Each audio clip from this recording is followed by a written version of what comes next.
This is Naruto, God of Flash by Maverick9871 on fanfiction.net, link in description. Chapter 1. Naruto Uzumaki, 14-year-old blonde hair, blue-eyed, orange-wearing Jinchuriki for the Kyuubi no Kitsune sat in the desk beside Sasuke Uchiha and Sakura Haruno after accidentally getting shoved into a kiss from behind into Sasuke, and now the Chunin instructor Irika was reading off the names of the team. Irika said Team 6 instructor will be Genma. Now Team 7 will be Naruto Uzumaki, and this is strange. According to this Naruto, you're to meet your other two teammates and instructor at the Hokage office. Naruto looked confused as everyone looked at him, and he got up and started toward the door. Irika said, now as I was saying, Team 8 will be Kiba, Hinata, and Shino under Kurina Yuhi. Team 9, which is still in service from last year, will have Kiba added to that team to replace a member who was transferred. Now Team 10 will be Choji, Shikamaru and Ino.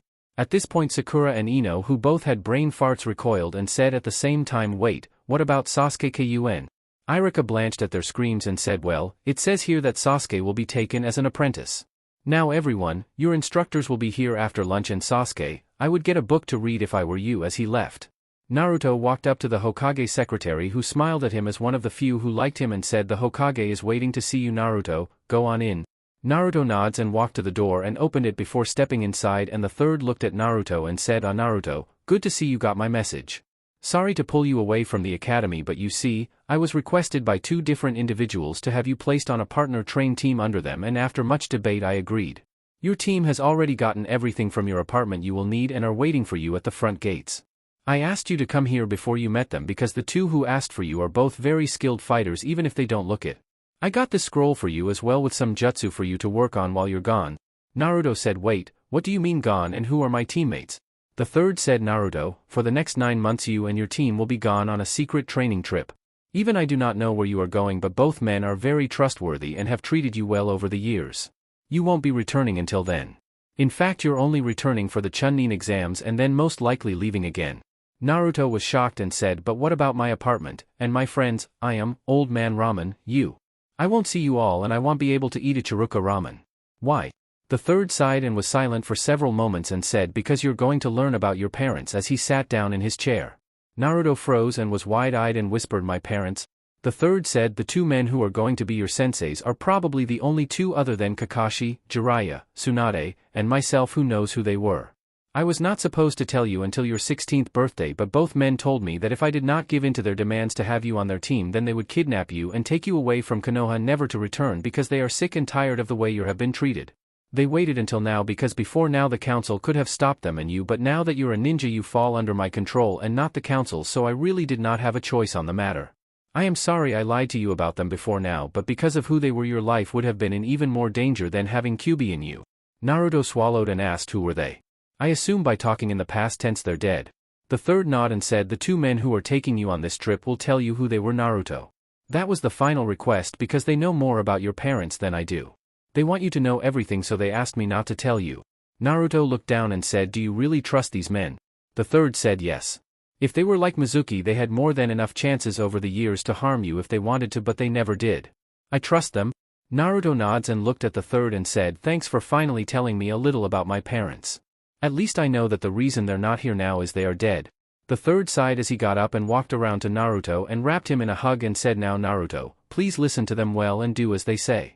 I promise you that everything will be okay. I care for you like I do Konohamaru, so hurry back. Naruto, who had tensed a moment when he was given the hug, finally broke down and hugged the Sandaime back. Several minutes later he let go and smiled a true smile and said, don't worry old man, when I get back I will take that hat of yours. Believe it, as he pumped his fist into the air. The third said, I hope so, I really do, Naruto. Now here is the scroll I told you I made for you. It has around 20 jutsu for you to learn, and I believe they will help you greatly. You better go, I don't want to keep your team waiting any longer. Naruto asked, how will I know who they are and who are my teammates? The third said, just follow your nose. It will find them. As for your teammates, it's a surprise? Naruto grumbled and said, well, I better go, damn it, I don't have time for any ramen. The third shook his head and said, you couldn't get any ramen anyways, you left your wallet in your apartment this morning, but your team has it. Good luck, Naruto. Naruto's eyes were wide and screamed, no, Gamakan, CYA old man, as he ran out of the office. The third thought as he saw Naruto leave, I hope I made the right choice. Neither of those two men are ninja, but they are as deadly as Minato and Kushina. Some called them the 6 deadly sins because of their abilities. To think the last two are taking their children to learn their fighting style. Minato, the yellow flash, brains and speed, Kushina, the red death, the most powerful sword skills with the ability to heal any wounds almost as good as Tsunade, Dustin, the Arctic dragon, can turn any battlefield into an Arctic tundra in the hottest of deserts, his wife Emi, the mystical magician, able to summon weapons out of thin air, Tucci, strong arms, said to be able to rip a man apart with his bare hands, and last but not least Isis, Kami archer, said to be able to hit a target up to a mile away with holy arrows that would literally travel around any obstacle. Sai back to paperwork as he pulled a piece of paper and read request for Naruto Uzumaki to be placed on team with Hatake Kakashi, denied. As Naruto approached the gates he saw the two guards were in the guardhouse and both were two chunins Naruto liked and he said, "Hey guys, what you do this time to get guard duty?" Both men looked at Naruto and one with a bandage across his face said, "Hello Naruto, this time it was trying to put rat poison in a fish for Tora." Naruto shivered at that name and said, "I swear that cat is Kyuubi reincarnated. I mean come on, how the hell can that cat do so much damage to genins, chunins, jounins, and not die from all of the attacks?" The other one said, "I think you're right Naruto." A voice said, "No, the cat's just smarter than everyone thinks," making all three look to where the voice was and Naruto said, "Hey old man, what are you doing here?" The man said, "From now on Naruto you will refer to me as Tucci-sensei. As you already know my daughter I am, your first teammate." Naruto was wide-eyed and both Chunin were shocked knowing who Tucci was from the ramen stand having treated him once themselves and left with empty wallets. I am smiled and said, "Hello Naruto-kun." Another voice said, "Dad, what's going on? Why was I pulled from my team and we packed up everything in our shop?" From a bun-haired looking girl with a Chinese shirt looking at a man who looked to be about the same age as Tucci with his arms crossed and his eyes closed and he said, "It's a long story, you will find out when we reach our destination. It's good to see you again Naruto. I know it's been a few years since you last saw me but my name is Dustin, and as of now your second sensei. Beside me is your third teammate, my daughter, Ten. I have all your things in scrolls on me so don't worry about that. It's good to see you again Wookie. If you can't understand the joke there watch Star Wars Episode 4 and remember the description of Tucci." Tucci said like wise Frosty as they both smirked before locking arms in a firm shake. Everyone looked confused and one of the two chunins asked, "What's going on here, what do you mean by senseis?" Tucci sighed and pulled out a scroll and said, "Here are the official orders from the Hokage. Team 7 here is going on a long-term training trip at an undisclosed location. As for the sensei part Dustin and I are both trained fighters in ancient fighting styles that the Hokage decided would be best to pass on before we do so that way they are not lost. Naruto, Ayam and Ten are all going to be trained in those styles. Now if you will excuse us we have a long trip ahead of us." As he started out the gate, Ayam shook her head and stepped beside Naruto and said, "Come on Naruto-kun. I don't know what's going on either. Dad said he would explain it once we reached our destination." Dustin said, "You heard her Ten, let's go," as he walked quickly up to Tucci and then to the surprise of the three teens behind them started down the road speeds no civilian could match.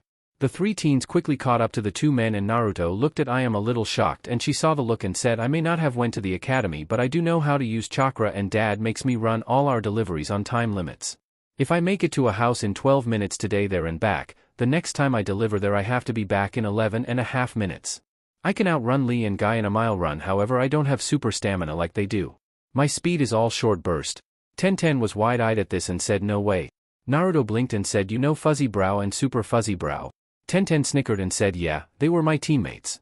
"How do you know them?" Naruto said, "Well Guy showed me a trick about a year ago to help me figure out what was wrong with one of my pranks. He showed me speed was the problem I had on it." Dustin smiled hearing them talking while running and said, "Naruto, I want you to think about what to say later. Before Tucci or I tell you and the others about what's really going on or who your parents were Naruto you are going to have to tell both Ayam and Ten the truth about your entire life." Naruto was wide-eyed and paled and Tucci said, "He's right Naruto. There will be no secrets on this team. Ayam, Ten, you're both also going to have to tell Naruto everything about your life as well. When we're done with you three you're going to know each other inside and out better than some husbands and wives know their spouses so think of how and what to say. We have about a 4-hour run before we are catching a boat. Starting now I am no longer your father I am Tucci-sensei and the same goes for you Ten with Dustin. The rest of this trip will be in silence but I want you all to pay attention to your surrounding as well as thinking about what to say later." Naruto sighed to himself and thought, why do I have to tell them about Kyuubi? For the next 4 hours they arrived at a small boating village and Tucci lead them through the village and they approached a shack near the docks and a man with tattoos on his arms of a woman dancing said, "Hello Tucci, what can I do for you and Dustin?" Tucci said, "Hello Rain, it's been a long time. You still have Gold Runner?" Rain smirked and said, yeah, you want her? Tucci nods and Rain walked into his shack and came back with a scroll as he walked along the dock and he bit his thumb and wiped blood across a seal in the scroll and threw the scroll out toward the water and a puff of smoke covered the area on the water and then a long 50-foot yacht appeared. Dustin said thanks Rain, we will be back in less than a year. Come on kids, let's go as he climbed on the boat. Chapter 2. As everyone got on board Tucci went to the bridge and started the motor before the boat moved out to sea. After a little while when land was no longer visible he turned to go back out to the others and went wide-eyed by what he saw sitting there and said "You're." A few minutes later he came back to where the others were sitting and Tucci said, all right everyone, it's time to tell everything. Which one of you three kids want to go first? Naruto gulped and Tenten said well I will I guess. My name is Tenten, my father is Dustin, my mother's name was Emmy but she died during the Kyuubi attack. My family owns a weapon shop called the Wolf Claw Weapon Shop. I am 15 years old, I was the top female ninja of my class and have been a gennin for a year now under Guy Sensei with my teammates Rock Lee and Niji Hyuga. My dream for the future is to show women are just as good as men like my idol Tsunade-sama. I am a long-range weapon specialist. Dustin nods and Tucci shot a look at Dustin who mouthed later and I am said my name is I am 16, I never been a ninja or went to the academy. My father is Tucci and my mother's name was Isis. She also died in the Kyuubi attack. My family owns a little ramen restaurant. My dreams of the future are one day raise a family like my parents wanted to. Now it was Dustin's turn to look at Tucci and shook his head and said alright Naruto, it's your turn. Naruto gulped and saw everyone looking at him and then he saw something out of the corner of his eye and he looked and noticed a black cat and after looking at it for several moments he said my name is Naruto Uzumaki, I am 14 years old. I was born the day of the Kyuubi attack. I lived in an orphanage until I was 4 when I was kicked out. Lived on the streets for a month when the third Hokage found me and gave me my own apartment. I recently graduated from the academy. Tucci sighed and said Naruto, either you do or I do. Tenten and I looked confused and Naruto still looking at the cat who was sitting down near the corner where no one could see it besides him and he looked down in front of him and said can it wait? I'm kind of thirsty. Tucci said sure. Naruto got up and walked toward where he saw the cat a few moments before and walked around the corner looking at the doors that went to rooms inside of the ship. As he was gone Tucci said quickly, everyone follow me and be quiet. Tenten and I seemed confused but Dustin started to follow and both girls got up and followed their fathers toward the opposite side of the ship then Naruto walked toward. Tucci opened a door and all four went inside. Dustin after the door was closed asked what's up Tucci? Tucci said the cat's here. Naruto saw her and he's following it. Girls, this is the security room for the ship. It has video cameras for every room but the bedrooms. I want you to watch and listen to this to find out what's really going on. I promise this will answer most questions. Both girls looked at their dads and Tenten sighed as she looked at the monitors and said there's Naruto pointing to one. They watched as Naruto walked into the kitchen of the ship and he looked around and said damn, I guess it was my imagination. I guess the Hokage was right as he walked over to the sink and grabbed a glass off of a rack and got him some water.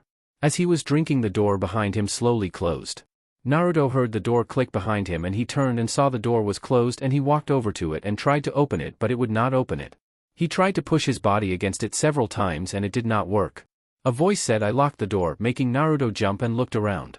He said who's there? A cat walked out from behind a small islander and jumped up on the counter before turning toward him and said it's been a while Naruto? Inside the security room both Tenten and Iam were wide-eyed and Iam said the cat talked in a stutter. Tenten asked is that cat a summon as she looked at her dad. Dustin said no, just watch and be quiet. I promise the fact a cat talked will be the least of your surprises. Both girls turned to look as Naruto said in a stutter Yoruchi. Is that you? The cat said of course, how many other talking cats do you know? Naruto walked slowly toward the cat and said when I told the Hokage about you he said it was my imagination. Yoruchi sighed and said he did that because you were 4 years old and he thought it was because you were hungry. I mean you did live on the streets technically for a month after the orphanage kicked you out. Naruto said yeah, I remember that was when I first met you. You found me and took me to an abandoned building and then you brought me bread, cooked fish, and other things to eat. It was during the middle of the winter and there was snow everywhere. I would have died if it wasn't for you. Yoruchi said I know. I see you're still using what I taught you. Naruto flinched at this and said how can you tell? Back in the security room all four people there were curious about this and Dustin and Tucci thought how come I never knew they met before at the same time. Yoruchi sweat dropped and said because I taught it to you. Why are you acting stupid Naruto? I know you're a lot smarter than this. Naruto eyes looked down and said I guess I've been acting so long now that I forgot who I really am. I mean you told me when you taught me this that if I were to act stupid and weak people would quit hurting me. I guess I've done it for the last 10 years and forgot that it was all an act.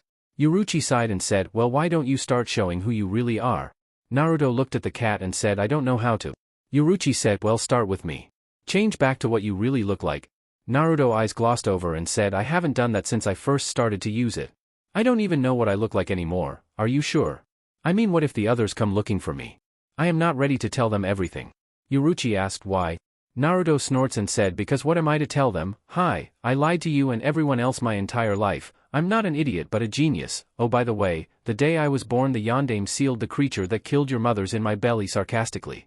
Inside the security room both Tenten and Iam gasped and Dustin said, now you see why he's afraid to tell you. Tenten thought hard for several seconds and said, but Dad, if you seal something into another item it doesn't make the second item the first or vice versa. Everyone knows that, as she looked confused. Iam said she's right, why is he scared about telling us the truth and how come everyone said Kyubi was killed if it was really sealed as she looked at her dad. Tucci said just watch and all will be explained. Yoruichi looked at Naruto and jumped off the counter and bit his hand and Naruto screamed ouch as he shook his hand and the cat let go. Naruto growled and said damn cat. I should have known. What the hell's wrong with you?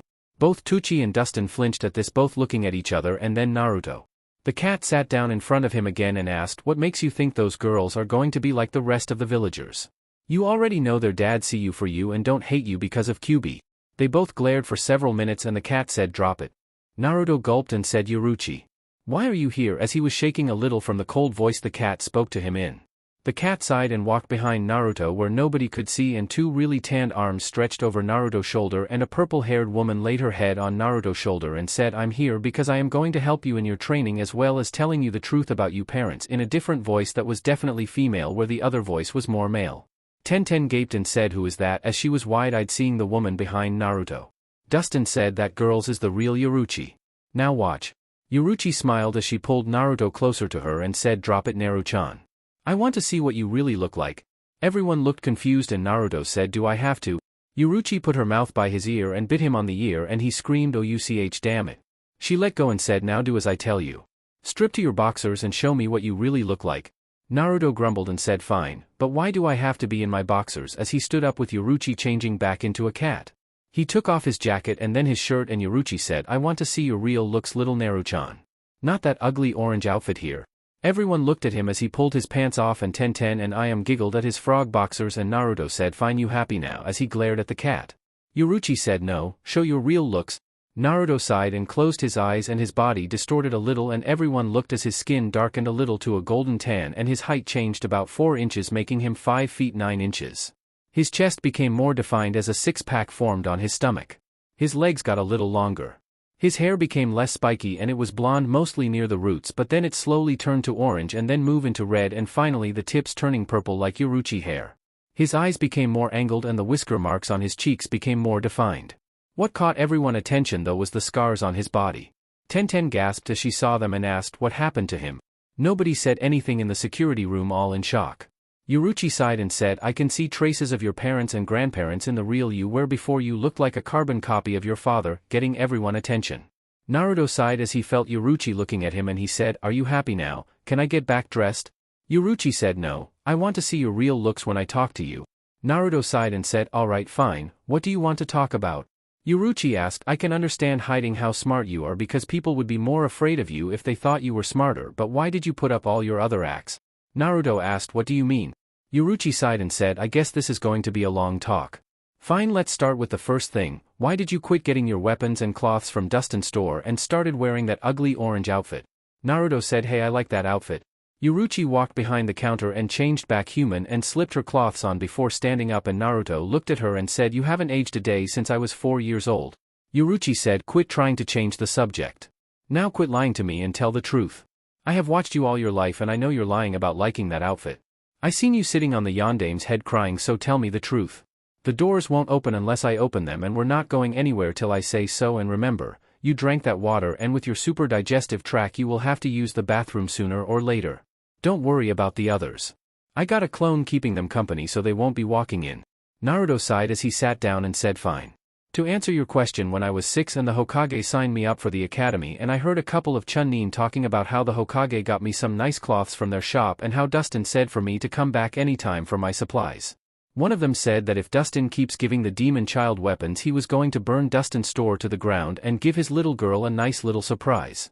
Even a kid could tell when you make a cutting motion at a neck what that means, doing the motion himself. Inside the security room everyone was wide-eyed and Tenten asked in a stuttery voice, "Is that true?" A male voice from behind them said, "Yeep, Yoruchi, and I heard it also that day when we were watching Naruto making all four turn and see a man with a green coat and a green and white striped hat on." Tucci smiled and said, "It's good to see you again, Kasuke." I am asked, "Who is this dad?"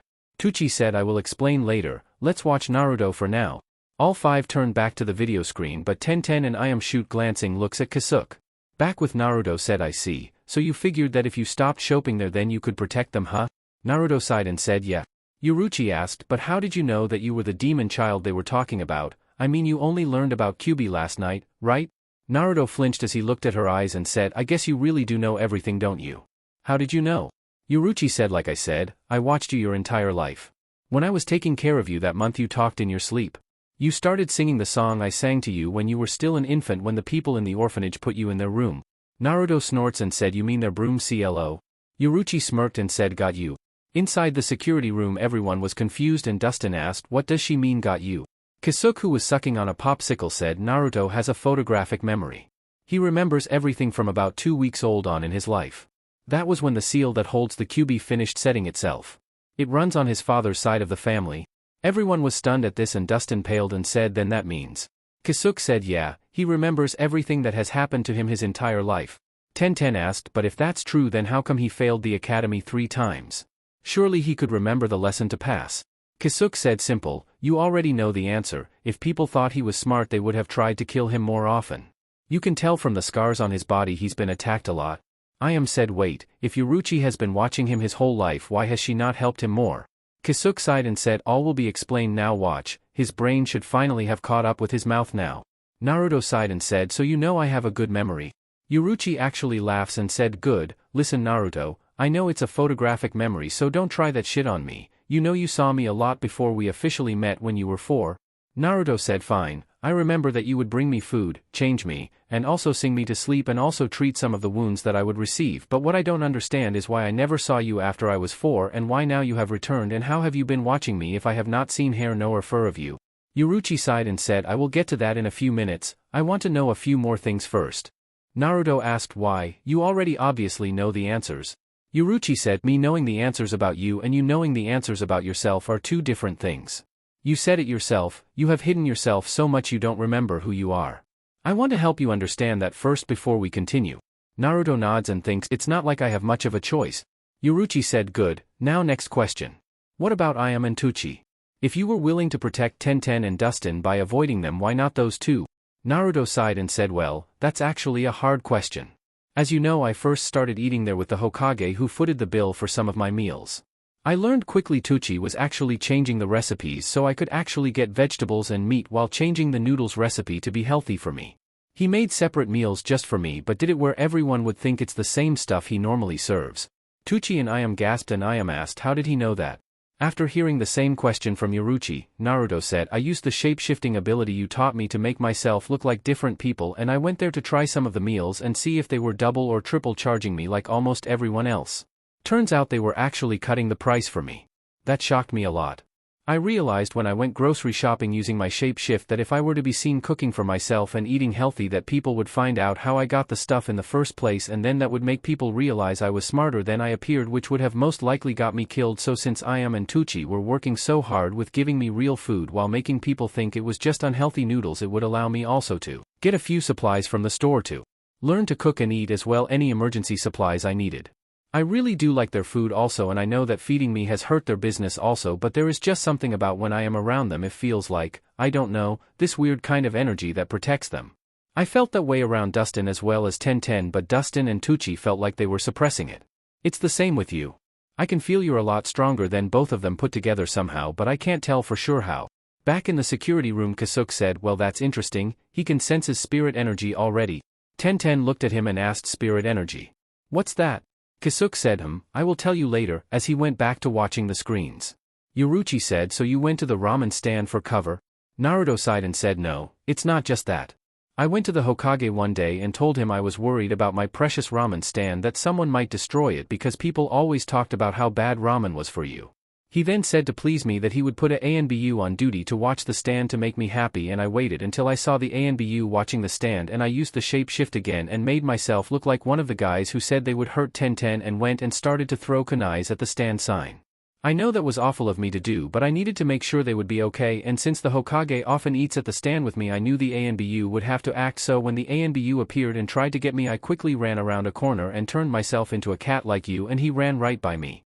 I then left the ally and went to behind the ramen stand and changed back normal and ran to the Hokage office and told the old man that I was right, someone did attack the stand and ANBU was after the guy. Yuruchi asked, then why didn't you do that for Dustin and Tenten?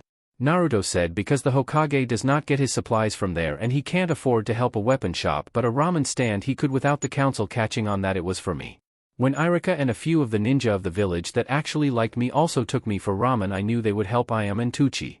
A meal is something that can be bought often, but weapons and supplies last a lot longer, so I chose that it was better this way.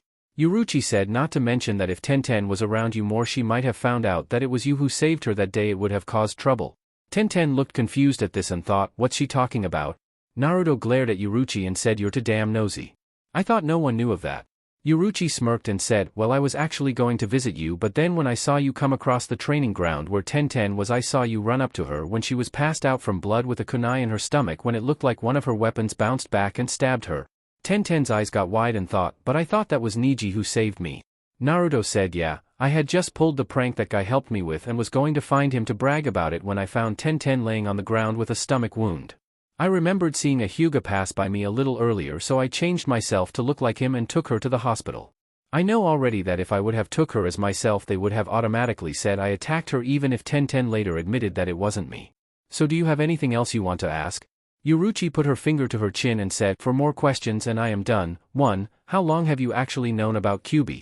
Naruto frowned and said, I was 6, a jounin attacked me in my apartment and cut the main blood veins in my legs, arms along with my kidneys. He even left the weapons in my to keep me from healing. He had also gassed my apartment by breaking my gas line, so it made me passed out. I was pulled into my mind and the fox met me, bragged about how he was going to get free, kill me and everyone I care for, and yada yada yada. Needless to say, it was one of the few times I was happy that someone came to kill me. Yuruchi asked, what do you mean? Naruto said, someone came in after the jounin left to kill me also. He was only in there a few seconds and he ran out screaming the demon was trying to kill him because of the gas hurting his lunges.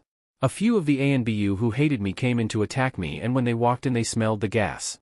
Lucky for me, one of the ANBU lived in the same building as me and knew if my apartment went up so would his, so he broke the windows out and shut off the gas.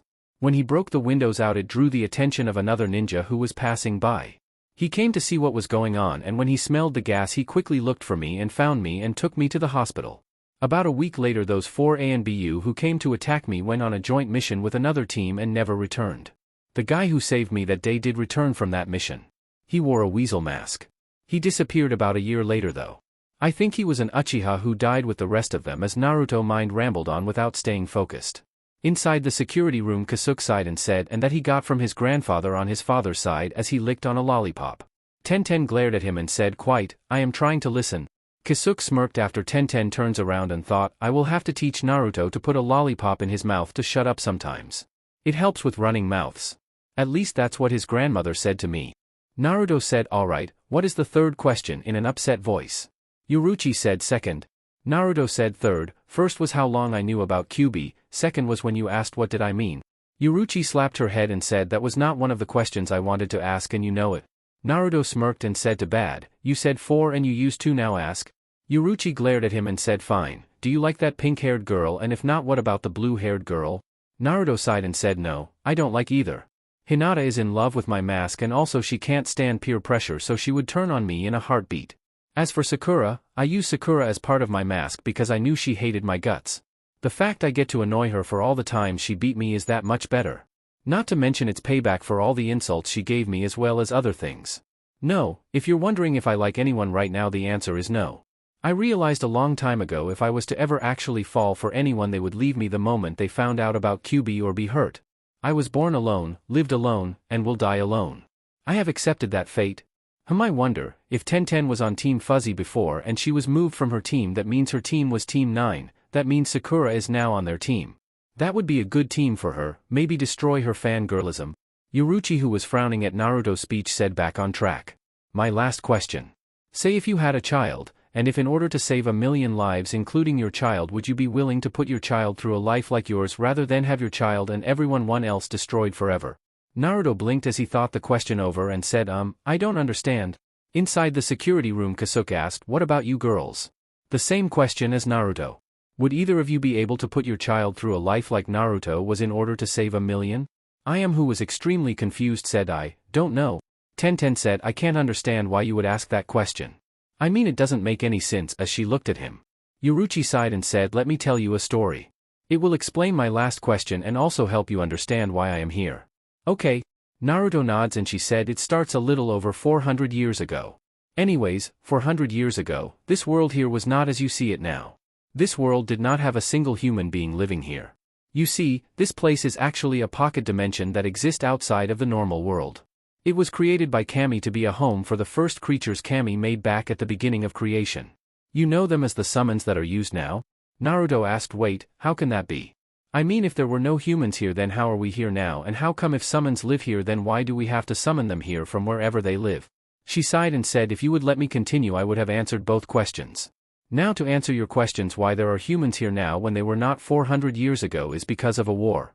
A war between the Shinigamis and their primary enemies Hollows. Naruto blinked and said, what does the death god have to do with all this? Yoruichi sighed and said, Naruto, let me actually introduce myself to you.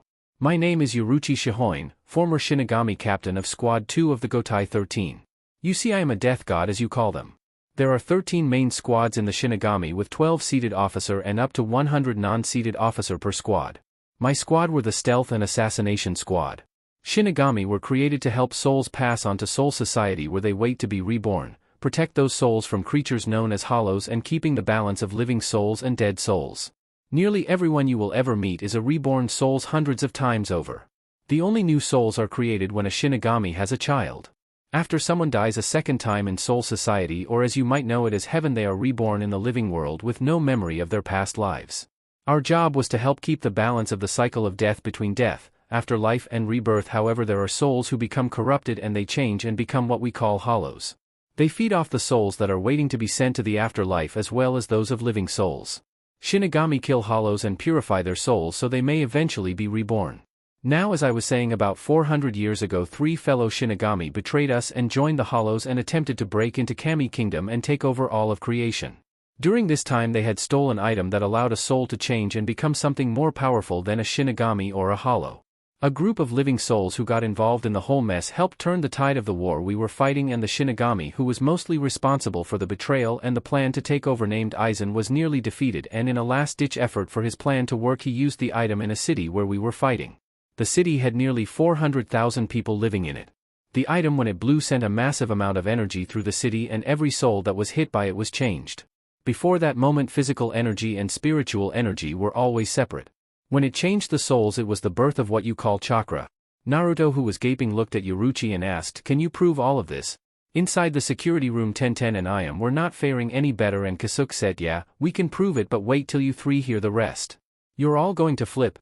Yoruichi said, yes I can, but let me tell the rest of my story so you can ask all your questions then. Now, as I was saying, now after that happened Aizen became a true monster. He changed and started killing without mercy, killing Shinigami, living souls, and even Hollows. He lost himself in a power rush. After a grueling battle he was defeated and the heads of Soul Society got together to figure out what to do with all the people who were affected.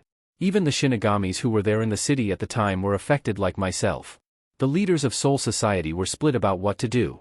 Some said to destroy the entire city and every soul there as well as any Shinigami that was affected. Others said to do nothing, but because of the effect the change had on Aizen they were afraid of what would happen if they just left them alone.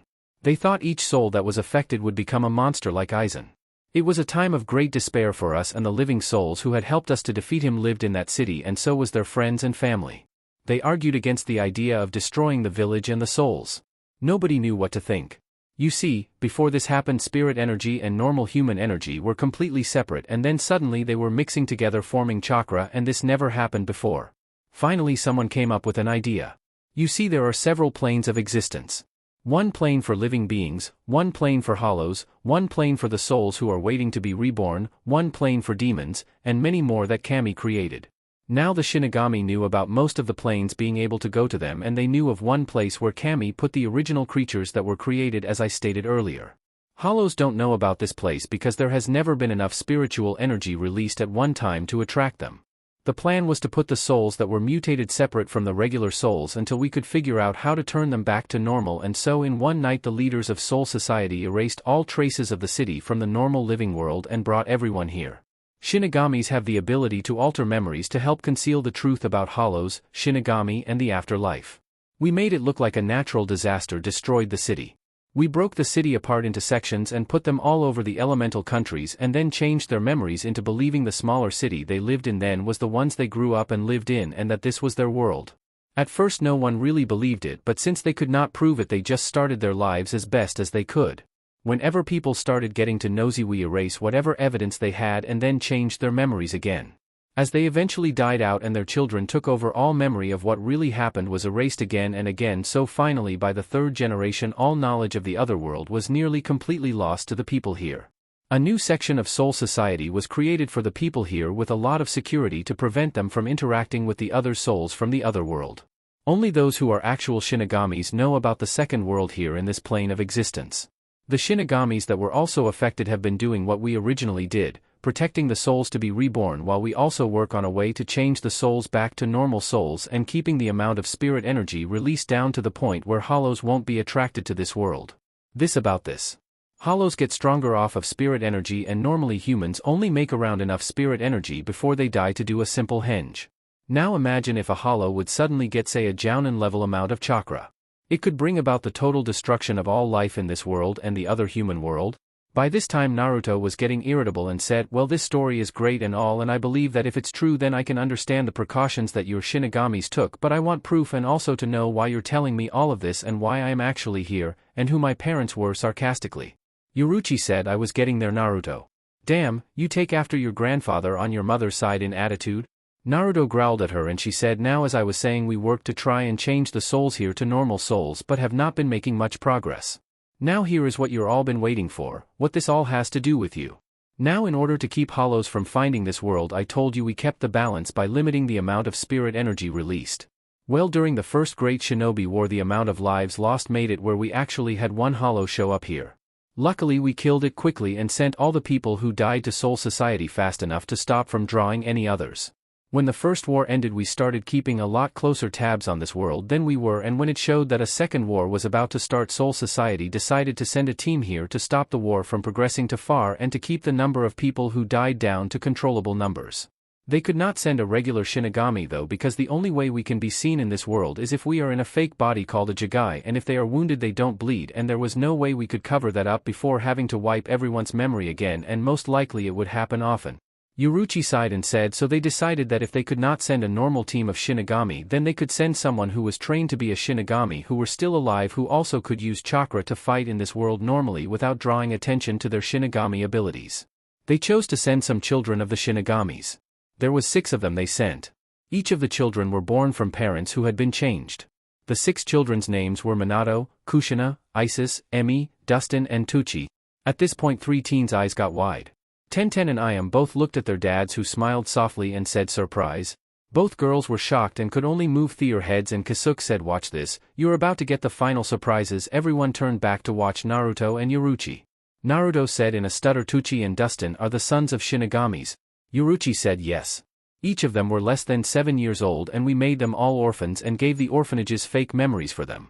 Now let me finish explaining to you. You see, during the Second War the 6 of them would move in to take out large groups of enemies and then immediately send them while taking out the enemy. Some called them the 6 deadly sins because of their abilities on the battlefield.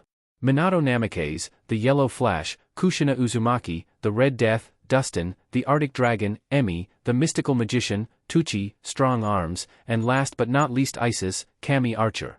Those 6 helped end the war and put the fear of Kami in all the villages to stop another great war from starting so soon. Naruto asked Kushina Uzumaki, "Does that mean she was my mother?" Yoruchi nods and said yes. Dustin and Emi got married and had Tenten, and Tucci and Isis had Iam. Minato and Kushina had you. Naruto's eyes glossed over and said my dad was the yondaime. Please, tell me what happened the day I was born. Something's not adding up if what you say is true. If they were so strong, why couldn't they stop Kyubi? Yuruchi said I don't know why Kyubi attacked. I figure someone must have went into his territory and he attacked Konoha for it. I don't know and never really had a chance to find out. Your father and the others were strong, but you have to understand Kyubi is immortal, blessed by Kami, so the Shinigami can't just go around and try to kill it without pissing Kami off at us. The night Kyubi attacked it was like a miniature Great War all over again. People were dying left and right, and on that night another hollow was attracted. Tucci and Dustin both went to attack the hollow, Kushina was in labor with you, Emi and Isis began sending souls to Soul Society to try and stop other hollows from coming, and Minato was trying to figure out a way to stop Kyubi. He finally had no choice but to call for help from First Captain Yamamoto, the head of the 13 Court Guard. Yamamoto is the only one of the Shinigami to have any contact with Kami through another messenger. Yamamoto came and he was the one who bound you and Kyubi together, but in order to do it he needed 4 soul chains to hold it together. Soul chains are the chains of life. If they are broken, the spirit leaves the body and the body dies. Shinigami don't have soul chains, only living beings, and they had to be from someone with high spiritual energy. I think you can figure the rest out. Naruto closed his eyes and said, so Mom, Dad, Isis, and Emi all gave up their soul chains to seal Kyubi into me. Yuruchi nods and said yes. You see, the chain of an immortal creature is gold and can't ever be broke by anyone but Kami. When you die, Naruto Kyubi will go into hibernation for a while, probably a couple of 100 years, and then awake back in its body again.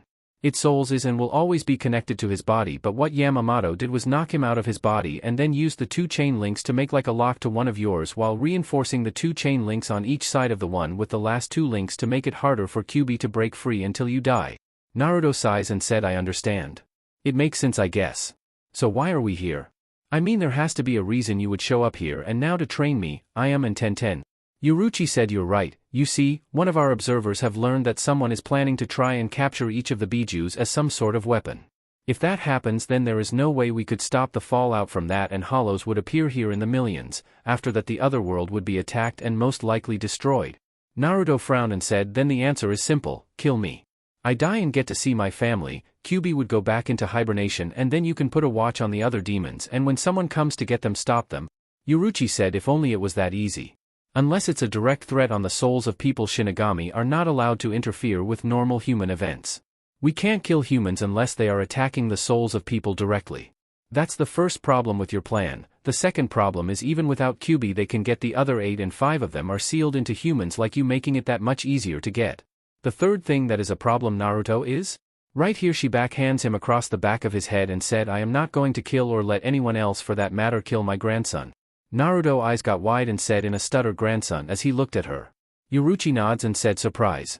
I am your grandmother on your father's side, as she looked into his eyes. Naruto asked in a quiet voice, why did you not stay with me? Yuruchi sighed and said, over time a Shinigami's spiritual energy will start affecting those around them in the living world. If I would have stayed with you, then your own spiritual energy would have increased and most likely attracted a hollow which would have eaten your soul and killed you. To protect you I had to watch from a distance. I had a security monitor watch you from Soul Society, and whenever you truly needed me, like when you were 4. I wanted to bring you back to Soul Society, but because Kyubi was with you I couldn't. Also, you were not strong enough at the time to make it through the gates to enter Soul Society. You would have died moments after getting there from all the spirit pressure, and if you were in the form you need to be to get there, then when you die you would die and be reborn as someone else, and my grandson would cease to be my grandson. Think of it as holding your breath underwater. Pretty soon, if you don't get out of it, you would have died. Your father and the others were different than you, I am, and Tenten. They were born there so they could automatically handle changing. You have to be at least a teenager to stand a chance to make it there. That is why I couldn't take you. Sight, now you remember the question I asked earlier. You now understand why it was necessary for things to be the way they are. None of us wanted this to happen to you, as she pulled him into a hug. Naruto broke down and started to cry. In the security room, Tenten said with a few tears in her eyes, that's so sad. I can't imagine what he's been through, and to find out that you have family but they have to stay away from you to protect you, and you couldn't come with them because it would kill you. I know how much it hurts not having mom around, but I have dad to be with me. He had no one. I am looked at the monitor and asked, was his life that bad, Dad? Tucci said, worse than you could imagine. I am turned to look at her dad and asked, then why didn't you adopt him? Tenten wiped her eyes and glared at her dad and said, or you? Kisuke said, because the council passed a law stating Naruto was not allowed to be adopted for his own sake after an assassination attempt on his life they planned. Both of your fathers wanted to help him but were cut off every way they turned. They even planned to kidnap him one day, but then hunters and ANBU would have come after all of you and either one of you two or Naruto himself could have died. Sure, you would have been able to come to Soul Society then, but then we would still have the long-term problem of what to do about any threats that would be created here like before. There was nothing anyone could do different no matter how much we wanted to. Both girls looked down. A few minutes later Naruto passed out in his grandmother's arms. The door opened shortly after that and all the people in the security room came in looking at the pair sadly, and Tenten asked, "What are we here for? I mean, now that we know about all of this, what is going to happen now?" Yuruchi said, "We plan to train you three to be as good as your parents were before you, so that way you can not only stop those who want to get the bijou but also to stop any major death counts." I am said, "I see. Exactly who are you then?" Looking at Kasuke. Kasuke said, "Me, I'm his dashingly handsome grandfather," as he dipped his hat and licked his lollipop. Yuruchi glared at him as everyone else's face faltered and she said, "Tucci, would you mind?" Tucci slapped Kasuke upside the head and Yuruchi said again, "I don't feel good enough yet." After another hit Kasuke smiled and then turned serious and said, "All right, the boat will get to where we are going about sunrise. I want you all to get some sleep. You will need it," as he helped pick up Naruto and took him to one of the bedrooms. Tenten looked at Ayam and asked, "So what now?" Ayam said, "For now, I guess nothing," as she followed the others. Tenten frowned and thought, "We will see about that." Back in Konoha earlier that day, Sakura was waiting with the other genins for her team when a shout of "The flames of youth burn brightly, Gai-sensei." Just then the door opened and a man with a green spandex outfit walked in with a carbon copy of him along with a Hyuga, and the man said, "Sakura Haruno, I am Gai-sensei and I am now your youthful teacher. Follow me and I will ignite the flames of youth inside of you." Sakura paled and started to scoot away and said, "This can't be real." She suddenly found herself against a muscled chest and turned only to scream "Ahhhhhhhh" as the clone of Guy was standing behind her. He said, "Hello beautiful Sakura-chan, I am Rock Lee and I will protect you with my life, will you go out with me?" As he winked at her and hearts flew out of his eyes at her. Ino burst out laughing and said, "Good job forehead, you got the freak team." Niji looked at Ino and activated his bloodline while releasing a little Ki and said, "Fate has determined this to happen, so shut up before I kill you." Guy said, "Niji, enough, don't let this non-believer dampen your flames of youth. Come Sakura, we must begin your training immediately, 30 laps around the village for warm UPS. Sakura paled and said, "You're joking, right?" Lee said, "If I can't do the 30 laps in an hour, I will do 10,000 kicks to a log with each of my legs. If I can't do that, then I will walk around the village 40 times on my hands. If I can't do that, then I will." Sakura drew back and punched him in the face and said, "Shut up." Everyone in the room except Team 9 snickered at her misfortune, and Guy appeared behind her and said, "That was very unyouthful, Sakura. As punishment you shall have to run 50 laps around the village. Now Lee, show her the power of youth." Lee. Gai-sensei. Lee. Gai-sensei. Lee. Gai-sensei. Lee. Gai-sensei. Lee. Gai-sensei. Lee. Gai-sensei, and then a sunset appeared behind them as their teeth pinged. Sakura screamed, "Ahhhhhhh. Where's Naruto when you need him? To distract someone, Sasuke Kun, please save me," as Tsuchi ran over to the Uchiha who looked away from her. As Sakura began to be dragged out of the room by her new team, Kurenai and Asuma walked in and got their teams. Sasuke sat alone for the next 3 hours waiting for his sensei. When Kakashi walked into the room, Sasuke was still sitting where he had been all this time, and Kakashi looked at him confused and looked around the rest of the room and asked, "Where are your teammates?" Sasuke said, "What teammates? I am waiting for my sensei who I am apprenticing under to come get me." "Are you him?" Kakashi pulled out his book and said, "I don't know, let me check," and he left in a swirl of leaves. Kakashi appeared in the Hokage office and asked, "Where's my team at Hokage-sama?" "I mean, I went to the academy to pick them up, but only Sasuke was there." "Where's Naruto?" The third said, "I am afraid Sasuke is your only student. Naruto has been taken as a joint apprentice along with 2 other students by 2 senseis. Your request was denied?" Kakashi put his book away and said, "But he's my sensei's son. You know that I am the only one who will treat him like a normal person." The third said, "Naruto knew sensei made a better argument for him to be on their team." Kakashi said, "Well, I am going to fail the Uchiha. I only want a team that can pass my test with Naruto on it." The third said, "You can't, the council and I both want you to teach the Uchiha, Kakashi, you can't fail him, so go meet your team." Kakashi sighed and said fine as he disappeared in a swirl of leaves. Chapter 3. The next morning at 10 a.m. Kakashi showed back up in the classroom and saw Sasuke asleep sitting up, and he said, "Wake up." Sasuke awoke and glared at Kakashi, who said, "My first impression of you is you lack the drive to be a real ninja. You should always be alert to your surroundings. Meet me on the roof," as he left in a puff of smoke. Sasuke thought, must kill 2 people now, as he got up and went to the roof. Back with Naruto and the others, the sun was just rising. If you're trying to figure that out, they are several hundred miles out to sea away from Konoha, and time zone are different. 10 a.m. in Konoha is like 5 a.m. where they are. Naruto was awake, standing on the front of the yacht when someone asked, "What are you doing up so early, Naruto?" Naruto did not turn around and said, "I have a lot on my mind, Tenten. Tell me, do you know what's really going on here yet?" Tenten said nothing as she looked at him. Naruto was back as his regular self in his orange outfit, and he said, "Remember yesterday I was asked to tell you and I am about me?" Tenten said, "Yeah." Naruto said, "The truth is I was afraid to tell you all yesterday." Tenten bit her lip and said, "We know." Naruto blinked and turned to look at her and asked, "What?" Tenten stepped forward and said, "We saw and heard everything yesterday with you and your grandmother." Naruto was frozen in place at those words, and he felt a pair of arms circle around him, and he blinked and looked at Tenten, who had her head on his shoulder, and she said, "I see you, not Kyubi, not as the killer of my mom or anything else you fear. I see the real you. Not the one who stand before me now, but the one you're hiding. You don't have to hide from me, Naruto." Naruto's eyes closed and his body changed to his true form, and he rested his chin on her head and he softly whispered, "Thank you." The sun slowly rose over the sea like the rays of hope reaching for them. They stayed like that for a while when a voice said, "Is this a private party or can anyone join?" Naruto opened his eyes at Tenten, stepped back, and both looked at Ayam, who was smirking, and she walked over to Naruto and kissed his head and said, "Why didn't you ever tell me you were such a cutie? I could have been flirting with you all these years if I knew." Naruto rubbed the back of his head and said, as a lollipop flew into his mouth. After Naruto gagged a few seconds, he glared where the sucker came from and saw Yoruichi with a man he never seen before, and Yoruichi said, "Naruto, allow me to introduce you to your grandfather Kosuke Urahara, my husband. Former captain of the 12th Division, Research and Development." Naruto saw a sucker in his mouth and said, You threw that in my mouth, why did you do that?" Kosuke said, "The men in our family always put our foot in our mouths. It was the same with me, your father, and before you have a chance to do it with your lady friends here, I decided to teach you a valuable lesson. Eat suckers to keep your mouth busy without using words. It saves you from telling about forgetting to get your anniversary present again," with a smile on his face. Yoruichi blinked and looked at her watch and growled and said, "Damn you, Kosuke, you forgot again," as she slapped him in the back of the head. Kosuke said, "See what I mean," as he put his sucker back in his mouth. Naruto sighed and asked, "So are you okay with all this, Ayam?" Tenten said she was, but Ayam walked over and took the sucker from his hand and shoved it in his mouth and said, "Yes, now listen to your grandfather." Naruto sweat drops as Tenten giggles and thinks, "Okay, what happened so far? Find out why my life's fucked up, found out my parent, found out my family are all idiots, and found out the men are whipped by the woman in their lives. Just another day in my life." As he sucked on the sucker, the motor to the yacht stopped and both Dustin and Tucci came from the bridge of the ship, and Dustin said, "We're almost there." "It's time?" Tenten asked. "Time for what?"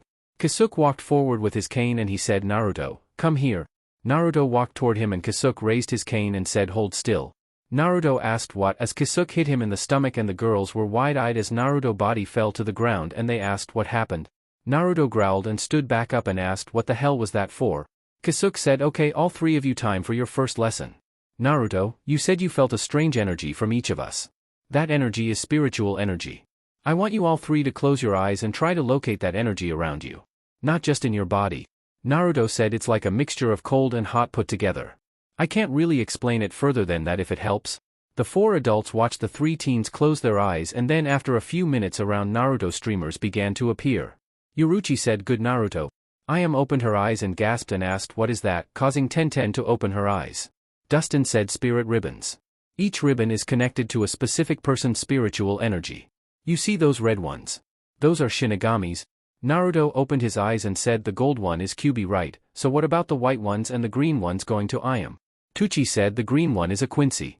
They are like Shinigamis in a way, except they don't become Shinigami to kill Hollow, and in the past they just destroyed the soul, so they never even went to Soul Society, but after the war 400 years ago the last Quincy allowed the objects that focus their powers to be changed to send them to Soul Society. Before that, Quincy and Shinigami actually were enemies." Ayam said, "But that don't make sense. How am I a Quincy?" Tucci said, "Your mother's necklace. It's actually your energy weapon. You have worn it all your life, so all your spirit energy has been changed to that of a Quincy. Don't worry, we had actually planned for that to happen, as my power is only super strength with a few twists." Naruto said, "So what about the white ones then, and why is Tenten's white?" Yoruichi said, "Same reason your is. You have yet to awake your true powers. To do that you must become Shinigamis?" Naruto asked, "Well, how do we do that?" Kosuke said, "First we go through that," as he pointed ahead, and everyone looked and saw a huge archway standing in the water in the middle of the ocean. Tenten asked what is that? Dustin said it's an archway to Soul Society. I will change your bodies to spiritual bodies so you can go there. This however is as far as Tucci and I are going. Ayam turned and asked what do you mean as she looked at her father and other sensei. Tucci said there is another secret that Dustin and I have hidden from you all. We are both spies for Jiraiya of the Sannin. He was the one who actually paid for your meals Naruto and funded both the ramen stand and the weapon shop. We were working for him to keep an eye on you because he is your godfather. His duty prevented him from being there for you but he tried to help when he could. He was the one who also sent money for you to live on and your apartment. Tenten asked but what does that have to do with not coming with us? Dustin said we have to stay here and appear everywhere we can with clones of you so that way he won't find out about the truth of where you three are going. I want you to tell your mother I said hi and I love her and will see her again someday. Tucci said same for me but when I meet her again I don't want to ever leave her side again. Naruto looked down and said do you want me to keep an eye on them for you? Dustin said no, I want them to keep an eye on you. You have a habit of getting in trouble. Naruto snorts and whines as he said hey, I tried to be nice and look after them for you. I mean who knows what kind of perverts are going to try and mess with them while they are there. Tenten said hey, I am a big girl? Naruto said you're a small fish in a big pond. Tenten released some ki at him and he gulped and Kasuke held his hand up and said sucker as he held a sucker for Naruto. Naruto glared and said damn jeans as he took the sucker and began to eat it. Everyone laughs at him except Tenten who puts her arms across her chest and pouts. Kasuke said alright. When I open the portal I want you all to run and jump in. Once you hit the ground take on the other side you will see a black wing hell butterfly for each of you. Follow it and be careful. The walls will try and pull you from the path as a self-defense and if you fall off the path you will be lost forever. Are you all ready?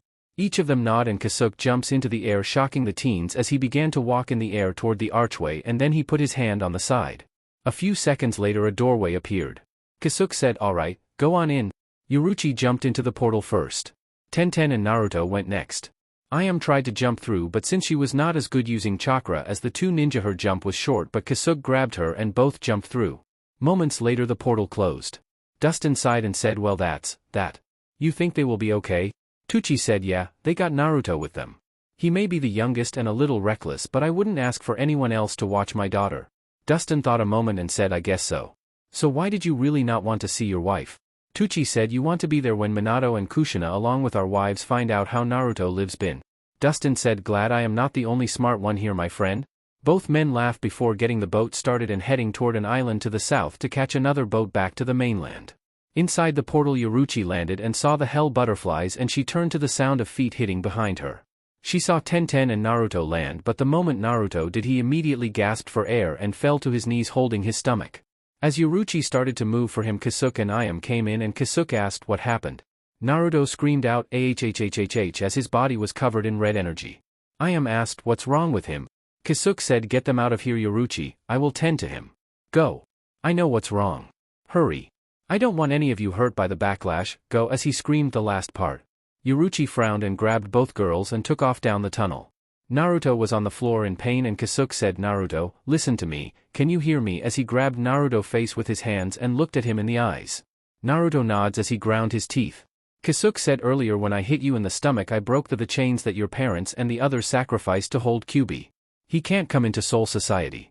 Since you and Kyuubi have been together all these years several of your chain links have merged with his. Now that you both came through this tunnel he is being pulled back to your world but while he is doing that he is breaking your soul chain. In other words you are dying. Naruto's eyes got wide but Kasuke said stay with me focus. You hear me? Listen and I will tell you how to save yourself. You need to focus on your own power Naruto look deep inside and find your spiritual energy. If you do you will meet your fighting spirit, your Zanpakuto. You have to find it and claim it as yours if you don't you will become a hollow and these walls will drag your soul away. This is something only you can do. Listen, I don't have much time. I have to get to the other end of the tunnel and hold it open with my energy since I opened it on this side if I don't the tunnel will close and kill you. Do you understand Naruto, you must fight. If you pull this off you will be a Shinigami. Can you do it for me? Can you do it? Naruto gritted his teeth and said in a strained voice yes still holding his stomach. Kasuke said good luck Naruto, I love you grandson. Please pass this and hurry as he turned and started to run down the hall. As he left Naruto was in pain as the light of the hell butterflies died down leaving him in darkness and thought I was born alone, lived alone and will die alone. I am forever in darkness, I am used to this as he closed his eyes and let tears flow as darkness began to consume him. Naruto found himself surrounded by darkness with a small circle of light circling him that was slowly getting smaller. Naruto asked, "Where am I?" A voice said, "You are lost in the darkness." Naruto blinked, looking around, and asked, "Who's there?" The voice said, "In order to know my name you must find me." "You're not afraid of the dark, are you?" Naruto said, "No, I know nothing but darkness." The voice said, "Then why does your spirit fight the darkness for you? Why not give in to the darkness and die? Surely someone who only knows darkness would stay out of the light." Naruto said, "I am no coward. I won't roll over and die for anyone. If I would, I wouldn't be alive now." The voice said, "Brave words, but can you back them up? Will you shine brightly for the world, or will you allow shadows to consume you?" Naruto felt something crawling up his leg, and he saw his shadow was reaching up his body toward him and said, "Why don't you just die?" came the voice from his shadow. Naruto snarled and grabbed the hands that were moving toward his neck and said, "Why don't you?" as he grabbed the shadow tightly before spinning and throwing it away from his body. The circle of light around him started to grow, and the voice said, "So you have some fight in you after all, but as you can see, I am the darkness of your soul. How are you going to beat an enemy you can't even see?" Naruto said, "I will defeat you even if I have to become the light that destroys you," as he was in a fighting stance. A shimmer of light caught his attention, flashing in the distance, and Naruto thought, "What is that?" The figure said, "I see. Then why don't you claim the beacon of light you see and try it? After all, you just are afraid of me." Naruto said, "I am not afraid of anything." The figure said, "Not even of not being alone." Naruto frowned, and flashbacks of his time with Tenten, Ayame, Yoruichi, Dustin, Tuchi, Kisuke, and the Hokage flashed in his mind. Then Iruka appeared and he said, "No, I won't be afraid to live or of being alone any longer. I have people there for me," as he walked toward the light in the distance. The light around him moved with him, and he soon came across a small little metal tube that looked like a flashlight with a small white beam about an inch long coming out of the end. Naruto reached for it and said, as he grabbed it and the light coming from it exploded out, making a blade of white light 3 foot long, and the darkness around him was removed completely except for the shadow that was standing in a now completely white room, and said, "I see your resolve is set. Now hear my name and call for me." Back with Naruto, who finally quit rolling on the ground in the tunnel, slowly opened his eyes as they glowed bright blue, and he said, "Shine brightly Arachner Kage to remove shadow." Naruto hand outstretched as the small tube he held earlier was now in his hand, and it activated, illuminating the entire area with white light. The walls themselves seemed to turn away from the light, and Naruto starts walking toward the other end of the tunnel, never noticing the change in his appearance. On the other end of the tunnel at the gate, Kisuke was panting, holding the door opened with his spirit energy, and Yoruichi was screaming at him for being an idiot and not telling her this would happen. The door suddenly dims for a moment, signaling everyone something was coming out.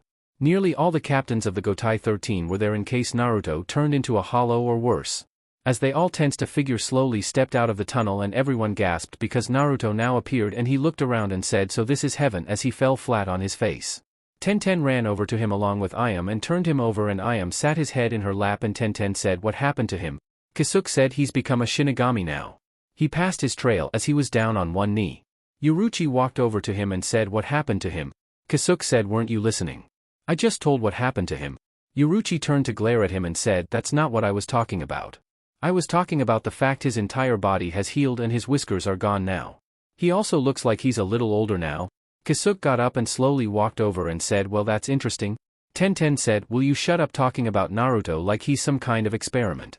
He's a human being." An elderly voice said, "Quite right, young lady. Kisuke should show more respect toward his grandson. I do have to say that I am quite shocked to see a Zanpakuto like that one, though. It appears to be a pure light-based one, which has never happened before.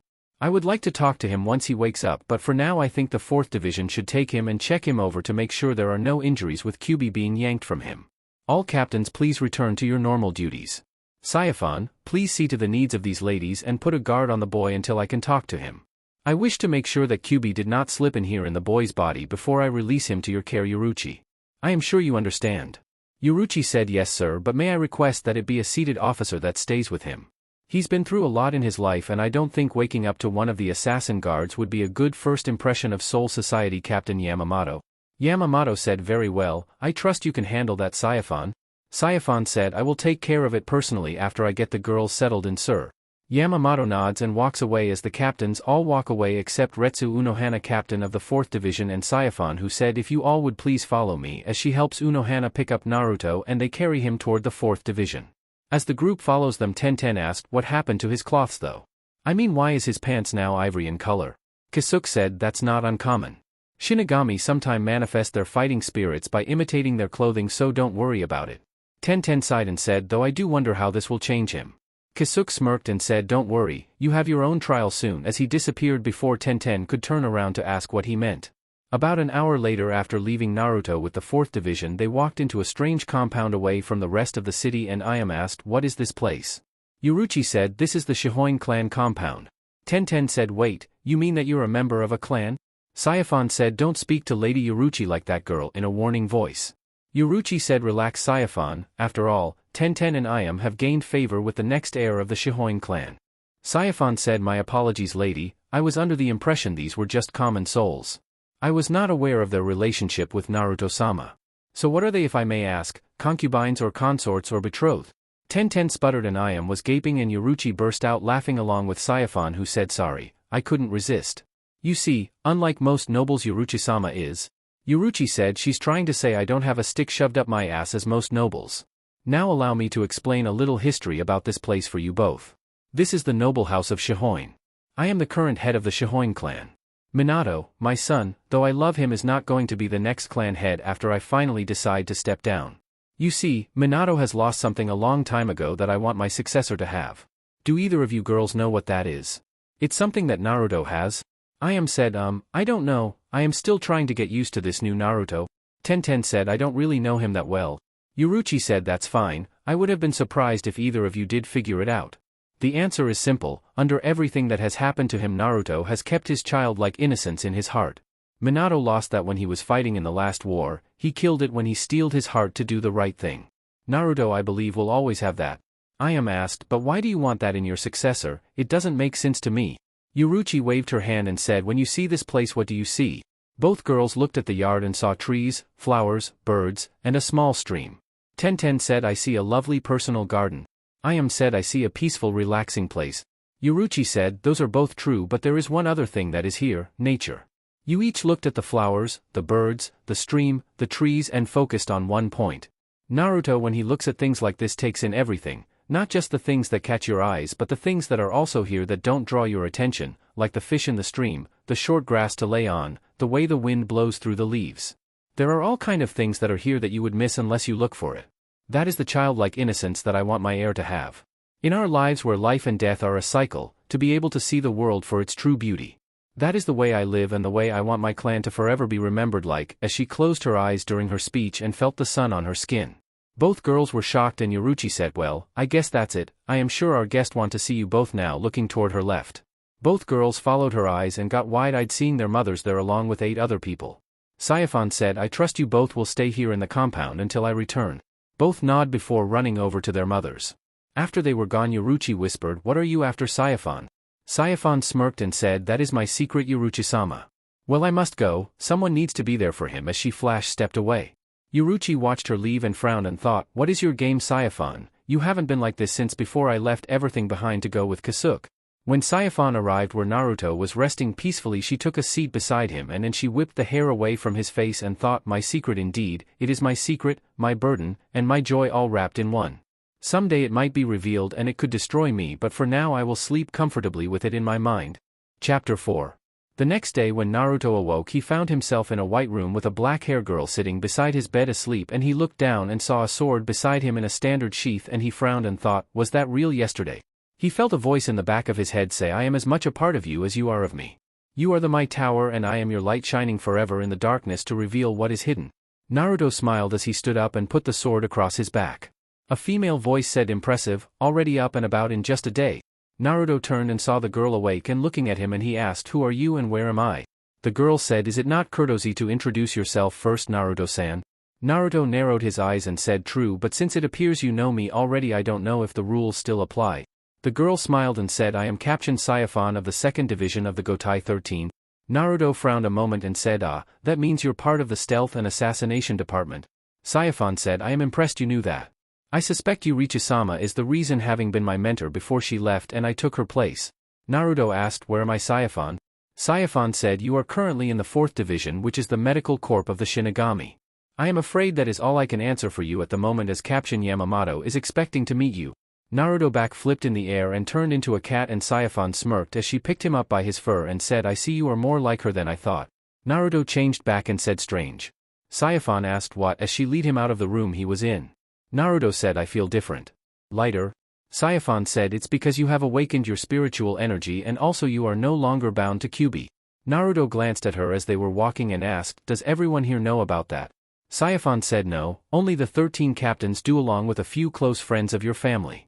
There is something I was wondering though if you don't mind answering. Naruto asked. I don't see why not. Saiyaphon asked, which is better, that kiss to the Uchiha or this, as she moved faster than Naruto could see and pressed her lips to his. Naruto's eyes were wide a moment as Saiyaphon pulled back and began walking again. Naruto felt dizzy a moment before he came back to his senses and walked to catch up with Saiyaphon. When he did, Saiyaphon said, don't answer now, I was just curious, which team you batted for is all. Naruto blinked before he growled and said that was low Saiyaphon. Saiyaphon shrugged and said not really. By the way, a word of advice, never tell anyone about who you have or have not kissed or gone further with. It hurts your relationship sometimes and puts seeds of doubts in the woman's mind. Naruto thought about it and asked, why did you tell me that? Saiyaphon said, I have a challenge for you.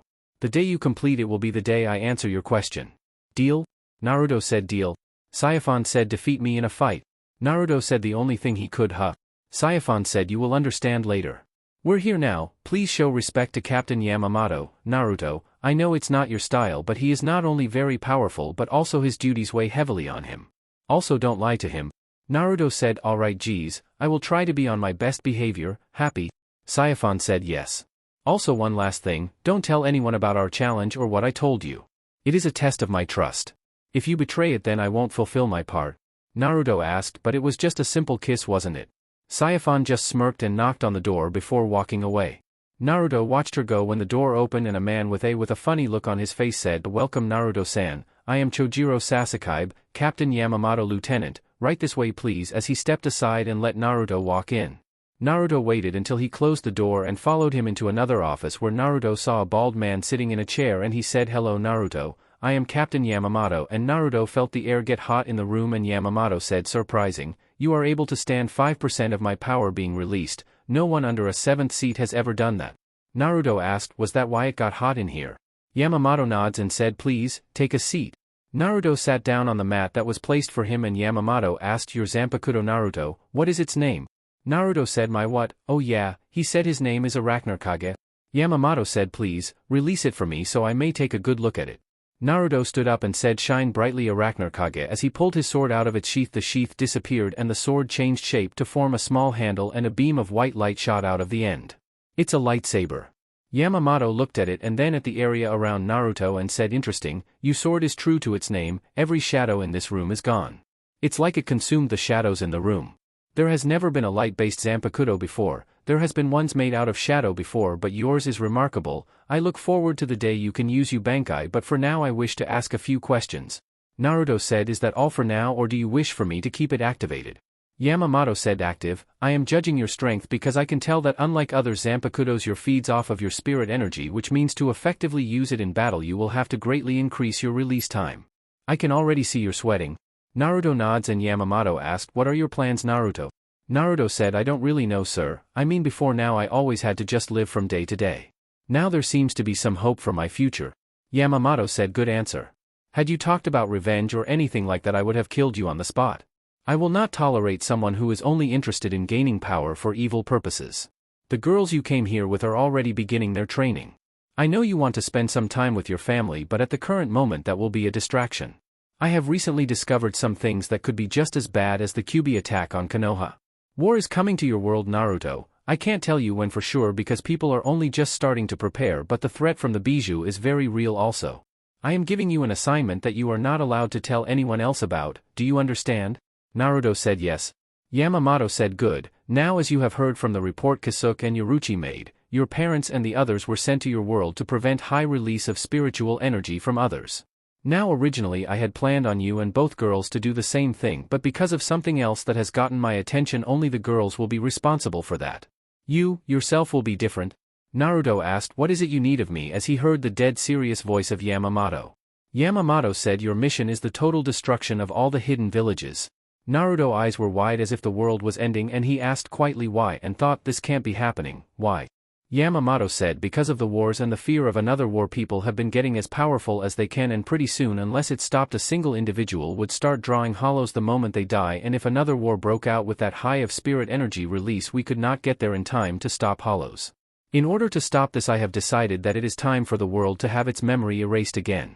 By you eliminating large groups of them and destroying the villages, it will make the people overall weaker so that we can finally have them at a level where we can control them and hopefully cure them so they may go back to the normal circle of life. Kami has become aggravated with what has been happening in your world, and if we can't stop it, Kami will just kill every human there and destroy their souls. Do you understand now why I am asking this of you?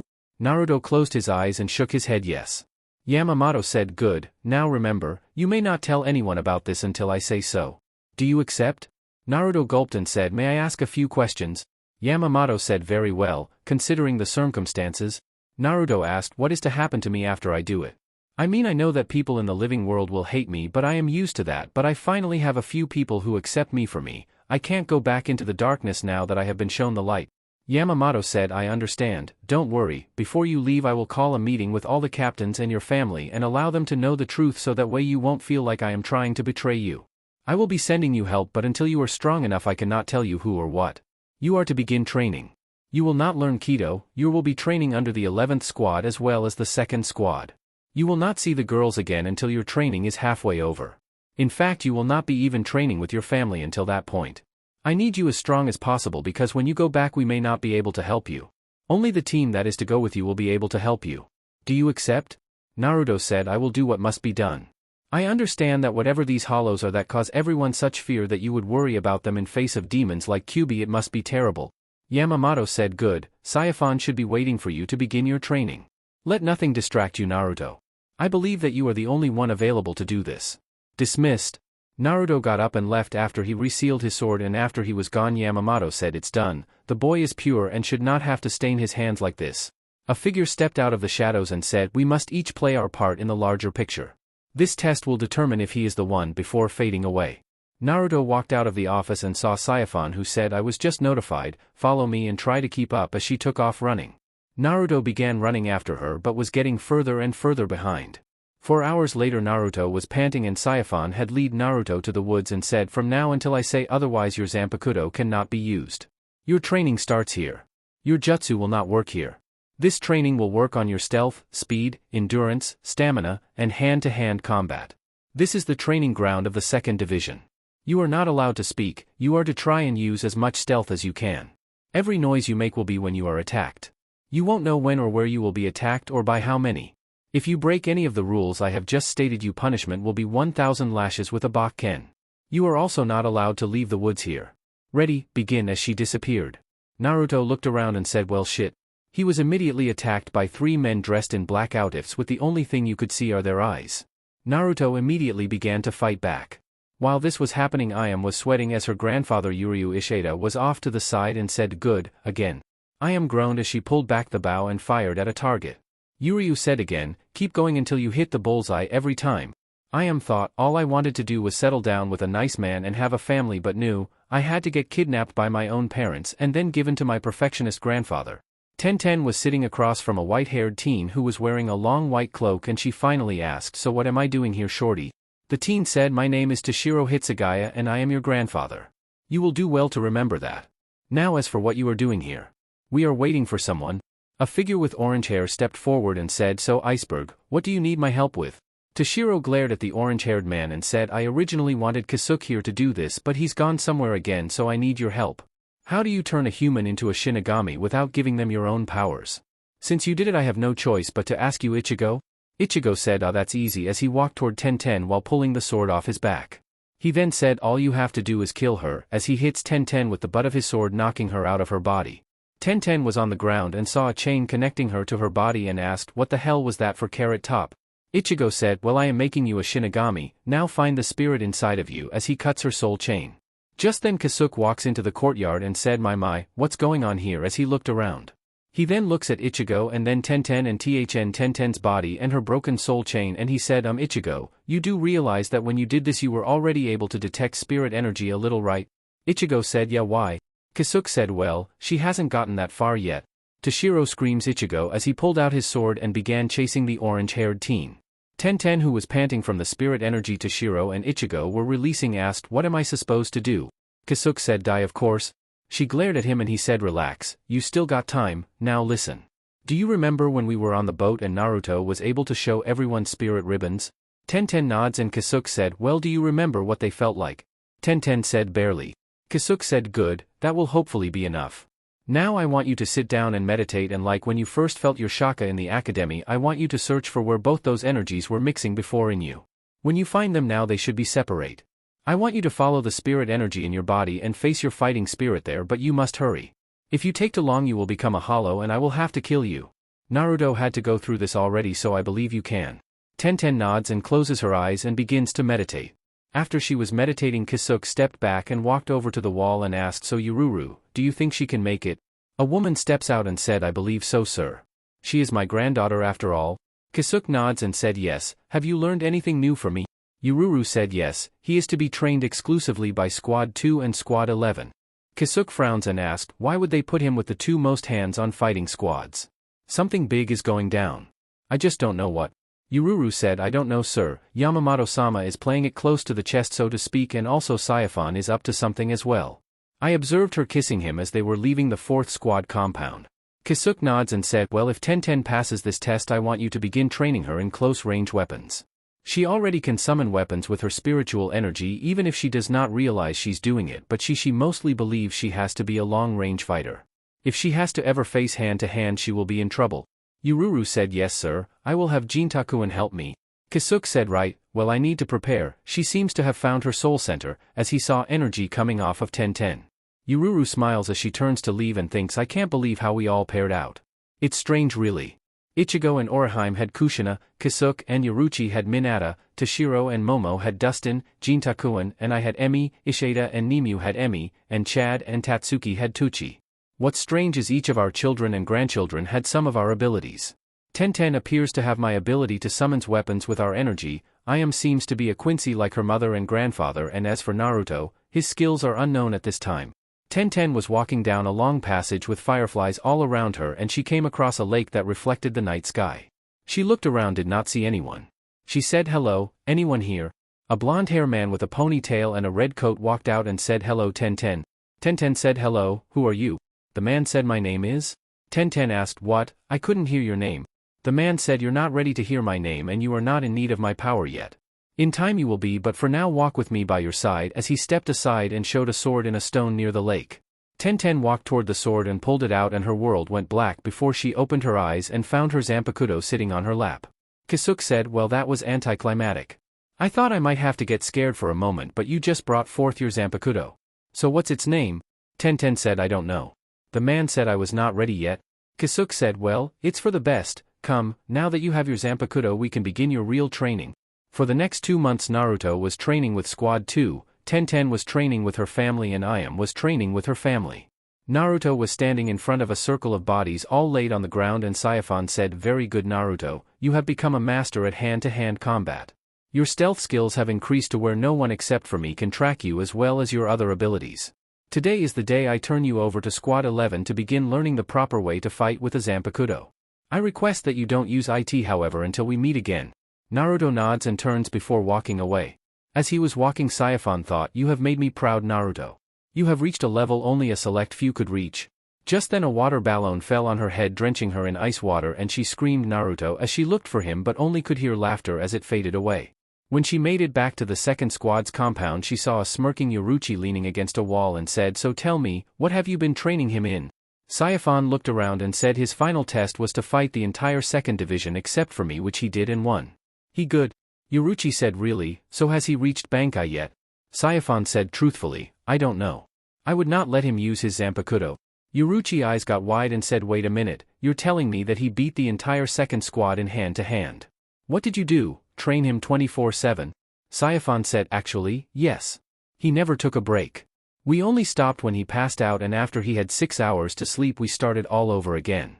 No words, only action and reaction, attacks, defend, block. Yoruichi asked, what are you playing at, Saifon? What do you hope to do by training him to such a degree? Saifon smirked and walked inside and said later, ignoring Yoruichi's request for answers. Naruto walked toward where he was told the 11th squad was when he heard a voice say, hey Kenny, I think that's him, causing him to look up only to roll to the side as a sword hit where he was a moment before. Naruto looked and saw a man with an eye patch over his eye and a pink-haired girl on his shoulder, and the man said, "So you're Naruto, right?" Naruto's sweat dropped and said, "Wait, you attacked me without knowing who I am." The man stood up and he was over a foot taller than Naruto, and he said, "Yes. I am Captain Zaraki Kenpachi and this is my second Yuchiru. Now show me your resolve and fight me." Naruto got up and got into a fighting stance, and Kenpachi looked at him and turned before starting to walk away. Naruto blinked and asked, "What?" Kenpachi said, "You are weak, you dishonor me by refusing to use Zanpakuto. Until you prove to me you are a worthy opponent, I won't fight you. You're a disgrace to you ancestors. One of the only man to defeat me in battle," as he walked around the corner. Naruto blinked and asked, "What's going on?" A voice said, "You just insulted his honor. It's not beautiful to do so. You must make yourself beautiful before he will fight you himself." As Naruto looked up and saw a man with weird eyebrows and a funky haircut and thought, "Man, I thought Lee and Guy were bad, but this is ridiculous," and asked, "Who are you?" The man said, "Forgive me for not introducing myself. I am 5th Seat Yumachika Iasegawa of the 11th Squad. You are Naruto, right?" Naruto nods and Yumachika said, "Good, please follow me and we will begin your training." Naruto sighs and begins following him. 20 minutes later they walked into a dojo and saw several people sparring with Bakken. A bald man screamed while resting his Bakken on his shoulders, "Ah, fresh meat. Someone give this kid a Bakken so we can fight." 2 men ran to the side and grabbed one each and brought it over to Naruto, who blinked and grabbed one, and the bald man screamed, "Good, already a challenger. Fight him," pointing from the one who still had a Bakken in his hand, and Naruto. Before Naruto knew it, he was having to block as the other man began to push him back, never giving him a chance to attack. After about 5 minutes the bald man screamed, "Come on. Can't you fight? Let's hear your fighting spirit, let's see you're not some pussy. Did that weakling in the 2nd division nurture you? Can't you fight?" Naruto blocked the next strike and closed his eyes and had a flashback. Flashback. Naruto was sitting by a stream with his head in Sayafon's lap with his eyes closed while she rubbed his hair. Every day for lunch they would come here and relax. Naruto finally broke the silence and asked, "Why do you treat me like this?" Sayafon asked, "What do you mean?" Naruto asked, "Why do you treat me different than the others that are under your command?" Sayafon smiled and said, "Because you're not under my command. You are my superior?" Naruto opened his eyes and asked, "What?" Sayafon said, "The 2nd division was originally created with the purpose of protecting the Shihoin clan. You are the last Shihoin. I was your grandmother's personal bodyguard when I was younger. I believed at that time my only duty was to serve as a guard. Yuruchi showed me that I could become more. I was not bound to the life of servitude out of duty but by choice. We became close and at time we became close. I don't know what way you could describe us. Sometimes we were best of friends, other times we were like mother and daughter, and then other times I thought we were as close to being lovers as you could get without becoming physical. One day she disappeared and was named a traitor. Then when the war with Aizen hit she returned. We fought then and we nearly killed each other." Naruto's eyes got wide and she continued and said, "In the end she taught me one final lesson in life. Something that until that time I did not know." Naruto asked, "What was it?" as he hung on to her words, hearing the emotions that were in Sayafon's words. Sayafon said, "She taught me that when you truly care for something, you will go to the depths of hell to protect it and keep it safe. Only when you have something you truly consider precious would you find the strength to protect it. She cared for me and she saw me wasting my life fulfilling my life as a duty to the Shihoin clan, so she set me free. I hurt at the time but later I understood why." Naruto asked, "So is the reason you're like this with me because of duty or because of my grandmother?" as he sat up and looked at her. Sayafon said, "No, my choice for being this way with you is totally different," as she kissed him on the lips. After she pulled away she pushed him back down onto her lap and started to rub his hair again. Naruto thought a moment and thought, "Only when you have something precious to you can you find true strength," as he closed his eyes and remembered Irika, the Sandame, Tuchi, Dustin, Tenten, Ayam, Yuruchi, Kisuke, and then he looked at Sayafon and thought, "My precious people. You are my light and I will become yours." End flashback. Naruto opened his eyes and as he blocked the next strike and said, "Yo Baldy, how many of these chumps do I have to beat before I get a chance to kick your ass?" The bald man said, "Impress me." Naruto smirked and said gladly as he charged and blocked the next strike, running his Bakken up the other man's Bakken until they were at the hilts.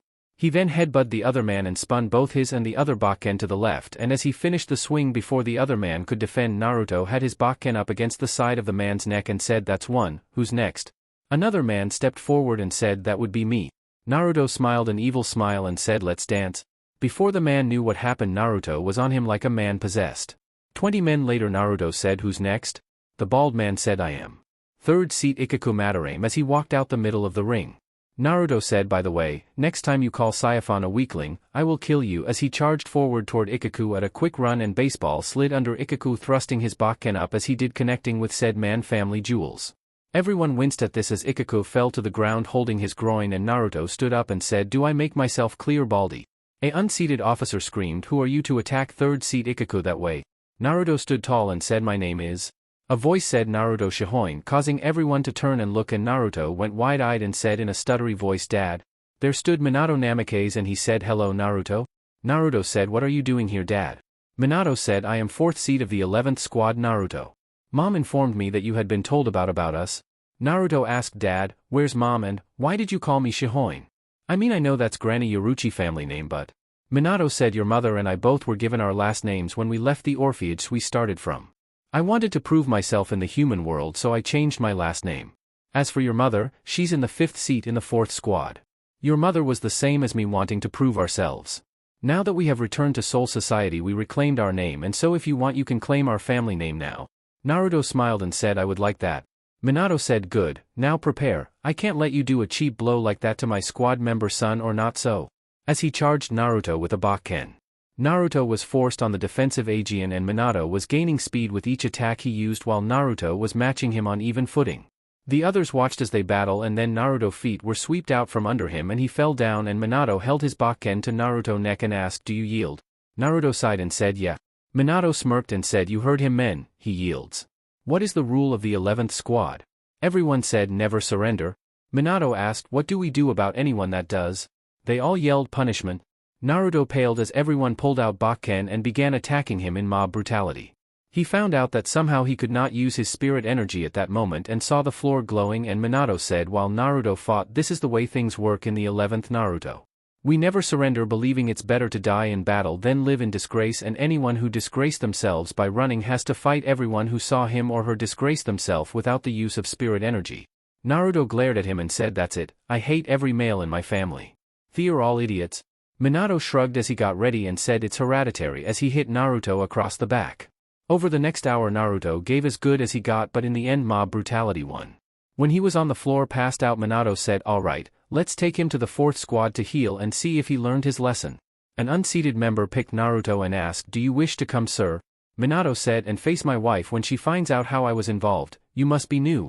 The man said, "Yes sir, just left the academy." Minato looked at him and said, "That means you don't know my wife. Her name is Kushina. She is also known as the Red Death. Not just in the human world but here also. She may be in the 4th squad, but she can fight on even footing with her father, Captain Ichigo of the 5th division. She only is in the 4th squad because she can heal as good as she can kill. Now this here is our only son, who we had to leave in the mortal world just an hour after he was born. What do you think she will do when she sees her son brought in beat up, since she has not seen him yet? For you to find that answer, you take him there." The man gulped and picked Naruto up and took him away. Kenpachi asked, "Don't you think that might have been a little hard?" Minato said, "No, if he wants to make it in this squad he needs to learn never fight someone who won't kill you, just castrate." Kenpachi nods and said, "You're right. Now get everyone back to work. It took you all too long to deal with the boy and he beat some of you. I won't stand for weaklings in my command." Chapter 5. When Naruto awoke he heard the sound of moaning and groaning coming from the next room, and he looked and said, "Looks like the 4th squad." A female voice said, "Very good, son." Naruto sat up and looked at a woman with red hair sitting there and he asked, "Mom?" Kushina nods and Naruto screams "MOM" as he jumped out of the bed and tackled her in a hug, which resulted in both being flipped out of the chair and onto the ground. Both hugged each other and then burst out laughing, and Kushina asked, "How have you been, son?" Naruto's smile faltered a moment and said, "Good," putting on his fake smile. Kushina frowned seeing it and said, "Son, I know about your life, I meant how have you been since you've been here?" Naruto said, "Well, Saiyaphon-chan is pretty cool. Dad dead when I get back to the 11th squad though. Besides that I really can't say much, mostly been training." Kushina said, "Yeah, Captain Yamamoto already sent word that right now is not for social visit. After you're able to leave again you are to report back to the 11th squad," with a frown. Naruto said, "Don't worry Mom, I just have to get halfway through my training, then we can spend time together." Kushina said, "Yeah, I know. Tenten and Iam have been asking about you. I think they like you." Naruto looked confused and said, "I don't know what to say Mom. I do care for both, but I don't know if it's just friendly or if it is something more. There's also someone else I have feeling for, but I don't know what it is either. I don't have much experience for these feelings." Kushina asked, "Well, what are the feeling like? I might be able to help you." Naruto then looked down for a moment and said maybe later, I need more time to think. Kushina said alright, well your wounds are already healed and you can go back at any time. As for Ikaku, he will be here for a little longer along with the man who brought you in. He had a little accident? Naruto said well I better get going mom, I still have a lot to do in a short amount of time. Kushina nods and Naruto quickly left. After he was gone she thought, what's wrong son, why are things so hard right now? I had thought we could spend all day catching up. Well time to check on my two patients. I need to talk to Saifon though and find out what her intentions are to my son. 3 possible girls all after him. Looks like he has his grandfather's charm. Damn it dad, why did your genes infect my son, I just hope he's not clueless as well. When Kushina walked into the room where her two patients were she cracked her knuckles and said so Ikaku, tell me, what did you say to piss my son off? Ikaku paled while the other man who has tubes down his throat and 7-4 whimpered at her voice. Meanwhile Naruto walked toward the 11th division and thought, it doesn't matter how I feel for those 3, when they learn what I must do they will hate me, at least 10-10 and I am will, they both will know I am the person who killed all their friends in Konoha. Saifon will probably hate me as well as he stopped and looked at the sky before he closed his eyes and let a tear fall. Arachner Kage said do you lack resolve to do what is right? Naruto thought but who has the right to judge what is right? Why should I listen to Yamamoto? If his orders made sense I would follow them but it's too close to the way the villagers were with me for my taste. I mean just because Kyuubi could get free they wanted to kill me and yet there were those who defended me so I could live to this point. Just because the hollows could come does not mean we should kill them. It's just not right? Kage asked so why follow the orders when you know they are wrong? If you follow the orders what does that make you feel like? Naruto thought and said it makes me a piece of shit. Kage asked and what if you didn't follow the orders? Naruto blinked and looked at the sun and thought it could cost me my life because I might have to fight Yamamoto or any of the other Shinigami. Kage asked but what of your precious people? Naruto thought and said I am the light that shines brightly for them. Every light burns brighter before it goes out. If I must burn so bright even Kami will take notice to save those lives then I will. Kage said your resolve is set but what of the people who have shunned you and hated you all your life? Naruto thought they may hate me but I can understand why. The pain of loss and loneliness is far greater than any could believe. It's not my place to judge their souls but they deserve a chance for redemption. Kage said then if that is your choice and your resolve is set then I will be your power. You know my name and you know I am the shadow behind your light. You now have my power to add to your till the end. Burn brighter than the sun. Show the world your resolve now and draw my true power. Naruto reached for his Zanpakuto and said shine brightly Arachner Kage and his Zanpakuto activated. Naruto then turned his wrist to the side and said bankai. A white light shined over all of Soul Society drawing everyone's attention until it finally faded away. When it finally faded away Naruto was now standing with a white sleeveless jacket like a caption and his Zanpakuto was now double-bladed. A blade coming out of both ends. 6 figures landed on the roofs around him, among them being Captain Yamamoto who asked, why have you released you bankai Naruto? Naruto eyes glossed over before his Zanpakuto faded away reverting back to normal as he fell toward the ground only to be caught by Yoruichi who had appeared with the others who had arrived. She checked him and said it appears as if it's his initial release sir. Him and his Zanpakuto must have just come to terms to receive it. Yamamoto nodded and said very well, since bankais are usually only awoken in combat or intense mental strain I am going to assume that it was mental strain. Yoruichi, please take him to talk to see Captain Shunsui Kairaku of the 8th Division. Nobody understand mental states better than him. I am not really worried about this but I do want to make sure one as promising as Naruto appears does not fall into depression. Yoruichi said thank you sir as she picked him up and took him away. After she was gone Yamamoto said that is all everyone, you may leave. As they all were leaving Yamamoto asked is there something on your mind Saifon? Saifon said yes sir. When I was training him sir I would take 1 hour a day to allow him to find emotional balance while discussing anything about his training he experienced. I know that is unheard of but when we were training around 36 hours days sir I felt that would be acceptable. I would like to request to continue that when possible with his new training. Yamamoto said I will take it under advisement but Naruto is no longer training with you and your duties to your squad are too important for you to try to see him every day. I will think over what to do about this if I do accept your request. Dismissed. Saifon nods and leaves and Yamamoto thought interesting, his resolve has been formed but for what gain will he lean toward? After she left Saifon thought what is wrong Naruto? What upset you so much to form your bankai? Yoruichi looked at her grandson and thought what's going on Naruto? That kind of release while not unheard of is usually associated when someone close to you dies, like a spouse or child. When Naruto awoke he found himself laying on a roof and he saw the sky above him and he groaned as he sat up and saw a man with a pink coat on sitting under an umbrella on the next roof. The man said, hello Naruto, how's life? Naruto said, death seems favorable to life sometimes. The man said, true, very true. The name's Captain Shunsui Kairaku of the 8th Division. Naruto said, Naruto Shihoin. Kairaku said, pleasure to meet you. So tell me, what's up? Naruto blinked and said, the sky. Kairaku smirked and said, a man after my own heart. Tell me about yourself Naruto. I mean, I heard all kinds of stories about you from my fellow captains and the surveillance team from when you were in Konoha, but I never really listened to those things. I rather not know and then find out from the source. Naruto asked, what do you want to know? Kairaku said, well, do you have a girl you like? Naruto asked, what do you mean? Kairaku said, I mean, do you have any woman you like, you know, lust, love, like, anything like that? Naruto looked away and said, I don't know. Kairaku asked, what do you mean, do you or do you not like the most beautiful creatures in all the world? Naruto said, to those who live in the shadow, they cannot look at the beauties of the world, they do not go into the light because it would diminish both, with his eyes closed as he laid back. Kairaku asked, and which would you be? The light or the shadow with narrowed eyes? Naruto said, I am the shadow behind the light. Without the shadow, light would be diminished, but without light, shadow will still be there. Kairaku asked, what are you afraid of? Naruto opened his eyes and said nothing as he disappeared using flash step. Kairaku laid back down and said, that's sad, as he grabbed his hat and drank some sake before he got up and began to leave. Naruto appeared on top of the Sokyoko overlooking Soul Society and sat down to think. A few hours later the 13 court captains were all assembled and Yamamoto asked, what is it you requested this meeting about Kairaku? Kairaku stepped forward and said, sir, I would like a few questions asked about Naruto Shihoin. Several of the captains drew immediate attention and Yamamoto asked, is this important enough to request all of the captains? Kairaku said, sir, if from what I have learned from talking with him is true, then we could have someone who could become another Aizen, sir. Each of the captains' eyes went wide at this a moment and Saiphon gasped lightly. Yamamoto said, very well, you may ask your questions. We cannot handle another threat like Aizen? Kairaku said, who is he actually close to? I mean, who could he turn to for help if he needs it? Yamamoto said, Saiphon, when you were training him, who was he close to? Saiphon gulped and said, besides myself, no one, sir. Like I told you earlier, to keep him from burnout I would make him spend 1 hour relaxing and offer moral support and advice if he needed it.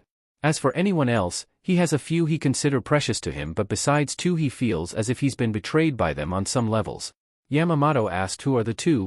Saiphon said, Tenten and I am, sir, the 2 girls he came here with. Kairaku asked, his precious people as you called it, what did he feel betrayed about by them? Saiphon said, well, Minato and Kushina, his parents betrayed him at birth by sealing the kyubi and then offering her life to make sure it worked with the extra chains. He feels Uruchi and Kasuke both betrayed him by leaving him in the village where he was abused. He knows he could not come here, but he wonders why they would never take him to a smaller village in another country to spare him the pain. He thinks an orphan in another village would have been better than what he had. As for Tucci and Dustin, they both knew who he was and who his parents were. He blames them for the same thing he blames his parents for. He feels they basically abandoned him despite knowing who he really was. The Sandaime Hokage who protected him his life he feels betrayed by also because he lied to him his entire life about why he was hurt as well as who his parents were. The last person he feels betrayed by is Irika, an academy teacher, because until Naruto actually saved his life he would single him out to make him be abused by those his own age through humiliation. Kairaku said, I see. Sir, my last question is for you about Naruto? Yamamoto asked, oh, and what is that? Kairaku asked, what orders have you given him? I mean, what is his true objective? Everyone was shocked by the question and Yamamoto asked, why do you believe I gave him order, or that if I did they would be important to this? Kairaku said, because he is willing to die in order for those who he feels for are not touched by what he must do. He calls himself a shadow that will live without light, but the light would be destroyed by the shadow he is going to be, so that tells me that he has something he must do that is going to destroy him, and he does not want those near him to be affected by it, and since the only person who could truly touch him in any way is you, because you are the only person who can control the fate of those he cares for, I figure that it is you who must be the one who has him doing something that is destroying him. Whatever his choice is on what you have him doing, he is willing to die for it. Saiphon asked, how can you be sure he is willing to die though? Kairaku said, because when I asked him what he feared, his resolve shone as true as a bankai and he told me nothing. Everyone has a fear except those who are already set to die. Now I ask, what is it you have him actually training for? Yamamoto was quiet for a few moments and said, very well.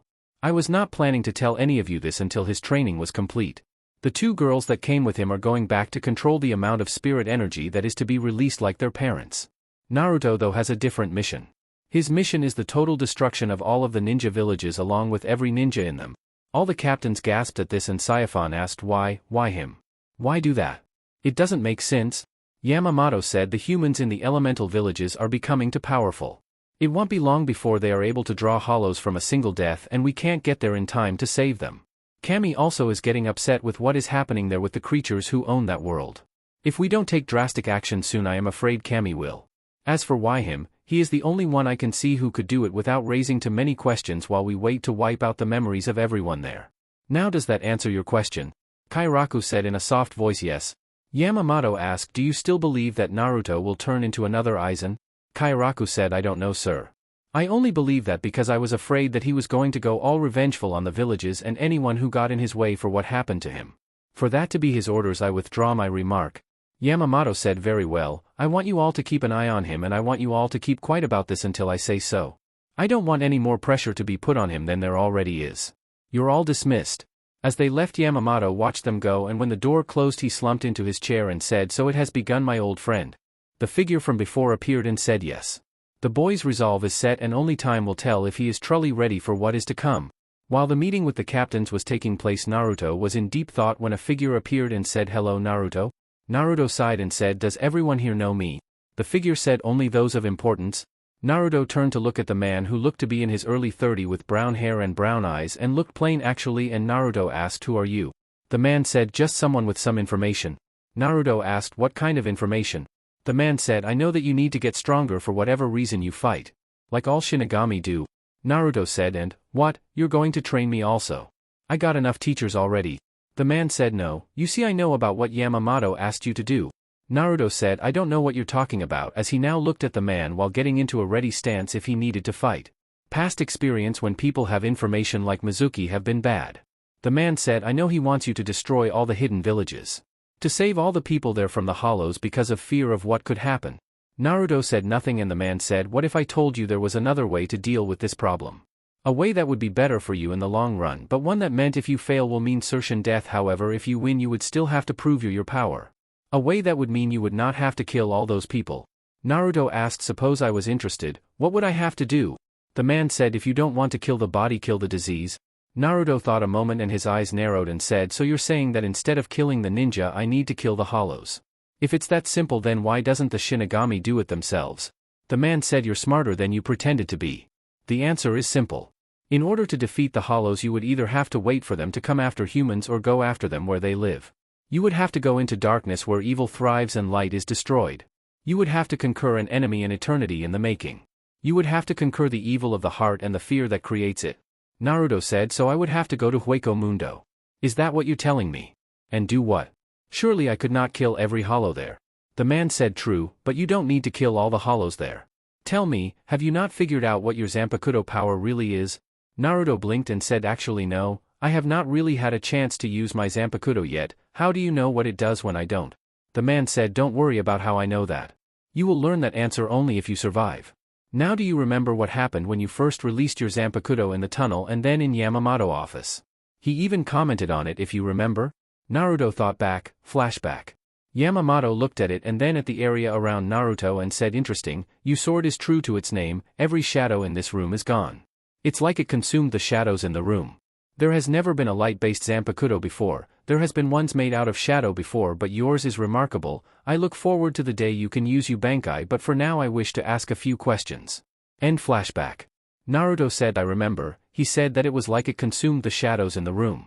The man said look at your shadow Naruto. Naruto looked down and noticed he did not have a shadow. He then looked up and noticed that the other man's shadow that should be going away from them because of the sunlight was actually going toward Naruto and little specks were being destroyed when it gets close to Naruto. Naruto said it really is consuming the shadows, even when it's not released. The man nods and said correct, your Zanpakuto feeds off of darkness. You yourself have said that without the shadow, light would be diminished but without light shadow will still be there. That is in essence a truth of the universe? Naruto looked at the man and said who are you really? You not from Soul Society are you? The man said perhaps I am not, you will have to figure that out on your own. Naruto asked you said if I succeed I would still have to prove myself.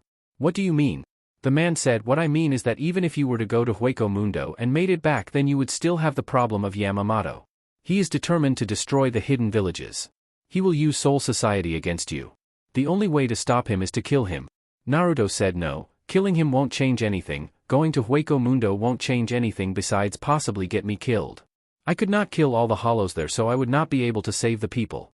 Yamamoto said Kami was getting upset with the people. Somehow there has to be a way to save them while stopping the threat of Kami destroying them along with keeping the hollows from coming after them. The man looked at Naruto and said, to be so pure yet, tell me, what would you do if you had to choose? How would you had to decide how to handle this mess? Naruto sighed and said as he turned his back to the man, there is only one thing that can be done, the same thing that has been done for all ages. Fight your battles as they come. Do what you think is best at the time.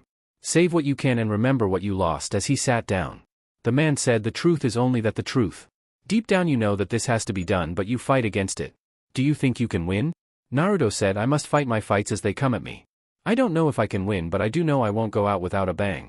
The man said, then fight well and do what you think is best, as he charged toward Naruto. Naruto did not have time to react before he was shoved off the side of the cliff. As he began to fall, he started to gather his spirit particles to airwalk when a portal appeared below him and he plunged into it. The man said, good luck Naruto, as he disappeared. Chapter 6. Naruto blinked as he hit the hard ground and he looked around him and said, where the hell am I? A creepy voice said, a Shinigami came all the way here to be eaten. Well, I can't let a delicious little morsel like this get away. And Naruto turned and saw a black creature with a white mask about 20 feet tall, and Naruto thought, shit, a hollow, remembering how Saiyaphon described them. He reached for his Zanpakuto and pulled it out while saying shine brightly Arachnarkage as it turned into a single blade of white light. The hollow lunged at Naruto, who jumped away and from the strike and flash stepped in front of the hollow and swung his Zanpakuto through the mask, cutting it in half. When Naruto did, the mask broke and the hollow did not die as normally they do, but instead it changed back into a human soul. Naruto blinked at the now 60-year-old looking man and thought, what the hell? Kage voice said, I only have 3 abilities. One is to consume all shadows and convert them into spirit particles for you. The second ability is what you see now. I purify the souls of any hollow you kill without killing the souls like every other Shinigami does. The last ability I will reveal to you when I think you are ready. Naruto looked at the man and said, hey buddy, you okay? The man was shaking and said in a weak and scared voice, yes. Naruto said, well, I guess you might as well come with me because I don't know how to send souls back to Soul Society. I only know how to fight. I don't even know where I am right now. The man said, Hueco Mundo. I've been here for 20 years now. It was terrible the time I was here. Naruto said, Hueco Mundo, huh? I remember hearing about how my grandparents came here a long time ago and fought. I need to get to somewhere called Las Noches and there I can find the tunnel to the real world. The man said, it's on the surface. We're deep underground. I don't know how to get there. Naruto said, well, I guess we will have to look for more hollows then. If I can free some more of them, then perhaps one of them will know the way out of here. Just stick close and I will get you out of here, old man. The man nods and Naruto starts walking away. Back in Soul Society, Tenten dodged to the left to miss being hit with a club before she did a spinning leg kick to the guy she was fighting, only to have to jump away as several rockets hit the ground where she was a moment before, and thought, damn, my grandparents are a pain in the ass. I wonder how the other two are. As she reached for her sword, Ayam was running along rooftops firing arrows as fast as she could while Ishida was firing as well. Every shot she made he would destroy the arrow with one of his own, and she thought, damn it, how am I supposed to be able to hit him if he blocks every arrow I shoot? How was I supposed to know? Saying Quincy seemed weak compared to Shingamus would piss him off as she jumped into the air only to have Ishida change from firing one arrow to hundreds, and she thought, oh shit. Saiyaphon was running all across Soul Society looking for Naruto but still had not been able to find him since the meeting that she left a few hours earlier. Time skip 2 months later. Naruto looked at the group of souls that he has freed and looked at a particular group and thought, so Shinigamis can become consumed by hollows also, huh? It was a shock when I freed them. 1 captain, 4 seated officers and 20 non-seated officers. Not to mention a wizard. Boy, me and Gramps are going to have one long talk later when I get a chance to. I can't believe he's a wizard. He then looked at the others and counted with his eyes 1,200 souls, give or take a couple of hundred, and said, Tosen. The Shinigami captain said, yes, Naruto-sama. Naruto said, are you sure you can open the portal to Soul Society? Tosen said, yes sir. When Aizen, Jin, and I defected from Soul Society, we used this portal. It was the reason the execution's grounds were placed where they were, because any hollows who came through at that point would have been destroyed, but during our escape the substitute Shinigami Ichigo destroyed the weapon that would have stopped us from returning. Naruto sighs and said, right. I promise I will ask for a reduced sentence for you when we return. I can't promise it will do any good, but with the help you have given to me since returning from being a hollow, as well as the information on the new hollow levels, I might be able to get you at least a chance to plead your case. I don't really know what good it will do though. Tosen said, I understand, and for what it's worth, thank you. I am guilty, there is no doubt about my crimes, and if I am to be executed then I have no right for forgiveness. The freedom you showed me after the hollow consumed my soul is enough payment. Naruto nods and said, Hiyori. The blonde wizard girl screams, what?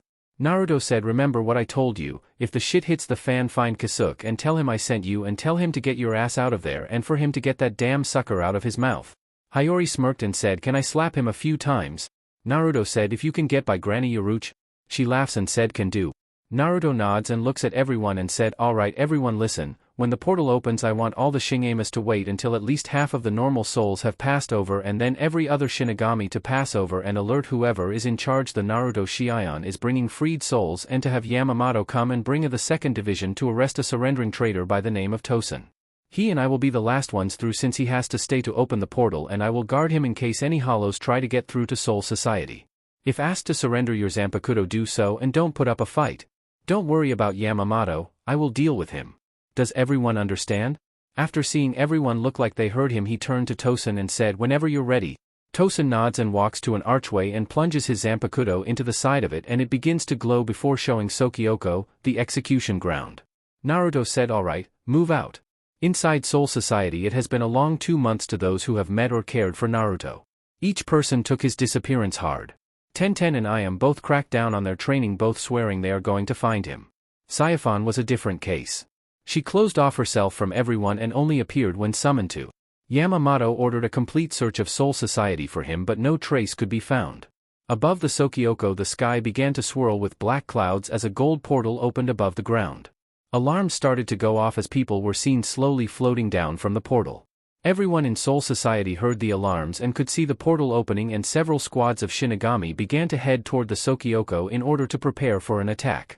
Each of the captains began to head toward the command room where Yamamoto would direct orders. Yamamoto was in his office sipping on some tea when the alarms started sounding, yelling unknown gate opening above the Sokyoko.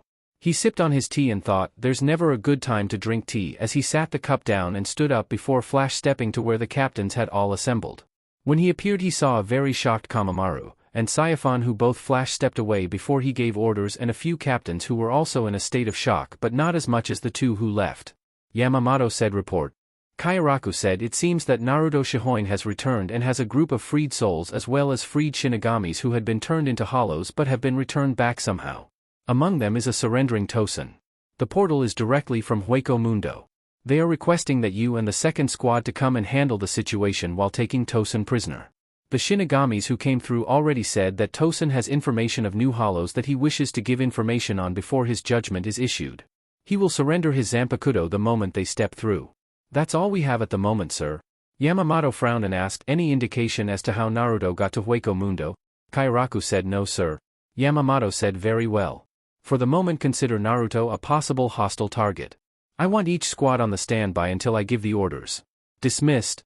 Each of the captains left and Yamamoto said, and I was so looking forward to finishing my tea as he flash stepped away. As Naruto and Tosen fall toward the ground below, Naruto saw that things were tense and the second squad was already there, and Naruto saw that each of the Shinigami who had come from Hueco Mundo were having their Zanpakutos taken and said, well, it appears if things are going to be okay, Tosen. Tosen said, no, it appears there are 2 pissed off people waiting for us below. I recognize both and I figure one of them is waiting for you. Naruto said, really, who? As he looked at the blind man. Tosen turned his head toward Naruto and said, Captain Kamaru, and Captain Saifon. Just then a scream of bankai was heard, drawing everyone's attention. Naruto looked and said shit as he flash stepped in front of Hiyori, already drawing his Zanpakuto, and blocked Zangetsu. Ichigo, who was holding Zangetsu, said, Naruto, step aside. She's dangerous. Naruto said, stand down, the wizard is under my protection along with Tosen and everyone else I brought here. If I must fight to defend them I will, and believe me when I say you can't beat me. Naruto blinked and disappeared, only to reappear a moment later with a leg sweep blocking Saifon leg where she tried to attack him from behind. Ichigo started to make a move toward Hiyori and Naruto said, that's it, bankai. Suddenly a blinding white light filled the entire area, and then another shout of purifying light came from Naruto as he split his now double-bladed sword into 2 swords and he twisted his wrist and both blades met each other. At that moment the entire hill was covered in a white light. Nobody could see anything. Ichigo asked, what is this, as he looked around trying to see. Naruto voice echoed across the whiteout and said, this is the ultimate power of my Zanpakuto. It traps everything in assertion range in a field of white that cannot be escaped out of.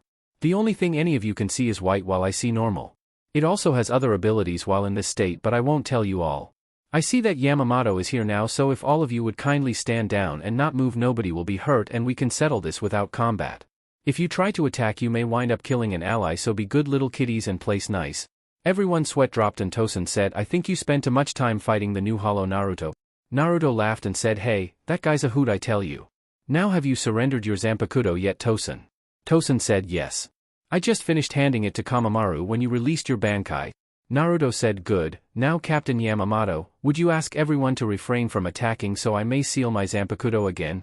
Yamamoto said, everyone, stand down. I will hear Naruto out and judge what is to happen then. Naruto said, good. Freed souls, no fighting, as he sealed his sword back in his sheath. The white light disappeared and Naruto was standing directly in front of Yamamoto and he saw that everyone had stood down. Naruto said, sorry for the way we had to return here, sir, but considering all that has happened since I was last here, I did not want a bloodbath on my hands. Yamamoto asked, how did you get to Hyuko Mundo, Naruto, and how are these people here? Naruto said, well, it all started after I talked to the captain there in the pink coat. I came up here to think over some things related to my return home and what I need to do when I get there. When this guy showed up and talked to me. What was said I will only tell you in private, but when I refused what he said, he attacked me and opened a portal to Hyuko Mundo, shoving me through it. The thing is, the guy was not a Shinigami or anyone from Soul Society itself. I have an idea who he was, but that is one of the reason I want to talk privately to you. Anyways, after he shoved me in the portal, I was instantly attacked by a hollow, and when I killed it, I learned the second ability of my Zanpakuto.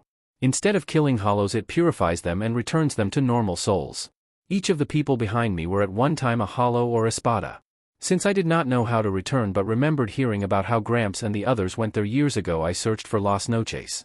I luckily found the Shinigami, the Wizard, and Tosen as I was fighting my way through, and they helped me protect the souls to return here. Tosen, who admitted everything to me, so I knew he was one of the 3 captains who betrayed Soul Society, was able to open the portal for all of us to return. Yamamoto nods and said, very well, kill the Wizard and Tosen. Before anyone could move, Naruto had already moved and had his Zanpakuto unsheathed against Yamamoto's neck and said, so it's true. To cover up your mistakes, you would kill anyone and anything associated with the mistakes, in a deadly voice. Yamamoto looked at Naruto from the side of his head and said, what is the meaning of this, Naruto? Naruto said, tell me, Yamamoto, why do you protect the hollows? Why is it every time someone creates a new way to turn the war that has been going on for over 2,000 years in favor of the Shinigami, do you order it destroyed? Saifon, who was shocked seeing Naruto assault Yamamoto, said, Naruto, release Captain Yamamoto or I will be forced to fight you. Naruto said, no. I challenge you, Yamamoto, to a duel.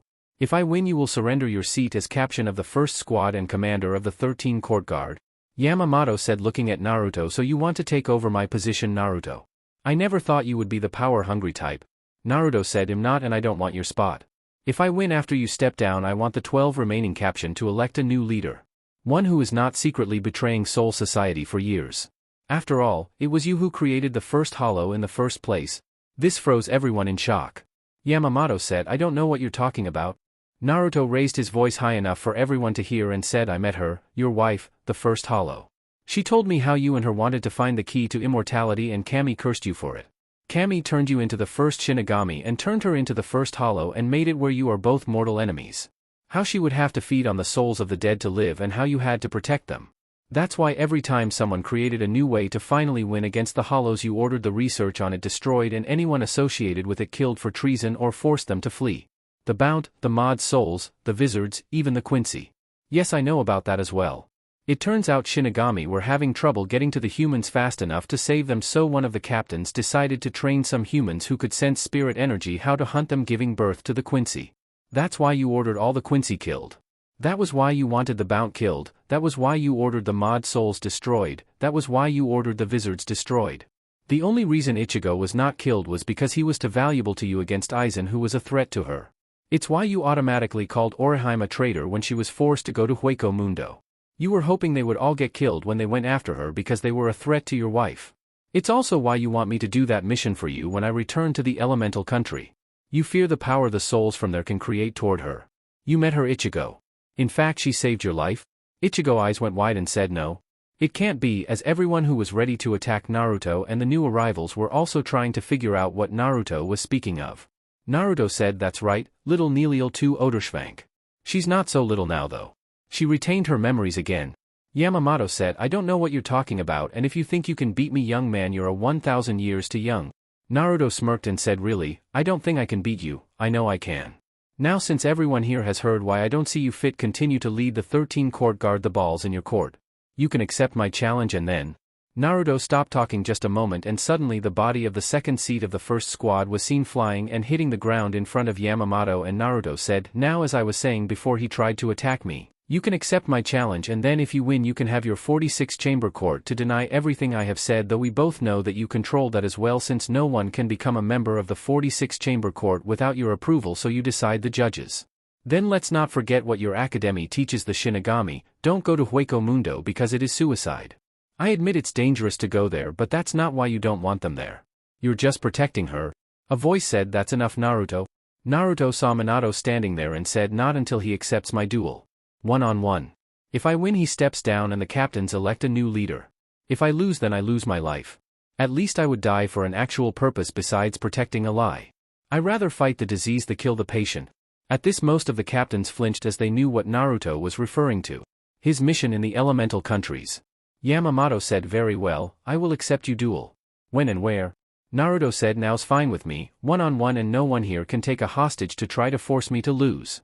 This is a test for each of us on our honor and beliefs. Also no one can attack the souls I brought until this matter is taken care of. Agreed. Yamamoto disappeared and reappeared a few feet away and said agreed as his staff turned into a sword. Naruto smirked and jumped into the air to airwalk, and Yamamoto did as well. Naruto said, old geezers first. Yamamoto said, I will destroy you, boy.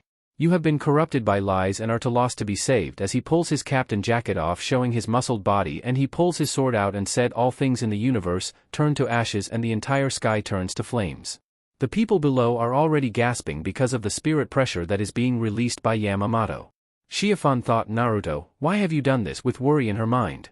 Similar thought to this were in the heads of others, while some were thinking on what Naruto said and wondered if it could be true. Minato looked at his son and thought, what's really going on here, Naruto? Naruto said, shine brightly, Arachnarkage, as his sword activated into a single light beam. Yamamoto said, I am surprised you can still breath at this stage. Naruto smirked and said, I'm full of surprises, old man. Yamamoto said, I see, blazing fortress as a sphere of fire surround both men, making it impossible to escape.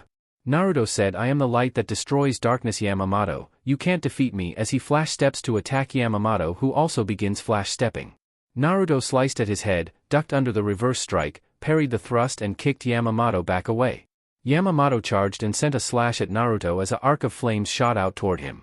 Naruto flash stepped away and reappeared behind Yamamoto and slashed at the old man's back, only to meet his sword being held over his right shoulder. Naruto said, let's take it up a notch, as both men begin flash stepping, striking and flash stepping again. This went on for 10 minutes and Yamamoto said, it's time to show you why you are no match for me, boy. Bankai, as he literally became a living body of flames as they consumed his body, and the spirit pressure make nearly everyone below them freeze, gasping for breath, with only a few Captain and Ichigo not being completely affected. Naruto twisted his wrist and said, Bankai, as his sword becomes a double-bladed sword of light, gasping for breath under the pressure. Yamamoto said, you should forfeit, boy. I don't have patience for those who need to learn to breath. Naruto panted and said as sweat was coming off of him, don't worry, my next attack will finish you off. Purifying light, as the sky is completely covered in white again, destroying the flames and cancelling all the spirit pressure on everyone below. Moments after the white flash, a blue flash of light covered everyone in Soul Society except for those inside the white square of light. Inside the square of light, Yamamoto saw he was in a circle of darkness in a completely white sea, and he asked, so this is what the inside looks like. Interesting, boy. Naruto said, cut the crap, old man, this one is different from before. Nobody can see or hear us in here. Your flames won't work here because there is no spirit particles for them to breath off of. Also, if you notice the circle of darkness under you, it don't matter if you're stronger than me or not. In here you're nothing but a battery to me. As the shadow shrinks, more and more of your spirit energy will become mine for a short time. I will never tire and you can't see me or escape. You could swing your Zanpakuto and pray to hit me, but it won't because I can see it coming and move. Yamamoto said, impressive.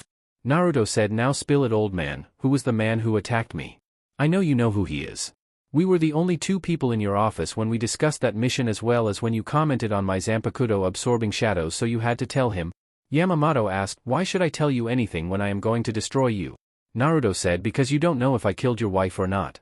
You're at my mercy at the moment? Yamamoto was silent and Naruto sighed and said, I know you must care for her deeply to undermine the Shinigami, so why not tell me your version of the story if it's different from hers? Had you not forced my hand we could have talked in your office, but you wanted to make sure that both Tosen and the girl were silent in case they met your wife? Yamamoto looked around and took several swings trying to send his flame attacks or anything, and nothing happened, and he took several steps in one direction before trying to flash step and it not work, and he took off running and running and running trying to get out of the light, but it never worked. Naruto watched Yamamoto run in a complete circle inside the light since the walls formed a sphere around them and Naruto was outside of the sphere while still inside the pillar. The only escape was from outside help. Yamamoto stopped running and let go of his Zanpakuto and it fell and then clattered against the floor 20 feet down, and Yamamoto blinked and began to walk and found himself approaching his sword as he walked straight, and he said, I see, I am trapped in a bubble. Naruto said, Yeep, the walls absorb your spirit particles and condense the ones in the air to make solid walls that can't be destroyed, and since the walls are sucking the particles from you there are none in there for you to use Kido, or your flames. This is how I defeated Minos Grande and Espadas. Yamamoto said, but all the Espada were sealed away.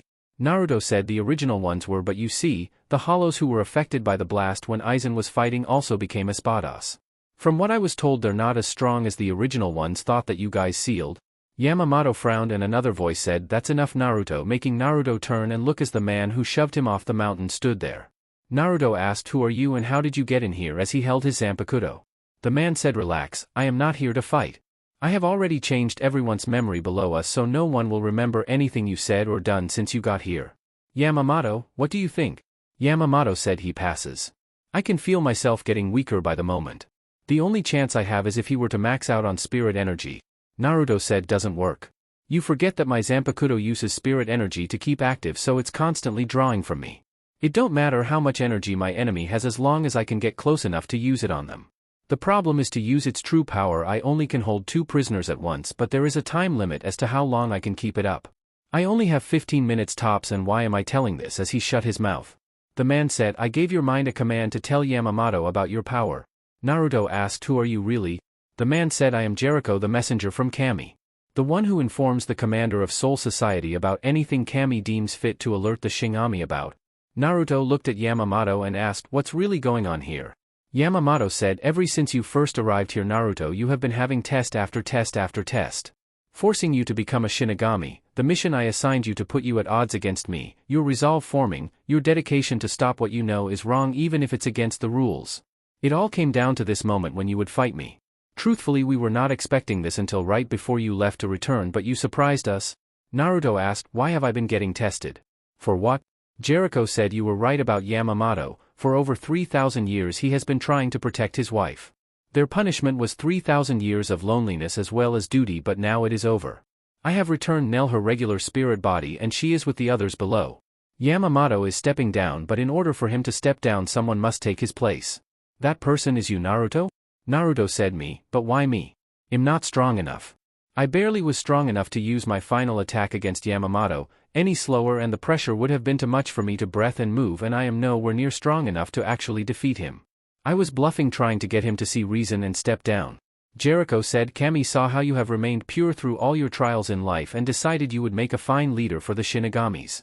That is why you were selected to be tested. However, you must realize that when you take over there are things that you can't do.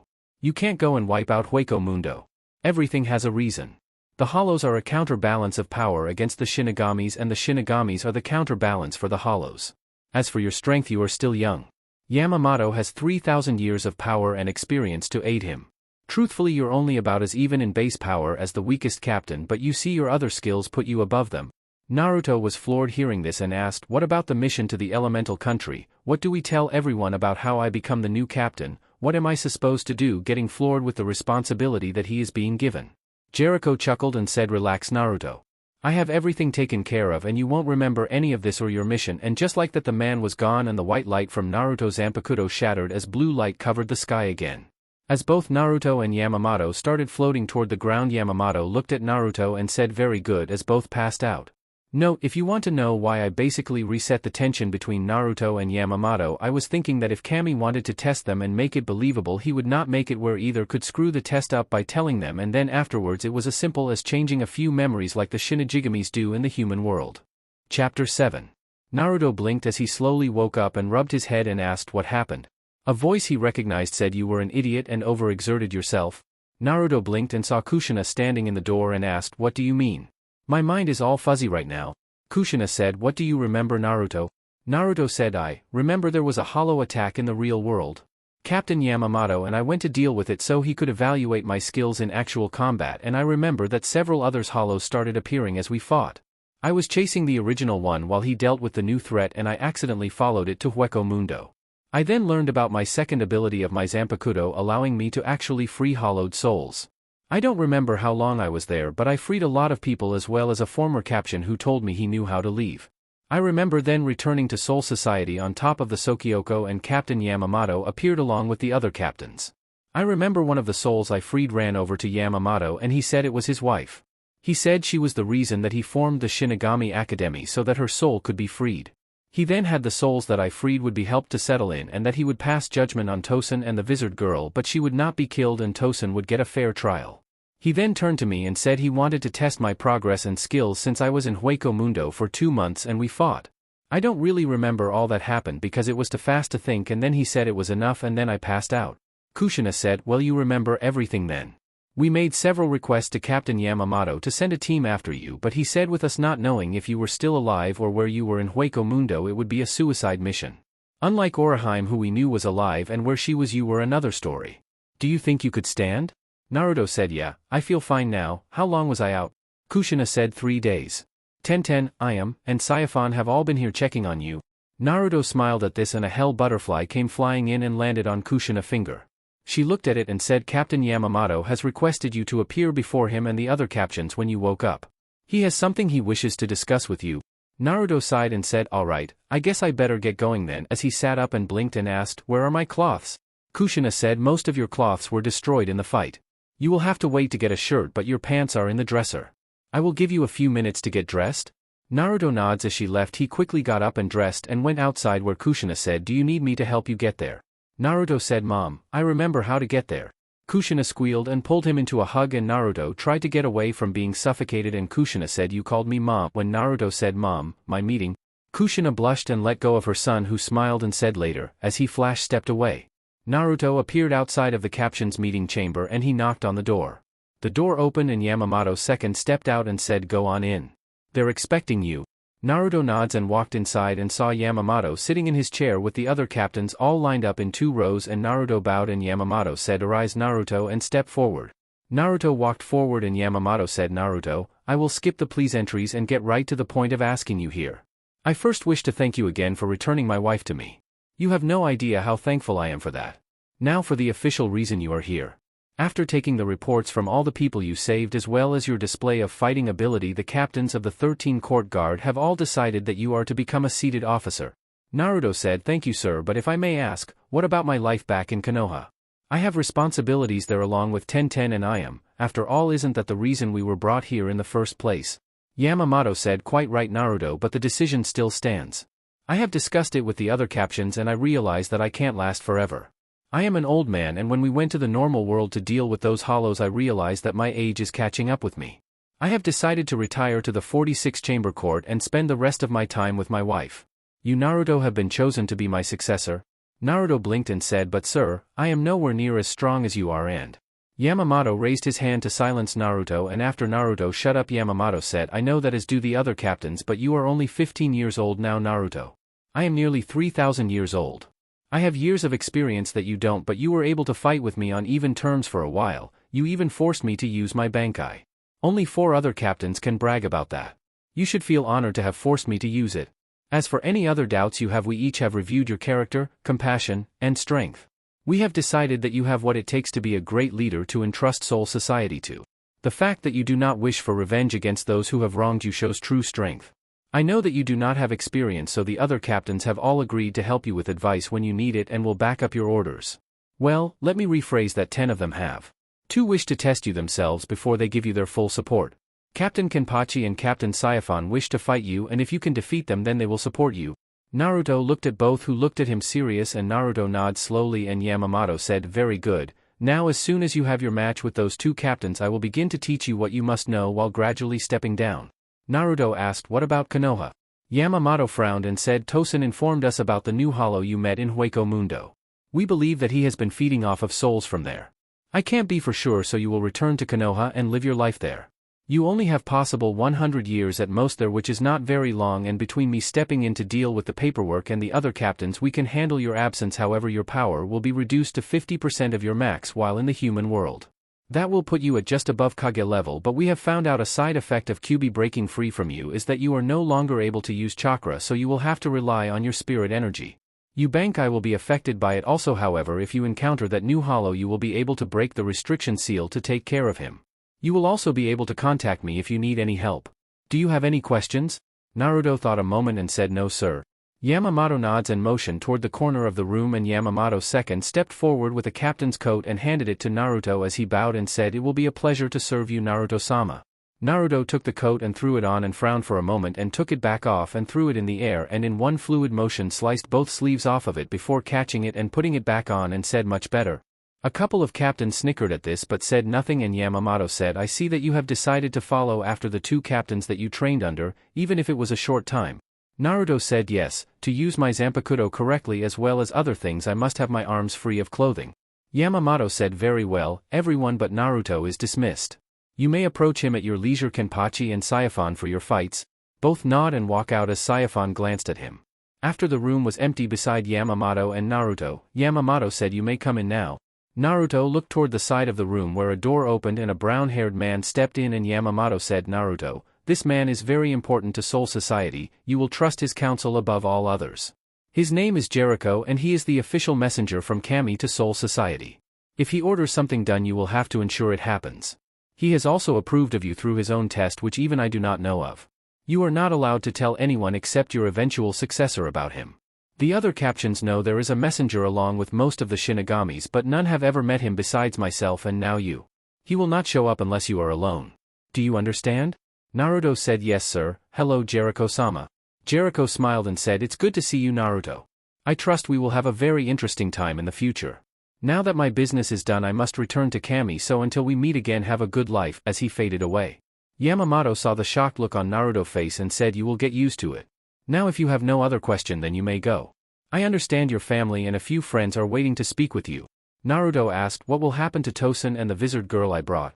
Yamamoto said, "Tosen has had his spirit energy sealed away except for enough to live on, and he is under the 12th division, giving all details of what he experienced as a hollow as well as when he was with Aizen. As he proves himself, he will be allowed a little more of his power as he gains his trust. I understand now that he did not think that things in Soul Society were justice with the way we handled certain situations, which I agree could have been handled different, but we can't change the past. As for the girl, she has been placed in the 5th squad under Ichigo since he is stronger than her, and if she proves herself then she will move up in ranks." Naruto nods and said, "Thank you for not executing Tosen. He may have been a traitor before, but without him me and the others would still be walking around trying to escape from Hueco Mundo." Yamamoto said, "Very well, is that all? Dismissed?" Naruto nods and walks outside the door and saw Saiyaphon leaning against the wall waiting for him, and he said, "Yes Saiyaphon." Saiyaphon said, "Woods," now as she flash-stepped away. Naruto blinked and thought, "Oh, K," as he flash-stepped following her. As they arrived in the woods, Saiyaphon took her captain's coat off and said, "Are you ready?" with her back to him. Naruto took his coat off and sat it on the ground and said yes. Before he had a chance to react, Saiyaphon put her foot against his head in a spinning kick. Naruto recoiled and flipped to miss the next attack. Saiyaphon kept attacking, never giving him a chance to recover, and screamed, "Hold still so I can kill you." Naruto grabbed her fist on the next punch and twisted it behind her back and asked, "What's wrong? Why are you so mad at me?" Saiyaphon screamed, "How can you be so dense?" as she did a leg sweep and twisted her body and kicked Naruto's shoulder to free her hand. Naruto rubbed his shoulder and ducked under the next kick that destroyed a tree limb and asked in a confused voice, "What?" as he blocked the next strike. Saiyaphon screamed, "You hurt me just like Yoruchi did. I got close to you and then you just up and disappear on me. Yes, I know you were trapped in Hueco Mundo, but you should have not followed in there, you idiot." Naruto said sorry as he blocked her high kick with his high kick. Saiyaphon screamed, "Sorry? You say you're sorry? Do you think that would make it better, make me feel better for all the nights I stayed up crying, all the days I would look at the sky and think about your eyes? Do you think sorry will fix the pain I felt, the worry, the guilt?" Naruto's eyes softened and the next punch from Saiyaphon hit him right in the chest, sending him into a tree. She was on him in moments, delivering punch after punch, and Naruto just took them. Saiyaphon closed her eyes as she kept hitting him, and her blows got lighter and lighter until she put her head on his chest and punched his left shoulder and said, "I thought you were dead." Naruto put his arms around her and pulled her close and let her cry, and after several minutes he said, I never wanted to hurt you, Saifan. She looked up into his eyes and they just stared at each other. Saifan leaned forward and put her lips to his and Naruto slowly returned the kiss. As they kissed, Naruto's knees gave out and he coughed and blood came out of his mouth as his eyes rolled into the back of his head. Saifan's eyes got wide, realizing she had hurt him, and grabbed him quickly before she stepped away to the 4th division. When she arrived with him, Kushina, who had sensed Naruto Retsu, quickly arrived and screamed what happened. Saifan said, Captain Naruto and I had a fight. I think he's got internal injuries. Kushina noticed the word captain and noticed neither her or Naruto had a jacket on, and she said, alright, let's get him to a room. I swear I might as well just reserve this room for him, as she brought him into the same room he woke up in earlier and she began to heal him. Saifan looked on with worry, and Kushina after about 10 minutes said he should be fine now. He just needs a few hours to rest. So tell me, why did you call him captain? Did he fight you for your position? Saifan said no, Captain Naruto is now the captain commander of Squad 1. Kushina dropped the towel she was wiping her hand on as she heard this and slowly turned to look at Saifan and asked, are you serious? Saifan nods and said yes, Captain Commander Yamamoto is retiring and him along with the other 12 captains all voted for Naruto to be his successor. Kushina asked, then why were you both fighting? Saifan said all the captains agreed, but 2 captains wanted to evaluate him themselves before they gave their full support, Captain Kenpachi and myself. Kushina said, well, my bullshit meter is going off, so tell me why you really wanted to fight him. Saifan said, I don't know what you're talking about, as she started to leave only to find her head slammed against the wall with a knee in her back from Kushina, who said, listen here missy, you may be a captain but that's my son and I don't care if I have to kick everyone's ass his soul society. If you don't give me the real reason why you were fighting him right now, I will break your face. You know I can do it because you know how powerful I am. Saifan tried to get free but found she couldn't and said, fine, I wanted to kill him for hurting me. He disappeared and I thought he was dead. Kushina said, I see, so you love him huh, as she released her a little. Saifan sighed and said yes. Ever since he was a kid? Kushina blinked and asked what? Saifan sighed and said, when Naruto was about 8, you remember the Uchiha massacre, when we had to act quickly to get all those souls. Well, while there Yaruchi asked me to check on her grandson since I was the one sent. I went there and found him after he had been beaten again. I took him to where his apartment was and saw it had been broken into and trashed. I used one of the few healing spells I know to heal his wounds, and I stayed with him the rest of the night to make sure he was okay. I cleaned all his wounds and changed his cloths, and then I laid his head in my lap and sang softly to him to try to get rid of the nightmare he was having. When he woke up he saw me and called me a beautiful angel. I erased his memory of that happening, but I could never forget the look he had in his eyes when he looked at me. Such loving affection. I started volunteering to go to the elemental countries and I would swing by and check on him. I soon realized the look in his eyes that I saw was him without his mask he hid behind. When he was alone or when he was truly happy it would show again, and I vowed I would do anything to see it. A voice said, it only shows up a few times but it's something treasured, causing both women to turn and see Tenten and I am there. Saifan's cheeks turned beet red and asked, how long have you two been there? Tenten said, since Kushina asked you if you love him. I am said, so you seen the real him also huh? Saifan slowly nods and Tenten said, I only seen it once and that was the morning we showed up here. We were on the bridge of the ship and it was when I told him I accepted him for him. I am said, I only seen it a few times over the years, like when someone actually got him a birthday present or when someone actually complicated him. Saifan asked in a quiet voice, do you both love him also? I am blushed and Tenten sighed and said, I don't know. I found out the guy I thought I loved because he saved my life turned out to actually be Naruto in an advance henge, so I don't know. I want to spend time to get to know the real him, but things have been in the way. I am said, I do care for him, but I thought that he actually loved Sakura. I guess I got fooled by his mask. And another voice said, well, now this has been interesting turn of events, causing all 4 women to look at the chair beside Naruto bed and see a black cat there. Saifan's eyes got wide and asked Yoruichi-sama, what are you doing here? Yoruichi said, what? I just came to tell Kushina about what Ichigo informed me about with the kid being promoted, and I walked into an interesting soap opera. I am and Tenten both said promoted in a questioning voice, looking at the other people in the room, and thought soap opera.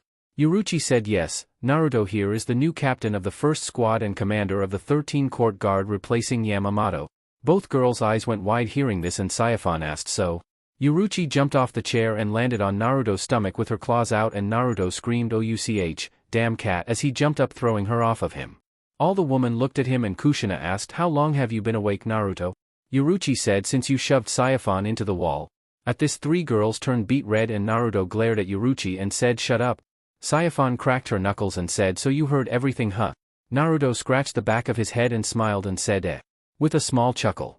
Sayafan looked at Ayam and Tenten and said, sting all enemies to death, as she releases her Zanpakuto as her gold stinger appears on her hand. Tenten said, transmute Full Metal Alchemist, as she slaps both her hands together and a metal glove covers her right hand with a blade connected to it. Ayam holds out her hand and a bow forms and Naruto gulps and said bye as he flash steps away. All three of the girls disappear after him with two flash stepping and one using Hirinkyaku, the Quincy version of flash step. Naruto lands on a roof and jumps away as arrows hit where he was a moment before and then jumps off another building that has a stone hand appear and try to grab him and he dodges a kick to the head from Sayafan and screams, why are you all attacking me? He then jumps into an ally only to be pinned to a wall by arrows and hands shooting out of the walls as Sayafan appears right in front of him with her Zanpakuto near his stomach. Naruto gulps as the other two girls land beside her and asks, so, why are you attacking me? Tenten said, you don't listen in on woman talking. Naruto said, but you were in my medical room when I woke up. Ayam said, you should have let us know you're awake. Naruto said, but I thought mom was going to kill Sayafan if anyone interrupted her. Sayafan said, I'm still pissed at you, as she crossed her arms. Naruto said, but as a sucker went in his mouth and nearly down his throat, making everyone look up and notice that they have attracted a little crowd of the several of the other captains, Yoruichi, Kasuke, Kushina, Ichigo, Minato, Emi, Isis, Ishida, Orihime, Chad, Tatsuki, Momo, Jinta, Nimue and Yurura. Naruto said, what the hell, as he spat the sucker out. Kenpachi said, so kid, you ready to fight? Naruto sighed, god damn it, I get out of the hospital, got one homicidal woman after me and go back in the hospital and come out with 3 homicidal women after me and now I got you wanting to fight. Can I at least get a meal first? Tenten said, hey, I am not homicidal. Naruto said, really, and what? As another sucker goes in his mouth. Naruto glared at Kasuke who said, shut up, women are always right, and obey the following rules. Women are always right, women are never wrong. If you think a woman is wrong then it is a mistake on your part, so apologize. Even if a woman changes what she said a moment earlier, if you tell a woman something and the woman does not agree with it, you must change your mind to that of the woman's. Woman can be mad at you for anything they want and you are to remain calm unless they want you to be angry or upset, and you need to read their mind to know which one they want without them telling you to read their mind. You must also do what a woman wants, not what she says. If the woman is on PMS, pray for a mass panic in the real world to get away from them because you are on the wrong side of the war always. If you disagree with anything I just said, remember that women are always right, so shut up and don't correct any woman. Everyone was looking at him and Yoruichi asked Kasuke-kun, where's your sucker? Kasuke said, I gave my last one to Naruto just then. Why? His answer was a punch in the stomach and one in the face followed by several kicks and all the males winced. After this was done they all turned back to look at Naruto and found a note that said CYA. Sayafan screamed, damn him, he more slippery than Yoruichi. Yoruichi said, and he has more lives than a cat, as she stops her assaults on her husband and looks at everyone who was staying away from her. Yamamoto said, so, why exactly was there a fight in the 4th Squad's buildings? Kushina said, nothing much sir, it's just my son has 3 women after his heart and he needs to make a decision about it. Yamamoto rubbed his chin and Byakuya Kuchiki said, if I may sir, it seems to me that this situation is actually quite easily resolved. Captain Commander Shihoin is the heir to the Shihoin clan. As you know, Yoruichi when she married Kasuke-san officially took his name, but since she had her son Minato before they were married and changing her name, that made him at the time the last of the Shihoin clan, but he officially gave up his name after he returned from his mission in the Elemental country to that of what he went by there, so officially Naruto-san, who since coming here has officially taken up his clan name, the last Shihoin. As such, to ensure the honorable Shihoin clan does not die out, he does have the right to secure his family name with multiple women. A rock to the head was his answer from Naruto, who flash-stepped there as a cat said, are you trying to get me killed? Naruto soon found himself being held up by the scruff of his fur by Sayafan, who turned him and said, so, where were you hiding, Naruto? Naruto said meow as he gave a sad kitty look. Now there was only one problem with that. Several shouts of Kawi echoed as Naruto soon found himself being crushed to death by Tenten, Ayam, and Sayafan. Yamamoto looked at Naruto with looks of pity and said, well that's all, Naruto, remember to have your 2. Sayafan said 1, he already passed mine. Yamamoto said right, remember to fight Captain Kenpachi as soon as you can. Everyone is dismissed.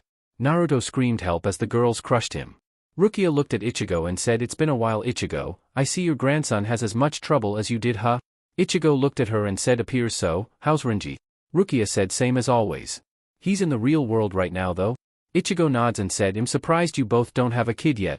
Rukia said yes, our duties keep us apart too much for family at this point, but I owe duty to my family to have an heir before the next 100 years, so it won't be long. Ichigo nods as Naruto dashes through his feet before the three girls ran him over. Ichigo says "Ow wow" as Orihime begins healing him again and said it's nice talking with you again Rukia. We should have dinner sometime. Rukia said I like that. Byakuya smirked as he saw Naruto run away from the girls and Rukia asked, did you have to do that brother? I mean telling about his duties. Byakuya said yes, you remember what my hobby is don't you, as his face takes its normal boring look. Rukia sighs and said yes, seeing Ichigo get beat, I see, so you knew Naruto would escape toward Ichigo huh, not truly believing her brother. Byakuya held his hand up and cherry blossoms flew to his location and formed his Zanpakuto and said I was keeping Naruto-san from fleeing. That's why he hit me with a rock and with the girls blocking his only other escape route that he had not tried to use yet he had no choice but to go through Ichigo and the rest is history. Come sis, it's time for dinner as he leaves. Rukia smacked her head and began following him. Kasuke groaned as he sat up after recovering from the beating and said what happened. Just then a cat jumped on his head and he grabbed it and started squeezing it and said Yoruchi-chan, you returned as he jumped to his feet and started to spin with the cat in his arms. A cough was heard and he turned and saw Yoruchi standing there with Sayafan, Ayam, and Tenten and the cat said oh swirly like me Nami as he passed out. Yoruchi walked over to him and sent a small burst of energy to Naruto's nose and he shifted back into human form but he was naked as he hit the ground. Yoruchi blinked and said huh, so where's his cloths? Kushina said well we will worry about that later. For now I will take him back to get the rest he was broken from earlier as she grabs her son and quickly left. Yoruchi turned and saw three blushing women and said so Sayafan, I now see why you were so interested in my grandson when he first arrived. Yoruchi turned even redder and Tenten said but now what do we do? I mean he knows we each feel something for him, does he feel anything for us or? Yoruchi said relax girl and breath. To answer your question yes, he has feelings for all three of you. What they are I don't know. As for what to do about it, why not go on a date with him each to try and figure things out? Ayam reached behind her back and asked but who gets first date as she looked at the other two women. Tenten looked at the other two as did Sayafan. Then as if on cue 3 shouts of transmute, sting, fire, came from the three girls. In that moment both Tenten and Sayafan were pinned to the wall by arrows from Ayam who had formed her bow behind her back while the other two decided what to do. She smirked and said I guess that means I get first date as she quickly left heading toward the 4th squad's medical building. Sayafan looked at Tenten who was shocked and said did she? Tenten said did we? Sayafan and Tenten both lowered their heads in sulks while Yoruchi burst out laughing as the arrows faded away and both girls fell to the ground. When Naruto awoke again he groaned and said that's it. I am just moving my stuff in here, as he raised up and found a change of cloths including his captain's jacket and a note and he picked up the note and read. Dear Naruto-kun. The three of us have decided that you are going to go on a date with each of us to determine who you want to be with as well as if you like us. Your first date is with me. Your mother said you should awaken today so meet me around 4 o'clock for our date in front of your clan home. I am. Naruto sighs and said great, what now? Kushina walked in with Yoruchi who closed the door and said well son, it's time we had a little talk. Chapter 8. Over the next 2 hours poor Naruto had the dreaded talk about sex, woman, and of course from Yoruchi who stated how Sayafan was like a daughter to her so she would castrate him if he hurt her grandson or not. It was at that moment Naruto had to agree with something it don't matter who you are men, woman rule the world. Naruto after that took time and got ready for his date and was on his way to the Shihoin compound when a hell butterfly came and landed on his hand. He blinked and said shit, I don't know how to use you. The butterfly stayed on his hand and Naruto looked around and screamed HEY, does anyone know how to use a hell butterfly around here? Several people looked at him and snickered thinking it was a joke because he had his captain's jacket on and who ever heard of a captain who couldn't use a hell butterfly? Naruto had a vein appear on his head and said screw it, let's go see if someone's at the house who can use you as he covered the butterfly and started to run. A few minutes later Naruto arrived at the clan compound and saw Ayam all dressed up and said shit, Ayam, can our date wait a few moments? Ayam looked at him confused and asked why, oh did you bring me a gift as she moved his hand and blinked and screamed baka, what kind of gift is a hell butterfly as she starts to pound on him as he tries to protect the butterfly. The noise and cries of pain draw several people's attention and Sayafan stepped out of the house with Tenten and asked what's going on here. Naruto groaned and showed the hell butterfly and Ayam said the idiot here brought me a hell butterfly as a gift. Sayafan looked at the butterfly for a moment and said actually, I think it's got a message and waiting to deliver it. Naruto moaned, that's why I wanted to wait a moment on our date. I don't know how to use the hell butterflies yet and everyone thought I was joking as he rubbed his bruised ribs. Ayam looked sheepish and Tenten smacked her head and said, what kind of captain don't know how to use a hell butterfly? Even I know how to. Naruto said, well sorry ms perfect. I've been constantly busy and no one showed me yet. Ask Saiphon here, she was my teacher for the most part. Both Ayam and Tenten looked at Saiphon who looked sheepish and held her hand up and the butterfly flew to it and she said message for Captain Commander Note CC from now on. Shihoin from the Elemental Countries Field Agent Dustin, retransmitted by 12 Squad over. Agent Dustin request immediate visit from CC Shihoin at his location over. Request states if CC Shihoin can't make it in the next 3 days both Field Agent Dustin and Field Agent Tucci will be either compromised or eradicated. Over. Ayam and Tenten's eyes went wide as they whispered Dad and Naruto frowned and said Saiphon, contact the 12 Squad and ask them to re-establish contact with either agent. Ask what is the nature of their emergency so we know if it's friendlies or enemies. If contact's not made in 2 hours contact me while I plan how to proceed. Saiphon immediately used the same hell butterfly to relay the massage and Naruto looked at Ayam and Tenten and asked how good are you both now? Tenten said I can use my shurikai but I don't have my bankai yet. I can use standard flash step around the same speed as my grandfather but compared to Yoruchi I am slow. I can't use chakra any longer. They told me that if you actually become a Shinigami it fixes the problem with chakra but most souls can't become soul reapers. Ayam said I am currently a little better than an apprentice Quincy. Naruto nods and said right, I understand you can use your Quincy powers without a Jigai right? A voice from behind them said yes and no as Kasuke appeared. Naruto nods and said just the man I wanted to see. I need 3 of the new Gigace ready to go to the Elemental Countries in 2 hours. I need 2 of them with Captain Suppression seals on them. Can you get them for me? Kasuke nods and asked I can guess the 3 of you are going but who's the other captain? Naruto said I don't know yet. I do know that I want another captain though since I am not properly trained yet for anything that may require assistance from Soul Society and I don't know if everyone has been informed of my recent promotion yet so in case the one guy who don't know is on the other end of the hell butterfly I still can prove authorization. Kasuke said right, get started with what you need and I will get the 4 bodies ready.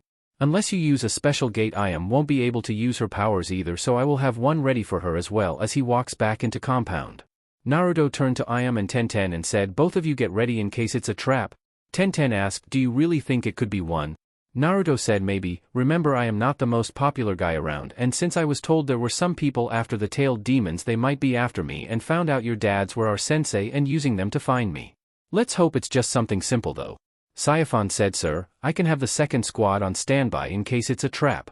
I know both Dustin and Tucci and if they actually had to fight and were defeated then it could be a strong enemy, perhaps even the new hollow I have read the reports on.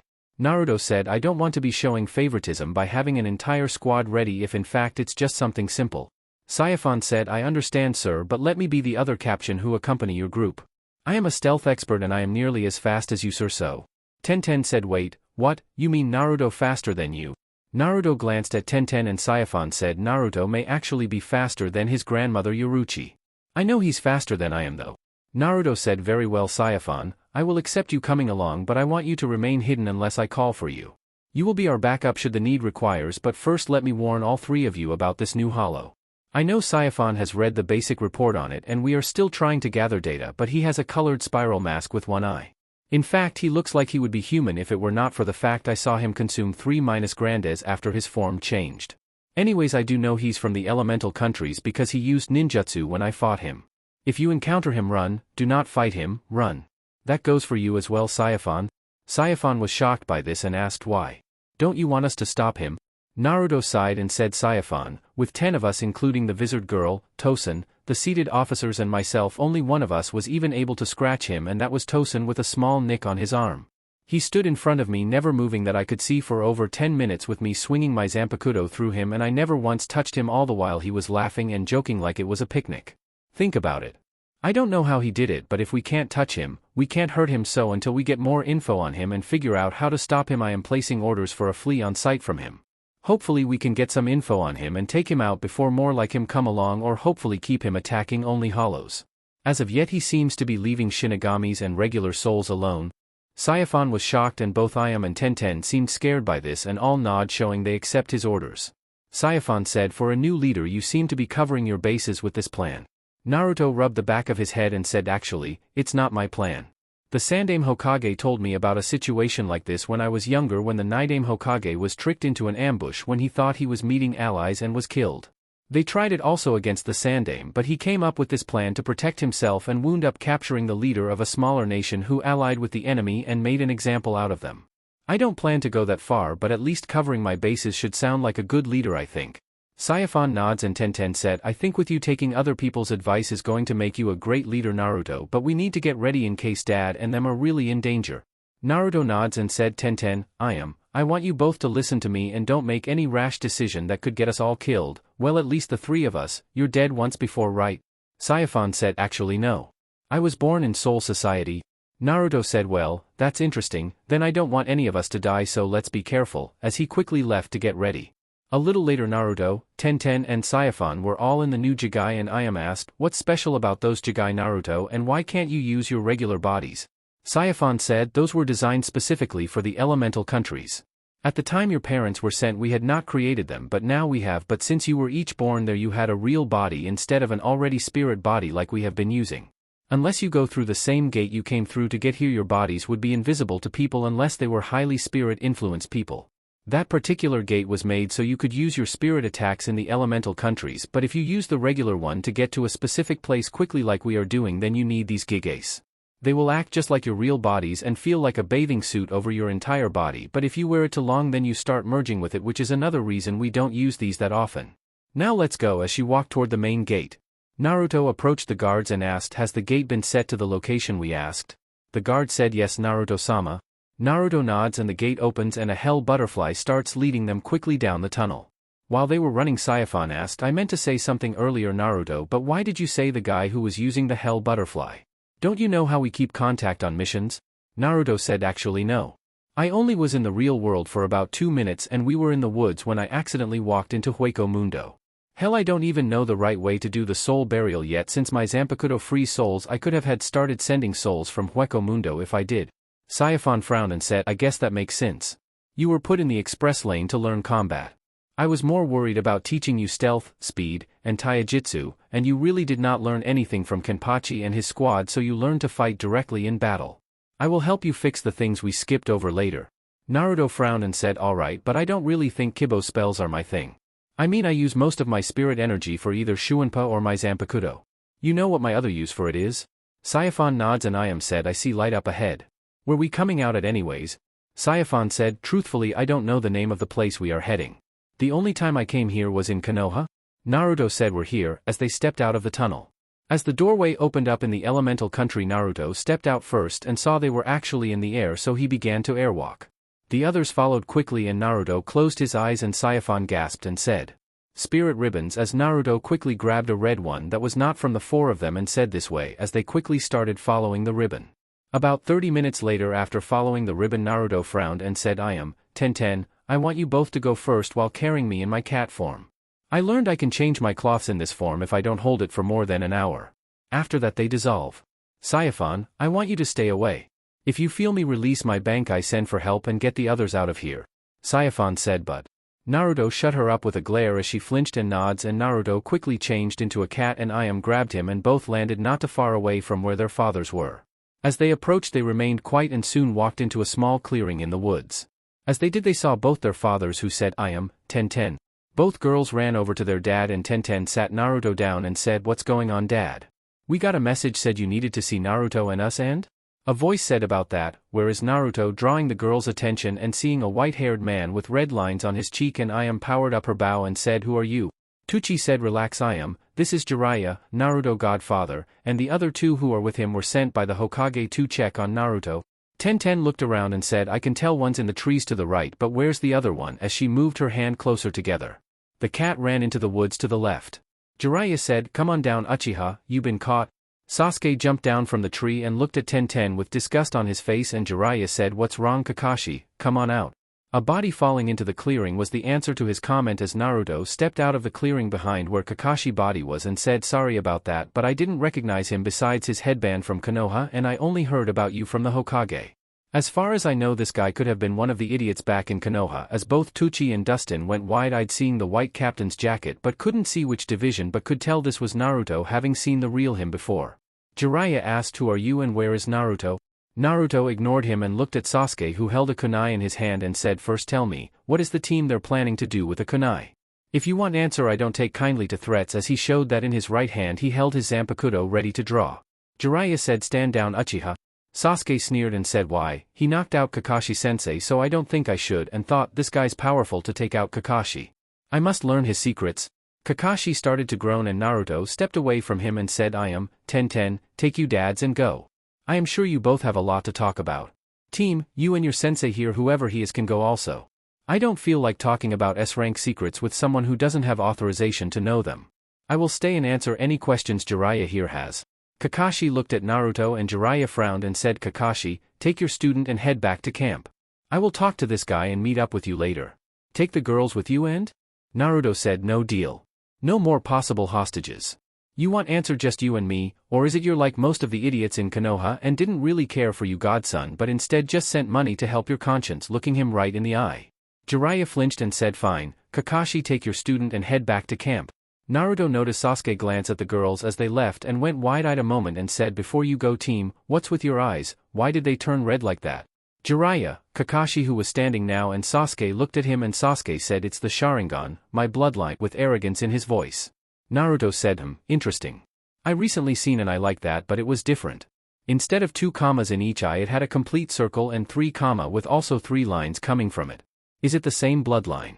I mean, if it is kind of hollow, as he shot a look at Ten and Iam, whose eyes went wide-eyed a moment and both nod slowly began taking their dad away. Each of the males there frowned, but Naruto and Kakashi said, where did you say you seen and I like that? Naruto said, just a guy who I fought. A real comedian if you ask me. I just was wondering since he wore a mask if it was possible to be the same bloodline, but I think we wasted enough time, and I have things I have to do, so let me speak with Jiraiya so I may leave. Kakashi said, I'm afraid that's not going to happen now. You see, we allowed you to let the girls leave with their fathers because you obviously seem to be the leader here, but we want to know where Naruto Uzumaki is. Naruto smirked as he said, really, well, Naruto Uzumaki never existed. In fact, Jiraiya here should know that better than anyone.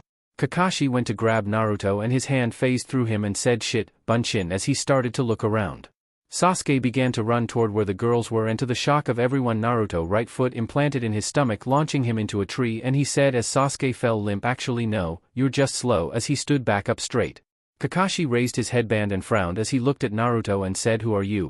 Naruto said, it's common courtesy to say your own name first when you request someone else's. Kakashi said, Hatake Kakashi.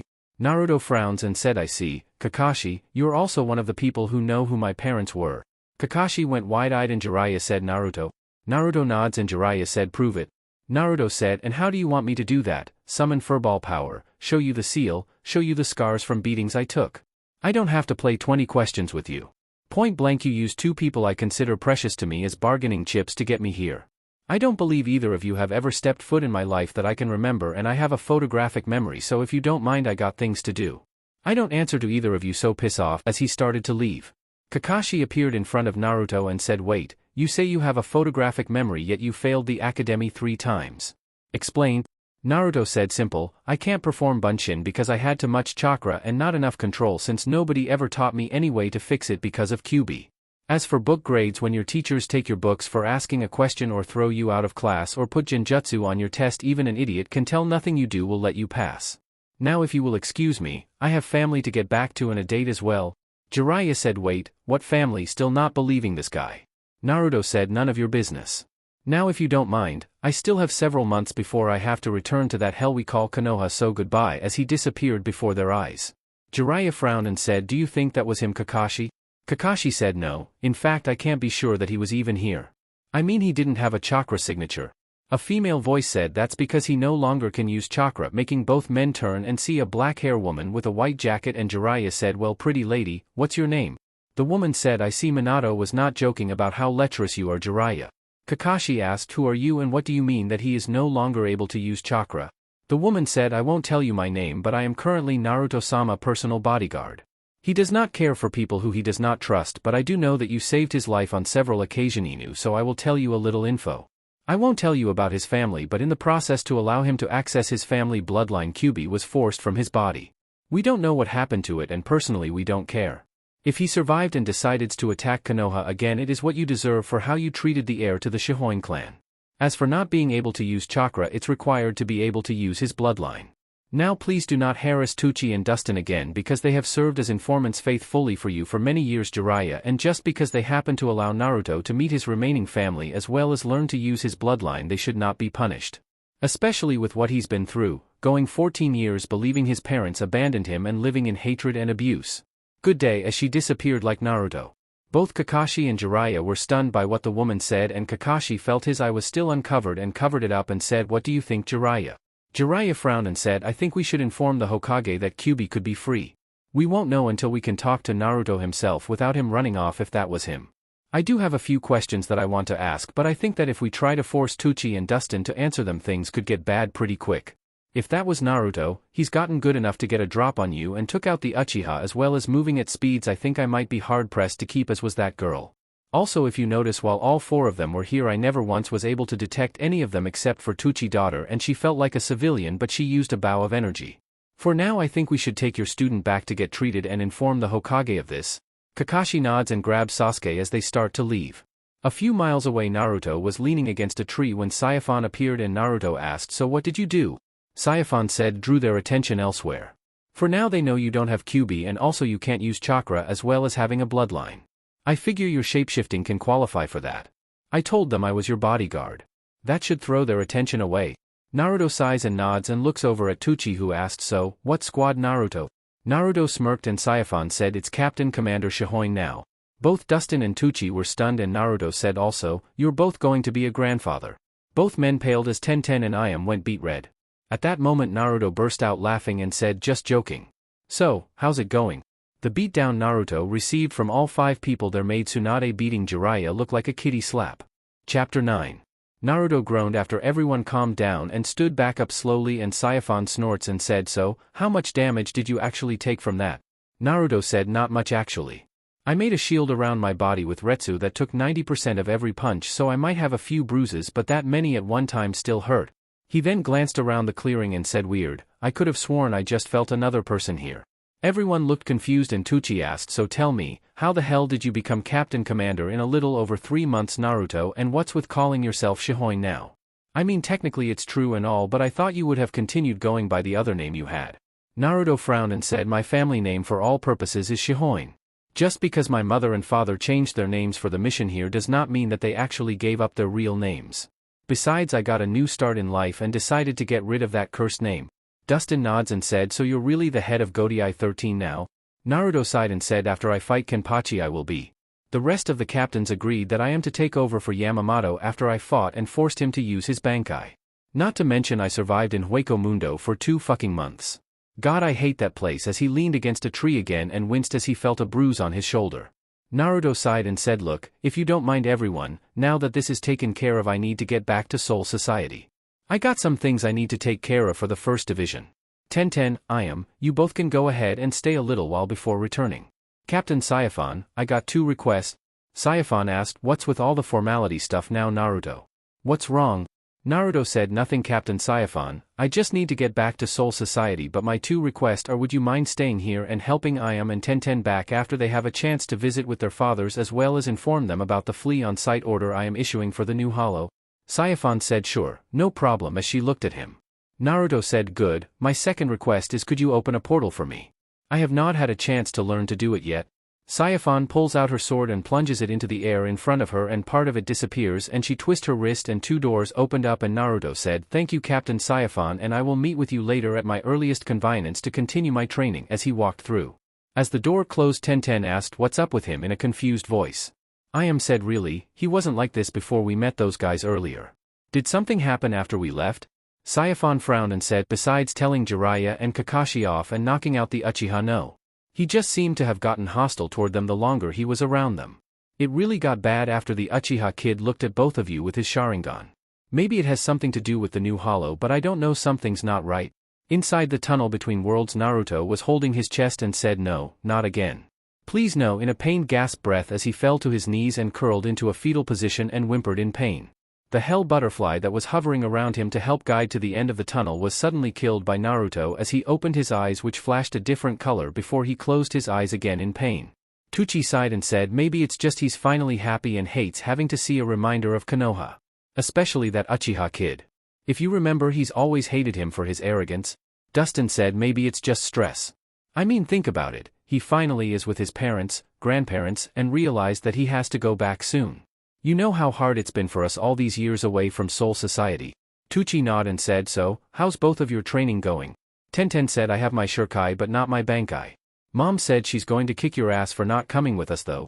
Dustin looked sheepish and said, sorry dear, but I have to keep the cover up here. We can't let people find out about Soul Reapers, Hollows, Quincy and all that. So what about you, I am? How's your training? Tucci looked at his daughter who said, well, I am pretty good so far.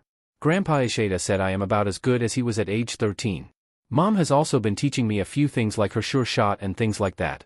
I haven't actually left Soul Society yet though, so I don't know how I would fare against a hollow. Tucci nodded and said, well, that's good. How about your other 3 grandparents, how do you like them? I am said, well, Grandpa Chad is okay and Grandma Tatsuki are fun to be with. I learned some hand-to-hand combat from them, but I am nowhere near as good as them. I did learn a few things from Grandma Nemu though, but her father keeps her busy. Tucci nods and Dustin said, what about your grandparents? How's it feel having a grandfather who looks younger than your dad? Tenten snorts and said, Grandma Momo is fun but Grandpa Toshiro needs to have a few training sessions with Lee. I swear he reminds me of a Nara sometimes. As for Grandpa Jinta, I have to say he's an idiot who likes playing sports too much. I mean, who walks around trying to play baseball with people's skulls. As for Grandma Yururu, she's funny but I hate seeing her let Grandpa Jinta treat her like a servant sometimes, but she said that she actually enjoys it. I don't understand her. Tucci said, so what about Naruto, how has meeting his family been? Saifon said, actually, not too good. He's only met Minato once and I think he's avoiding him. He's spent some times with Yoruichi but not much, and besides when he's put into the hospital for overdoing it he has not spoken to Kushina and I think he plans to kill Kisuke. As for Ichigo, he's had a few captain meetings with him and talked probably 2 times if he's lucky. I don't think he's actually met his grandma Orihime yet. I was his personal instructor for the first month and he defeated everyone in the 2nd division but me, since we didn't actually fight at the time, and then he accidentally got trapped in Hueco Mundo for 2 months. If it was not for his Zanpakuto's special abilities he probably would have died. Dustin asked, so how has his actual training been and what's his Zanpakuto do? Saifon said, well, it's called Arachner Kage and as its name states it eats shadows and converts them to spirit energy for him. It also has the ability to turn hollows back into normal souls. That's how he survived in Hueco Mundo. He freed a lot of souls including some Shinigami, a Vizard, and Tozen. Dustin froze and Tucci said, as in the traitor Tozen, the guy who was supposedly killed 400 years ago.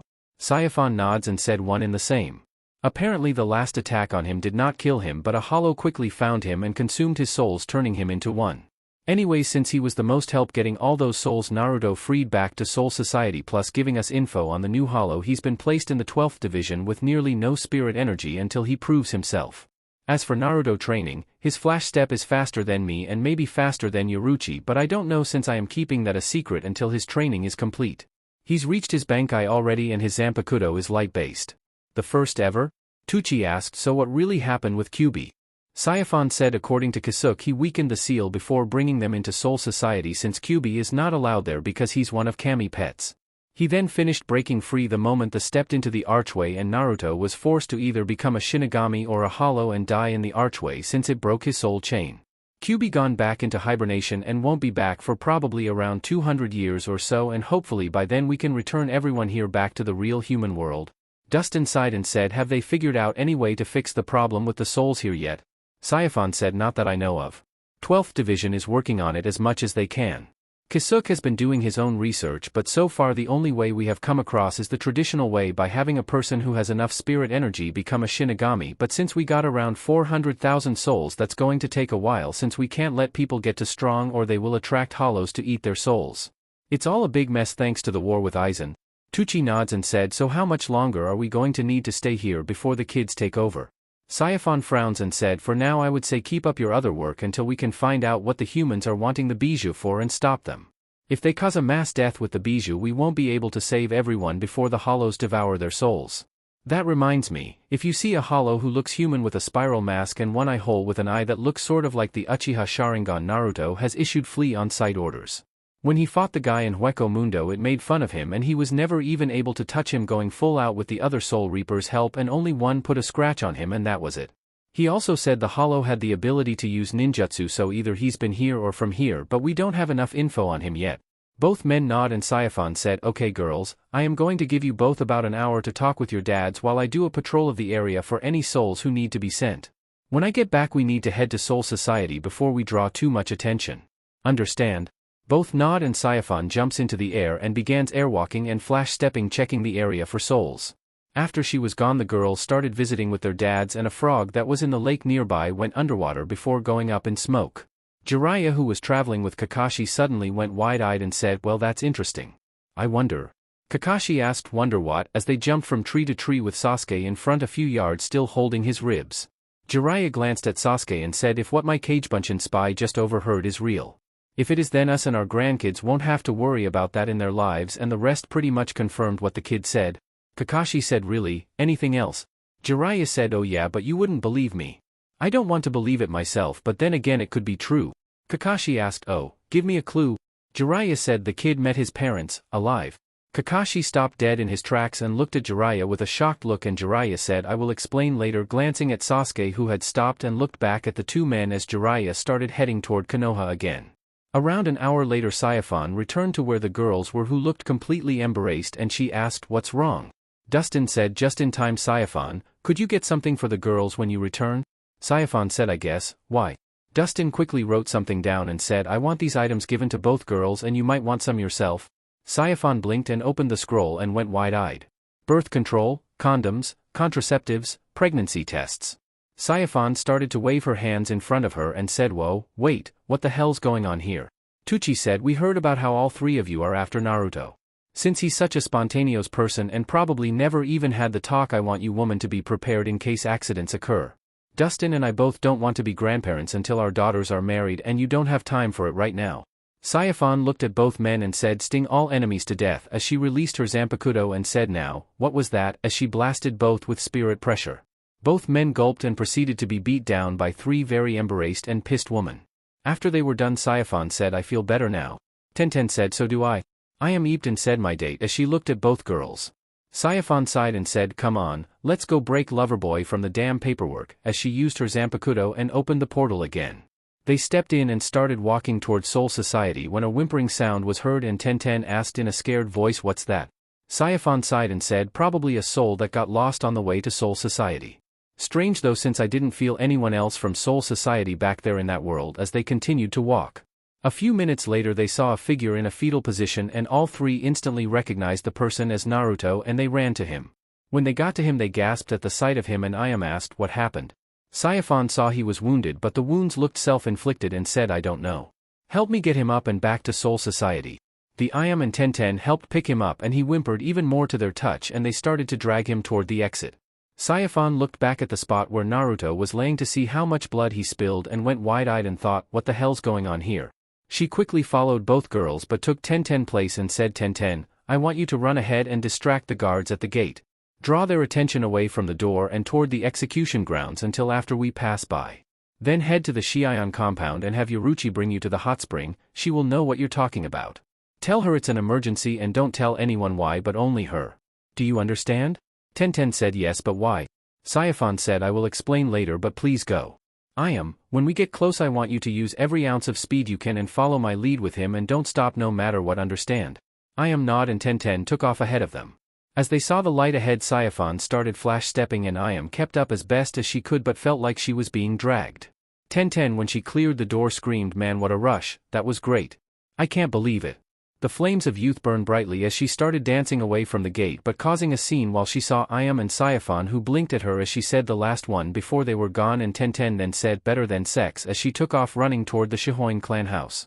About 20 minutes later, following Yoruchi to the hot spring, she found herself several miles away from Soul Society in a mountain cave, and Yoruchi said, "So what's so important you would want me here, Saifan?" Saifan sighed and moved aside to allow her to see Naruto, and her eyes went wide and said, "Oh." Quietly. Chapter 10. Saifan said, "Oh, is that all you can say when you see your grandson in this conditions? I mean, just sounds so. I thought I said only to bring Yoruchi," as she looked at Tenten. Tenten looked confused and said, "I did." Saifan looked back towards Soul Society and said, "Shit, there's a small group heading this way and we can't let them see Naruto like this." Yoruchi said, "I think it's too late for that. I recognize the retsu of a few of them, and besides, I asked them to come." Sayafan turned to her former master with shock and asked why as she tried to control her rage. Yuruchi said, "You're too young to know about what's going on, so sit down and watch. None of you three were supposed to find out about this, but it's too late now. All will be explained when they get her, and I promise you, we will do everything we can for Naruto." Sayafan glared at Yuruchi before she walked over to Naruto, who was whimpering Aegean in a pool of blood.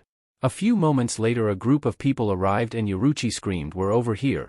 As the group came closer, Tenten, Ayam, and Sayafan saw Kushina, Minato, Kasuke, Orihime, Ichigo, Hiyori, Byakuya Kuchiki, Emi, Isis, Ishida, Nimue, and Kenpachi all arrive. Sayafan asked, "What's going on here? Why are there three captains, her Yuruchi?" Kushina walked over to Naruto and said, "It's getting worse. I guess I wasn't strong enough to hold it off." Tenten looked at her and Hiyori said, "It started after he ran into that new hollow in Hueco Mundo. It was at first just a few on his arms, but now it's on over half his body. It won't be long before the change starts also." Ichigo sighed and said, "Kushina dear, you and Orihime do what you can to help him. Minato, Byakuya, Hiyori, each of you prepare for this. I already explained what is most likely going to happen. If it goes through 2 cycles with each of us, I am trusting you, Ishida, and Isis to neutralize his movements to allow Kenpachi to finish it." Kenpachi said, "I don't like this, Ichigo. It does not feel like honorable to me." Hiyori said, 71 minutes. That's the longest it has ever taken Kenpachi, and that was Ichigo. If he goes past the 80 minutes we are giving him, he will be lost. It's the risk you take when you force a living spirit to become a Shinigami instead of seeking it out through meditation. Sayafan stepped in front of Naruto and said, "Hold it, no one is coming any closer to him until you tell us what's going on." Kushina sighed and said, "Ever since Naruto returned from Hueco Mundo, when he sleeps his shape-shifting bloodline does this to him because he's fighting himself in his mind, or rather he fighting the person that was created by that hollow in Hueco Mundo." Yuruchi looked at Tenten, Ayam and Sayafan and said, "The curse of the shape-shifting ability is that it reflects your emotional state.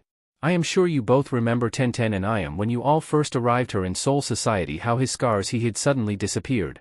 I knew what it was but never said anything because it's mine and his secret to have. It's because he felt pure. Anyways, as Kushina said, something happened to him mentally in Hueco Mundo, and based on what Hiyori said, it all started from that new hollow. Ever since then, when he sleeps he is constantly being forced to relive his past. Kushina here has a special ability with her Zanpakuto that allows her to enter people's minds and interact with memories. When this first happened, she came to me for advice and I told her about our ability.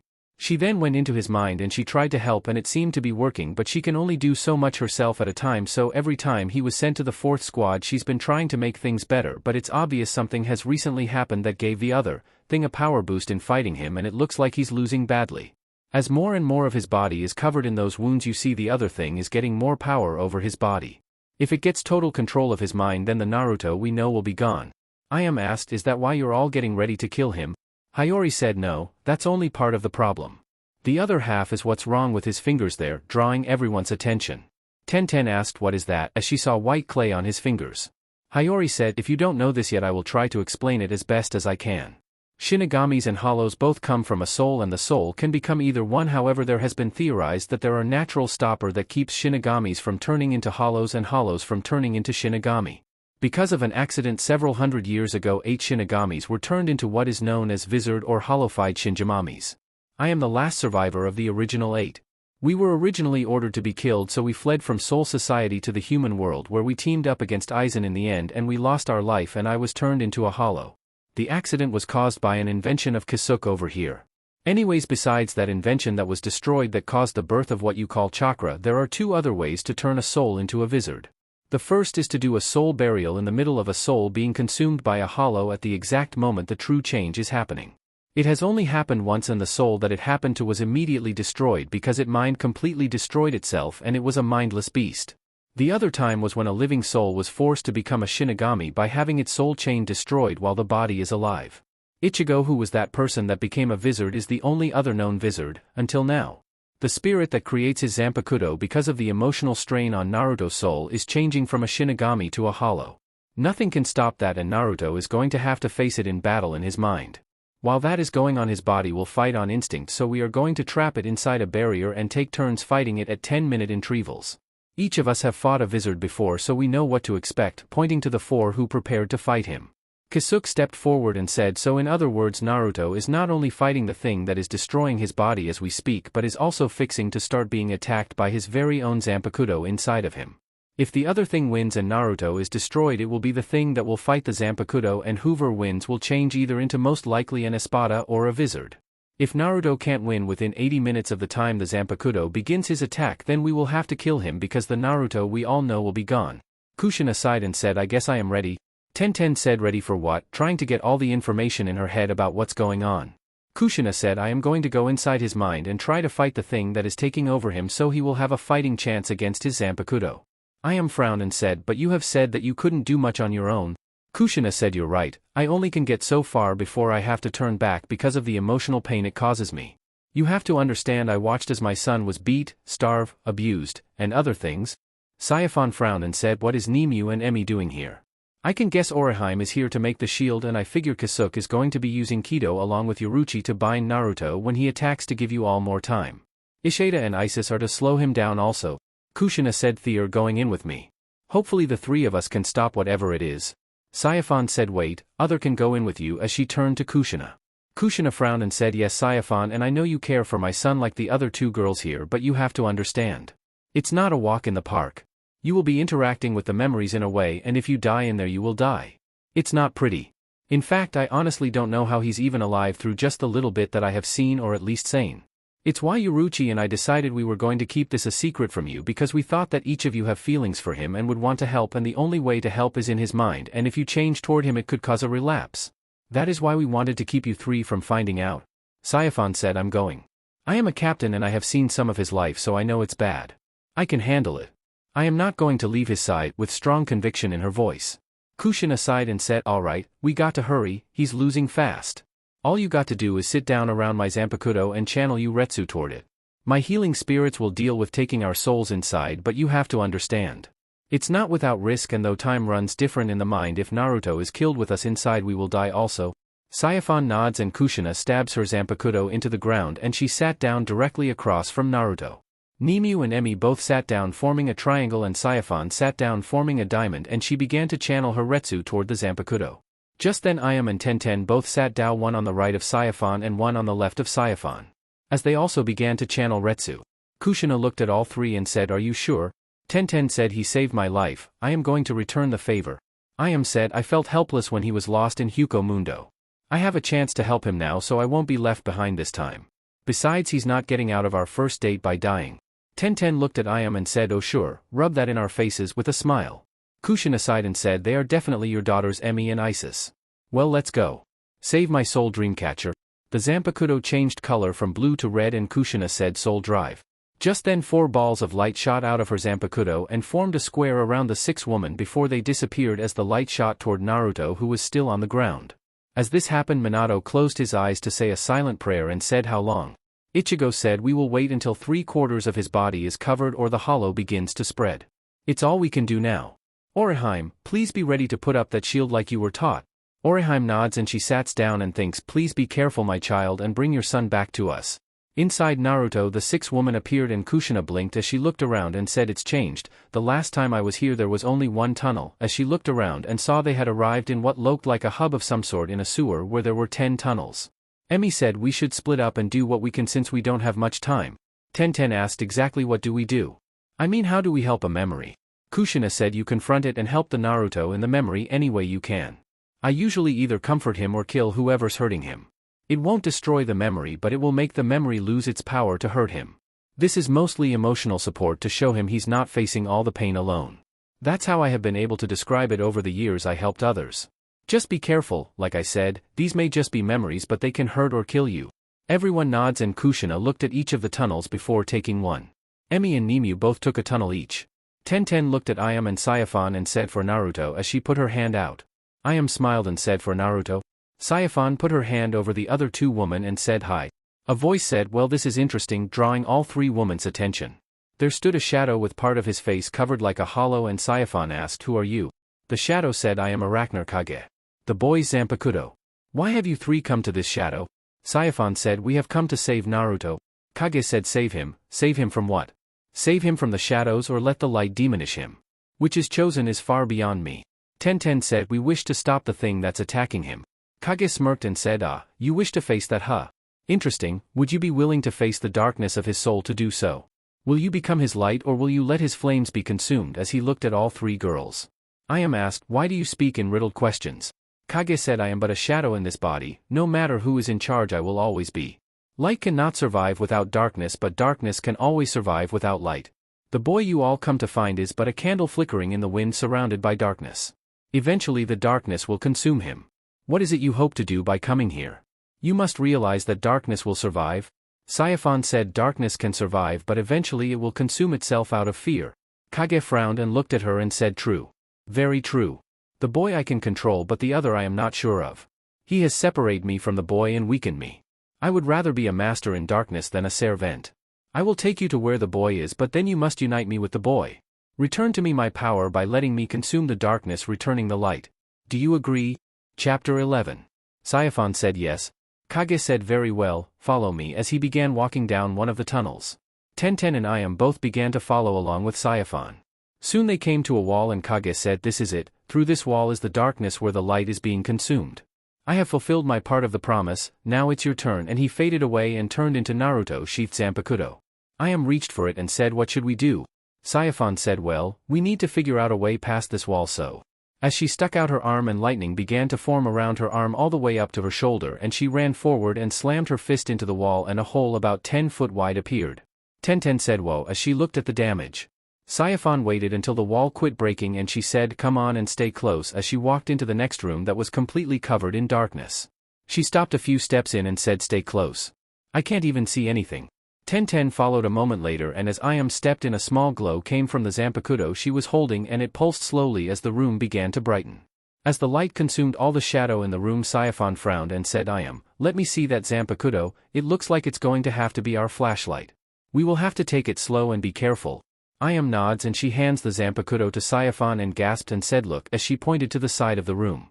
There in the room was a small infant with whisker marks on its face sitting in a portable crib and the girls watched as a woman walked in and she said damn demon, why don't you just die already as she opened a closet and shoved the crib into the closet before closing it and she began to put a lock on it when her head was removed from her shoulder by Tenten who was seething with rage. Iam and Saiphon looked at her in shock and Tenten said so it's true, I didn't want to believe it when Yaruchi tricked Naruto into saying the broom closet was where the orphanage put him as a baby. She reached for the lock that was ready to be locked and took it off and opened the door and pulled the crib back and looked down at the sleeping baby and then the room including the walls faded away turning to a white square besides the door. Iam said this must have been one of his first memories then as she walked toward the door and reached for the handle. Saiphon said are you both ready for this? I mean, what I saw was worse than then so are you both sure you can continue because I don't think we will be able to leave after this point. The hole in the wall I made is already being fixed by the light. Iam said yeah, I made my choice so come on, time's wasting as she reached for the handle. Tenten said you coming Saiphon as she started toward the door Iam opened. Saiphon smiled as she walked in first into the next room. Outside of Naruto the clay around his fingers began to slowly cover over some of the scars that he was bleeding out of. Hiyori said it's starting. I say 5 it's only a few moments until we have to fight. Who's first? Ichigo sighed and said I will. Minato said no, I will, he's my son and besides, I think we should go weakest to strongest. No offense but you told me that it will get stronger as time goes by and I am probably weakest compared to you three with the caption Kuchiki and Hiyori about even. Kuchiki looked at Minato who said hey, don't look at me like that, Ichigo the strongest of us four and I don't know how strong Hiyori is but since she's a wizard odds are she's stronger than you if by just a little. Ichigo said I have to agree, if Hiyori goes before you then when you trade off he's going to expect you to go hollow as well and when you don't he will attack you harder. After getting a nod they all looked at Naruto as Yaruchi and Kasuke both sat down in a triangle around Naruto from Oriheim's position being the final point and Oriheim closed her eyes to say a small prayer as her hair braids shot out and formed a triangle around Naruto and both Kasuke and Yaruchi began to chant binding spells. A pillar of stone fell from the sky as Naruto's arms were bound behind him. Next spikes fell through the pillar and into Naruto as well as chains bursting from the ground and a second pillar of stone fell on top of Naruto's shoulders where the first was on his lower back. Inside Naruto Iam was cracking her knuckles as she pulled her fist out of the skull of a man who had attacked a 2-year-old Naruto with a butter knife. Saiphon glared at the 10 men she had stung to death and said you know, I am starting to think it would be better if we let the hollows eat the souls of people from Konoha? Tenten said you know, I agree as she removed her foot from a man nuts she just crushed. Iam asked how far have we come? Tenten said we have completely circled the outside of Konoha now since we could see where we had been when we were on the Hokage monument after that guy tried to throw him off the mountain. I saw at our current rate probably another 100 rooms at least if Naruto is in the center like we think. Saiyaphon said, well, let's go then. In another part of Naruto mind, Kushina sighed as she came to another dead end going to her third tunnel, and she turned around and saw Nimue and Emi both coming down the tunnel, and Kushina said, anything. I have come to 3 different dead ends. Emi said, same for me and Nimue here, but the thing is we both marked our tunnels as dead ends at the entrance like you have been doing, so there is only one left, but if so then why have we not come across the other 3? Kushina said, you think they all went down the same tunnel? Emi said, possible, but why? Nimue said, I think we should check it out. Kushina nods and all 3 women start heading back toward the central hub. Outside Naruto at this time, Naruto was roaring as power was blowing off of him as he was trying to blow the stones off of him. When Kushina, Nimue, and Emi made it to the end of the tunnel, Kushina said, what the hell's going on here? We checked every tunnel but they all come to a dead end. Nimue narrowed her eyes and said, or the tunnels never were dead ends but rather were blocked to keep us away.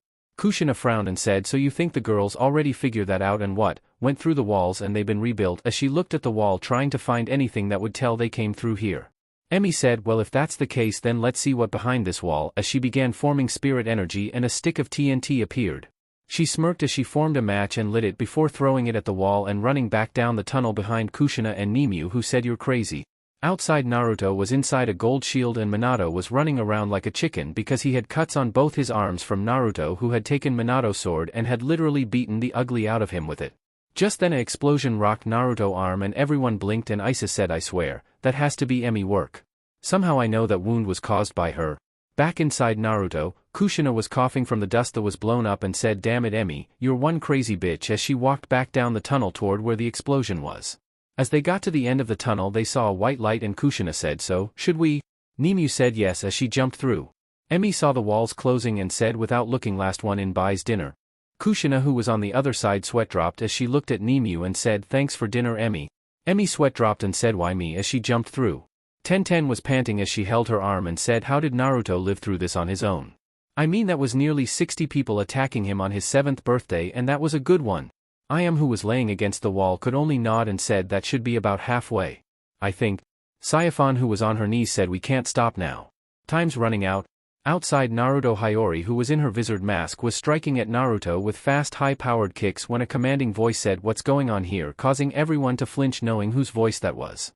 Kisuke turned to see Yamamoto standing there with the captains from the other squads and said, hello Yamamoto-san, how are things in the 46th? Yamamoto glared at Kisuke and he said, what is a hollow doing here in Soul Society and why is that girl fighting it? Yoruichi said, time. Ichigo reached up and pulled his hand across his face, activating his hollow's mask, and said, Minato, can you go again yet? Minato said, no, my wounds are still too much. Ichigo nods and said, change my time to 15 minutes then. Open up Orihime. A door opened and Ichigo walked in and Flash stepped in front of Hiyori and kicked Naruto. Hiyori ran out of the door that quickly closed and took off her mask and said, watch it Ichigo, he should be able to use Zero at soon if his strength is any indication. Ichigo nods as he attacked Naruto. As she fell to her knees, Yamamoto slammed his cane into the ground, drawing everyone but Naruto, Ichigo, and Orihime, and said, now tell me what's going on here and where is Naruto and Saiyaphon? I see the other captains are now present. Yoruichi said, can you give us 40 more minutes sir before explaining? If at that time this has not ended we will explain everything as well as kill the hollow. We just need that much time. Yamamoto frowned and said, and why should I allow this to continue? Why should I not have you all arrested and have the hollow killed? Kisuke sighed and said, would you believe that it's training, with a smile. Everyone's sweat dropped and Byakuya stepped forward and said, if I may sir. Yamamoto nods and Byakuya said, because of several factors I am willing to explain later, this transformation is required to save the life of one of our own. If the process is not done at the end of an 80-minute period, which we are nearly halfway, then we will have no choice but to consider him a lost cause and kill the hollow. Yamamoto said, what process is this and who is the one you spoke of? Kisuke said, the process is when a living soul is forced to become a Shinigami rather than through meditation. It was a side effect of Kyuubi breaking free of Naruto when he first came here sir. Before this sir he was mentally stable enough not to have to go through this, but something happened between him and the new hollow sir. It affected his mind and his body thanks to his bloodline started to attack him when he sleeps. Kushina, Saiyaphon, Ayam, Nimue, Emi, and Tenten have all gone inside of Naruto's mind to try and fight whatever it is that allowed the hollow to influence his mind to attack his body, but also it appears because of the Choice in his soul he will either become a wizard like Ichigo and Hiyori or we will wind up having to kill him sir. Yamamoto frowned as he looked at Naruto, who looked like a two-tailed fox fight Ichigo, and he looked at the other captains and said, what are the risks besides the death of Naruto? Yoruichi said if Naruto dies before the others can escape they will also die. It's basically an all-or-nothing deal. Yamamoto said very well, captains, seal off this room from the rest of Soul Society. If after the time limit expires this is not over we will all take care of this threat. Am I clear? Each of the captains frowned but nodded as they began to seal off the room. Inside, Naruto, Tenten, Ayame and Saiyaphon all were on the ground tired as they stood in front of a 6 Jounins and 10 Chunin, and Tenten said this sucks. When I get back to Konoha I am fucking killing everyone, I don't care if they are good people in there or not. They are all going to die and sort them out later, as she slowly stood up and ran at the group of ninja with her Zanpakuto on her arm. Ayame aimed with her bow and fired a shot hitting one in a knee as Tenten took the moment of surprise and cut the man's head off. Saiyaphon grabbed a kunai from the last man she killed and went forward with her Zanpakuto on her hand and a kunia in the other. Just then a shout of hit the deck girls caught their attention, and acting on instinct they did just that as they were told, recognizing the voice. Suddenly rapid explosions were heard and all the men fell to the ground dead with small holes in their head. The girls turned and saw Emi, Nimue and Kushina all standing there, and Emi held something to her mouth and blew the end where smoke was coming out, and Tenten asked what was that. Emi smiled and that my daughter is an Uzi. The only limitation to our ability to summon weapons, dear, is you have to know everything about the weapons. You never seen firearms so you don't know their use, but I must say, you three have done a great job. When we checked last it looked like you have maybe another 5 rooms and we should be at the center of the village or the Hokage Tower. Kushina walked over to them and said as she began to heal the girls, good job girls, but why don't you take a small break and let us lead the rest of the way? Saiyaphon said good idea, we are all running on fumes anyways.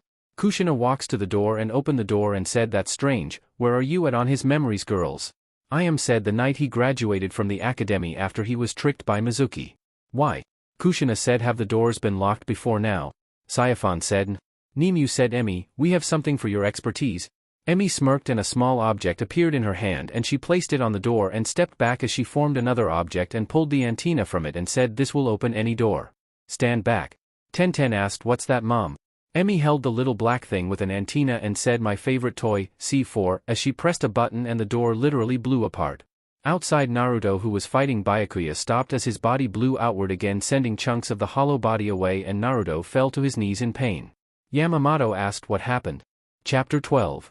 Naruto stood there on his knees as growls came from his mouth but he did not move. Hiyori said something distracting the force that's been fighting up till now. Yamamoto nods and said don't attack it but stand ready to fight back if you need to, Byakuya. Inside Naruto, as the walls faded away, their girls saw what appeared to be a throne room of sort, and there was the Kyuubi standing there and Naruto was across from it, and they looked around and saw the new hollow as he had been described. The hollow said well, what do we have here, visitors? Come to play with my little pet, motioning toward Kyuubi. Kushina asked who are you and how is Kyuubi here? The hollow said who I am you don't know, but I must say, I am surprised to see you here, Saiyaphon. I mean it's been over 400 years since I last saw you. Funny, you had the same face you have now when you learned Aizen was still alive and tried to get there to stop him from escaping. Saiyaphon asked who are you as she looked at the hollow. The hollow said sorry but the time's not right. Know this, the mask you see on me now is as fake as the one I had way back then. Now you ask how the Kyuubi is here. Simple. When I encountered the boy I was able to recognize the traces of Kyuubi soul and power that had merged with the boy's. I then reformed it but it didn't have a brain, so I copied a part of my soul here to control it. I have been slowly taking over his soul, giving me another toy to play with like my other toys before him. Ayame asked Naruto, are you alright? The hollow said he can't hear you. His mind is nearly gone and all that is left is what is still fighting the Kyuubi here. Nothing you can say or do will bring him back. He's under my control now? Another voice said not quite as Kage appeared again surrounded by light. The hollow said so you returned. I thought I was rid of you. Kage walked toward Naruto and said boy, is this what you have become? Are you ready to let this creature consume you? Naruto did not move or even acknowledge anyone was there. Kage placed his hand on Naruto's shoulder and said boy, why do you still stand? Why have you fought so long and hard through the darkness? What reason do you have to continue to live? Are you ready to die alone? Something inside of Naruto's spirit snapped and he said in a quiet voice I was born alone, I live alone, and I will die alone, as he still did not take his eyes off the Kyuubi in front of him. Each of the women flinched at this and Saiyaphon said but you're not alone any longer, Naruto. We are here for you. The hollow said until when, Naruto? Until they betray you just like your mother there did, just like your father did, just like everyone else who ever got close to you. Remember, as he waved his hand and it showed the Sandaime lying to Naruto, then it showed Tuchi and Dustin lying, showed Irika picking on Naruto. Kushina had tears in her eyes and rage in her heart. As each new memory appeared, the women were trying to destroy them while the Kyuubi, Kage, and Naruto all stood looking at them. Kage said, "So boy, this guy shows you pain and tries to turn you into darkness, but still you hold on, why? Where do you find your strength to go on? Why do you fight so hard, Naruto? Why not give in to this guy's demand? Why fight with every ounce of your being? For what do you fight against your own demons for? Where do you get the strength to go on?" As he placed his hand on Naruto's head. Naruto's eyes glossed over and the world around everyone changed from a throne room to that of darkness. Then in fast forward the world became a blur, showing the girls fighting Naruto memories, and Naruto had a small smile appear on his face. The hollow jumped on top of Kyuubi's head and merged with Kyuubi. Kyuubi then lunged at Naruto, who looked up at Kyuubi and said, "I have been in darkness for so long that I thought that I have become darkness. At the time I did not know what light was. I have found light, and though they may turn to darkness to me in time, I will hold on to the light to show me my way for as long as I can. Please Kage, lend me your strength." Kage shifted into a Zanpakuto again and Naruto removed him from its sheath and said, "Shine brightly Arachner Kage," as the entire area was covered in light for a moment. When the girls could see, Naruto was standing there holding his Zanpakuto against Kyuubi's paw. Kyuubi lunged at Naruto with his tails and Naruto slashed at them, cutting the tips off of each one that attacked him. Kyuubi screamed and humped back and tried to cut Naruto with his claws, but Naruto cut them off. Then Kyuubi howled with rage and bent down toward the ground like a cat ready to pounce, and Naruto held his Zanpakuto over his head angled toward the ground in front of him. Kyuubi lunged forward and went to attack Naruto with his tails again, and when Naruto went to block them, Kyuubi shifted his body where his head was behind Naruto, and before Naruto could react, Kyuubi had opened his mouth and bit down, consuming Naruto. All the girls screamed Naruto in shock. Kyuubi roared and looked at the girls and said, "The boy is now mine." Kyuubi blinked and coughed for a moment as his eyes glowed white. Just then a white blade shot out of both sides of Kyuubi's body before spinning, and Kyuubi was split in two just behind the front paws. As the two parts fell to the ground, a figure was seen standing in the remains. Kyuubi hacked and coughed and said, "I will have my revenge, boy. As long as this power remains in you, I can control you." Kage appeared again, but Naruto still held his Zanpakuto, and Kage said, "Then perhaps this power should be gone," as he shifted, and then the pieces of Kyuubi's body began to be absorbed into him as the hollow pieces spread, completely covering him as two tails formed out of his back, and Naruto asked, "What's going on here?" Kage smirked and said, "Now that he is gone, I decided it's time for your light to go out, boy. You were fun to watch for a while, but I thrive in darkness and I don't need you." As he held out his hand and a copy of his Zanpakuto appeared and said, "It's too cramped in her, let's have some fun," and in a flash of light everyone was consumed in it. Outside of Naruto, everyone was waiting to see what was going to happen with Naruto, as he had not moved since he stopped earlier. Just then a blinding light flashed and several groans were heard, and when the light died down the girls were all back outside and Naruto was having convulsions, and Yamamoto asked, "What's going on?" The clay on Naruto's body began to act again, but this time it was flowing away from his body and a second body was forming. As the body finished changing, it was an exact copy of Naruto with two tails moving behind him. He said, "So boy, tell me, how's it feel to see yourself in a mirror?" Naruto, who was still covered in clay with also two tails, and he said, "What's going on here, Kage?" Kage said, "Simple boy, I am darkness. Darkness cannot exist inside of light. You are light, and now I am darkness that will consume your light and spread out darkness." As he stood up and in his hand was unsheathed Zanpakuto. Naruto slowly stood up and had his Zanpakuto in his hand also in its sheath, and Naruto looked over at Byakuya and said, "Get out of here, this is my fight," as he glared back at Kage. Kage smirked and said, "Please boy, this is no fight, this is a slaughter.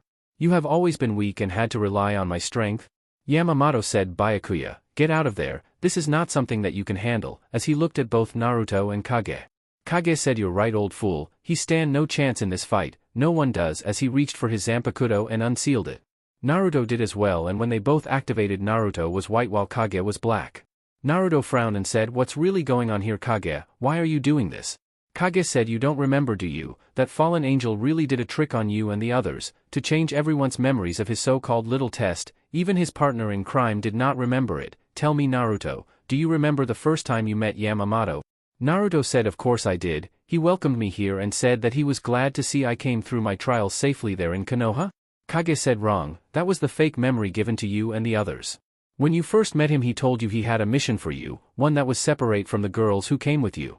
The mission was for you to train, and when you returned to the elemental countries you were to eliminate all the hidden villages." Everyone was shocked and Naruto said, "Lies, you're lying. I would remember." Kage said, "Oh please, you say you remember yet you don't remember because it was all a test for you. To see if you would have the strength and courage to do what they wanted you to do. To fight Yamamoto. It was a test for you to become strong enough so that your own mind would be put into turmoil. After all, in your own words, you could never kill the patient to stop the disease. It's too close to your own life, people saying you were QB and your life should be forfeited for it. Yamamoto told you that because of the use of chakra and the way the humans there in the elemental countries were treating kami creatures, their kami was going to destroy them.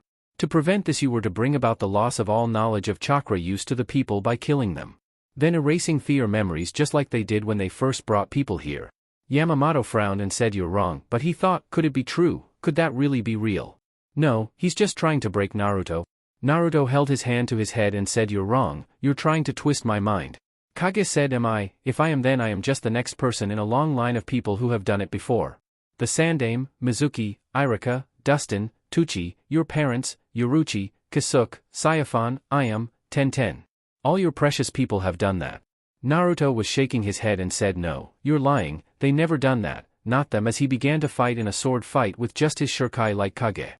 Kage said as he defended himself with ease, "Really, the Sandame, when he told you that he never knew why you were hate and tricked you into being loyal to him, Mizuki by being nice to use you to get what he wanted, Irika by saying that he respects you and sees you as him, yet he never even cared until you saved his life. Dustin was nice to you and treats you kindly, but only because he owed your parents. If it wasn't for them, he would have thrown you out. Same as Tucci. He would have let you starve if it wasn't for being paid to buy your godfather and owed your parents. As for Yoruichi, she came to you and then left you in your pain. How much were you hurt after she finally showed up and left you? Kisuke the same, he knew what you went through and he never even bothered to come see you. Your parents, of course, they chose ungrateful people over their own flesh and blood, they never even wanted you, just like everyone told you growing up. Of course the three she-devils themselves, they used your emotions to twist your mind. Tenten acts like she cares, but the truth is she only wants to help you after she heard about you saving her life. She don't like owing anyone. Then there is Ayam. She knows that without you her father and her will be living on the streets, so she seduces you to keep them living high on the hog while you suffer. And last but not least, Sayafan. She's the worst one of all. Naruto was in rage and he could not hear anyone that was screaming shouts of denial as he continued to fight. Sayafan was being held down by 3 different binding spells as well as Kenpachi, and she was still trying to get free to hurt Kage. Tenten was being held by her mother, and as she cried and shouted out denial, and Ayam was being held by her grandmother and mother who were glaring at Kage. Kisuke, Yoruichi, Kushina, and Minato were all controlling their rage, but the sparks of energy that was coming off of them was enough to scare everyone. Kage said, "You know why Sayafan is the worst one? She gets close to you and accepts your secrets, treats you like she loves you, but you're just a replacement to her. You know that, you're a replacement to your own grandmother to her. She wanted you to get strong and you get close to her so that way when you fought each other she could hurt you the way she was hurt. You're nothing more than a way to get revenge for her. Why else would she give you hope and tell you the only way she would answer you is if you actually beat her?" Sayafan screamed, "That's a lie, you bastard," drawing everyone's attention including Naruto and Kage's.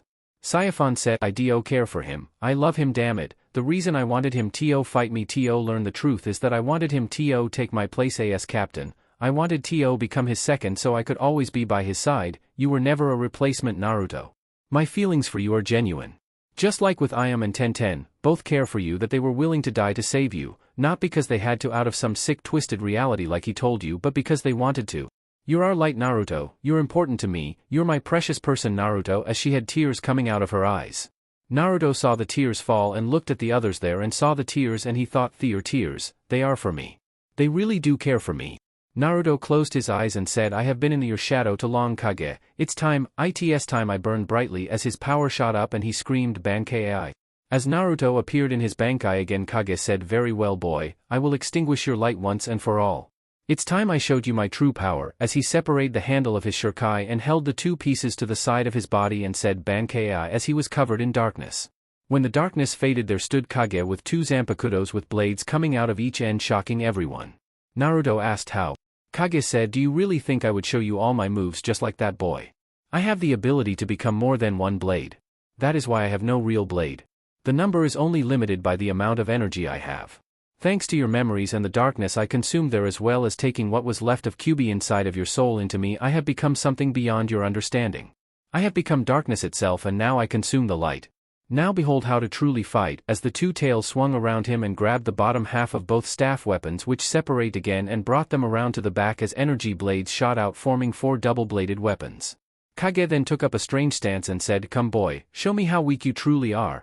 Naruto saw all this happening and then looked at the ground and noticed that Kage's shadow was being consumed by his Zanpakuto, but Kage's Zanpakuto were absorbing the light around Naruto. Naruto thought a moment and said, I know who you are now, Kage. I know why you are doing this." Kage asked, "What nonsense are you spouting now?" Naruto said, "Look at us, we're two sides of the same coin. You're absorbing power from me and I from you. Eventually we will equal out and neutralize each other. That is why you have been making me angry, you know you have to rush me. If we balance out then neither of us can win. That's why you also made so many Zanpakutos so you can try to pull my power away before we equal out, but since we're the same coin, I can do the same thing as you." As he divided his Zanpakuto into two halves and then halves again forming four blades. Kage became pissed and charged at Naruto. Slash, slash, spin, slash. A deadly dance was happening that shocked everyone. White energy blades clashing black energy blades. As the people looked on, Yamamoto said Quadrabushido, drawing everyone's attention. Ichigo asked what was that. Yamamoto said the style they are using, it's ancient, I have only witnessed this style once by a pair of brothers whose bodies were born together at both hips. They fought with perfect balance. Never cutting each other and moving with such grace that you would believe that their each sword had to be fake because the fact they never touched each other showed how skilled they truly were. Ichigo asked, so they never were defeated in battle then? Yamamoto said no, they were. In their last battle the two brothers were trapped at a village gate where someone had arranged to separate them. They arranged a trap that cut down the middle of both brothers, breaking their connection at the hip. They then were attacked and surrounded and killed. Neither had learned to guard their own back, that is the weakness of this style, you need 4 arms or in this case tails, and to defeat it you have to cut the tails off. Ichigo screamed, "You hear that, Naruto, cut his tails off." Kage growled as he heard the shout and Naruto said, "So, that's how to defeat you?" Kage said, "And you as well?" Naruto frowned and defended himself, but now he knew what to look for. Kage brought all 4 blades forward in spinning motion and Naruto slowly started to back up and thought, we may be the same but I don't know this style very well. Kage saw Naruto back into the wall and as Naruto tried to defend, Kage pinned both his arms above his head with 2 of his Zanpakutos as his tails held the other 2 across his neck. Naruto tried to move his tails around him but found they were blocked by the wall and Kage said, "Any last words before you die?" Naruto said yes, goodbye, as he used his tails to kick his own legs out from under him as he let go of both his blades that were locked against the 2 in Kage arms. As Naruto fell he made his legs do a split and he grabbed both handles of the deactivated blades from his tail and he activated then directly below Kage. The blade shot up and through Kage legs, arms and tails causing his torso to fall to the ground. Kage said, "Very good boy, but remember, you can't kill me for I am your shadow and will always be with you," waiting as his body turned into shadows and then absorbed into Naruto. As the last of the shadow was absorbed, Naruto closed his eyes and the clay around his body began to crack before it fell away. Orihime dropped the shield and everyone slowly walked toward the down Naruto and Hiyori said, "Well, it looks like he passed his test." Ichigo sighed and said, "Now we will have to teach him how to use it." Yamamoto said, "Never a dull moment with you, Naruto, is there?" As he looked at the boy, Byakuya asked, "What should we do now, sir?" Yamamoto said, "For now nothing, the danger is past, but I do want him to spend time with his family and I want you captains here to also spend time with him as a person. That could have turned either way back there. The boy's been betrayed by those fools in Konoha and he is expecting for us to betray him as well. I want to ensure that the darkness will never be able to get this much control out of him again. Now I have to head home to my wife. Nothing that happened here today will be spoken to anyone that was not here. I may no longer be Captain Commander, but until the boy is able to fully take over I will still hold some power." Saiphon said, "Sir, wait," getting everyone's attention. Yamamoto asked, "What is it, Saiphon?" Saiphon said, "Sir, it's about the new hollow, sir. It had copied a part of its soul into Naruto because he was able to control the traces of Kyuubi's soul that had merged with Naruto. The thing is, sir, he knew me. He spoke about it being over 400 years since we last met. He said that the mask he had now was just as fake as the face he had then. He said he was wanting to turn Naruto into his newest toy just like the others he already has. He also mentioned seeing the look on my face when I saw Aizen was alive and I tried to get there to help stop him." Yamamoto frowned and said, "This is disturbing, captains. I want you each to get yourself ready for combat. I have a feeling that this is just the beginning. I think that this new hollow is going to start to show itself more and we need to take care of him." Each nodded and Yamamoto sighed and said, "Everyone who was wounded get treated and I want you all to tell me if you see anything that could be considered odd about Naruto from now on. I am hoping that this problem is taken care of, but we can't be sure until we have more info. The fact that he was so susceptible to a mental attack like this worries me." Another could happen as he began to leave. Each of the captions also started to leave and Kenpachi said, "But I never got to fight. Ichigo said relax Kenpachi, once I am sure Naruto has learned to control his wizard powers I will have him fight you. Kenpachi nods and looks over at Naruto where Saifan, Ayam, Tenten, Kushina, Orihime and Yaruchi all were trying to get his wounds treated or looking on with worry. He shook his head and thought, woman, can't they tell it's his wounds are badges of honor, as he left. Kushina said I think we should take him home. Minato said I agree, I believe it's time we truly became a family for him. Ichigo said I couldn't have said it better myself. Tenten, Ayam and Saifan all looked a little worried and Kushina said relax, you're all three considered family so you invited along with your family. The girls smiled and Yaruchi said so Saifan, you do realize you just blew any hard-ass reputation you had in front of the other captains. Was it worth it? Saifan smiled and said yes. Orihime who was healing Naruto blinked and turned her head to the side and said everyone. Does Naruto have tails as she looked between his legs as two blonde hair tails. Kushina blinked and Kasuke said it's not just tails, look as he moved Naruto hair away and showed his ears were now fox ears. 3.5 seconds later as everyone's brains kicked in several shout that was heard all over Soul Society was heard Kawi. Chapter 13. Naruto groaned as he slowly opened his eyes and he found himself in a white room. Naruto looked and he saw Kage sitting there and he asked what the hell? Kage said relax boy, it seems you were right, it seems that it was only a matter of time before we neutralized each other. I have become the yang to your yin. I have a little light in my darkness and you have a little darkness in your light. Naruto said I don't understand Kage. Kage said it's ironic that you started to call me just Kage instead of my full name because now that I have absorbed the remnants of Kyuubi power I have become someone different as he looked off to the side like he was lost in his memories. Naruto asked what do you mean, are we going to have to fight again? Kage chuckled and said no boy, that is no longer possible. Is it? After all if I die you die and if you die I die. We are balanced. I am a collection of the darkness inside of you like the light side of a yin-yang, however if you reverse it where I am the dark side of the yin-yang there is light inside of me, he is who I should be, who I will be at time. At those times I am a shadow of you. A copy. You have my original power and my old name but the light inside of me has another name that you also know but you don't understand how to use my or his power. In time you will but for now you must return to your precious people but know this, we no longer have our own power, we are one, I have half your power and you have half of mine. We can no longer draw power from each other. I will draw my power from you and you will draw your power from the shadows around you. My powers have changes slightly and you must relearn them. Some of it will make you more powerful but at other times it will make you weaker. You must learn it. Now go and think on what I have said.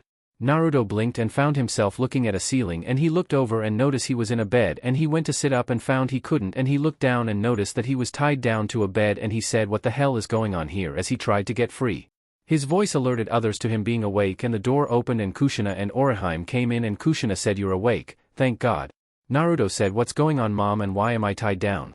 Orihime said relax Naruto. We just tied you down so you did not move before you were healed. Your recent adventure broke 4 ribs and you were wounded really heavy. Once we make sure you're healed enough we will release you okay. Naruto frowned and said right, who are you looking at Orihime? Orihime sighed and Kushina said Naruto, this is Orihime, my mother. Naruto eyes got wide and said grandma. Orihime nods and Naruto smiled and said nice to finally meet you grandmother. Orihime smiled and she put her hand on each side of her head and said I reject and 2 little things flew from her head and Naruto screamed and said oh God, pixies from hell. One of the pixies said we're not from hell as a gold glow surrounded Naruto and he suddenly felt his wounds healing even more. About 4 minutes later the glow stopped and the pixies flew back to Orihime before disappearing and she said there you go, that should do it. Kushina cut the bindings on Naruto and he slowly sat up and said him stiff. Kushina said no wonder, it's been 2 weeks. Naruto was wide-eyed and said 2 weeks. Kushina nods and said you caused a lot of people to worry about you. Mom and me finally had to sedate Saifan, Tenten, and Ayam to get them to leave your bedside. Naruto looked down for a moment and said after several minutes that was all real wasn't it, all of you crying for me quietly. Kushina walked over and hugged him and he stiffened for a moment and she said yes son. Naruto smiled a true smile and he put his arms around Kushina and burst into tears. He whispered over and over mom as finally he felt the burden on his shoulder caused by his past lift. In Konoha the 3rd Hokage said that is quite a story you have told me Jiraiya. I find it very hard to believe. Jiraiya said it's not really that hard to believe if you think about it sir. You remember the legend Naidame told you about when you were training us? The 3rd frowned and said but that just it Jiraiya, it was a legend. There has never been any proof of it. Kakashi who was listening said what legend sir? The 3rd said the Naidame told me about a legend that him and his brother discovered. It was a legend about a great city that was destroyed and rebuilt several times by the hand of Kami, or so the legend says. They said the legend told them that Kami would erase the memories of the world as well as all proof of the once fabled city before rebuilding it. The Nidaime and Shodaime both did not really believe the legend when they heard it until they came across an ancient book. The book was wrote like a tourist item. Something that told of restaurants, recreational spots, places to stay, historic locations, things to make travel easy. Had it not been for that book, they would honestly have never believed the legend of the once great city. It was that book that gave them the dream to build Konoha. However, the book itself was long since destroyed during their nomadic days, and so the Nidaime told me about the book and the city it explained when I was in training. He wanted me to pass it on so the knowledge of the once great city was never truly lost. Kakashi said, so you think it's possible that this great city was the one Naruto and the others were talking about, Soul Society? Jiraiya said no, or at least not directly. I don't understand it all, but I think that at least some of that legend might be true. If it is, then it is possible that what I heard could also be true. We just don't have enough information at the time to confirm or deny it. I don't know what to believe. The third said, until we get more information, I do not want this information to get out. I want to see Naruto when I get a chance, but I don't want to put him coming back here in jeopardy by trying to force him back. Just then a knock on the door was heard and the third said, come in. The door opened and Team 8 and 10 walked in, and the third saw they had finished catching Tora as they had the mission scroll, and he said, ah, good job. I assume you are here for another mission. Kiba screamed, no more D-ranks. One more time going after that cat in Akamaru and I will kill it, as he had blood leaking from his hand onto the floor, which the Hokage saw, and he said, I see. Do you feel that your team is ready for a higher ranking mission, Kurenai? Kurenai said a low C. Yes sir. Ino said, wait, you mean if you scream your head off like Kiba here you can get a higher mission? The third frowned and said, no, but I was thinking of a joint mission. Team 10 and Team 8, you are both to guard a client on his way back home and provide protection for him while he completes his bridge. Kakashi, you mind getting the man from the waiting room for me?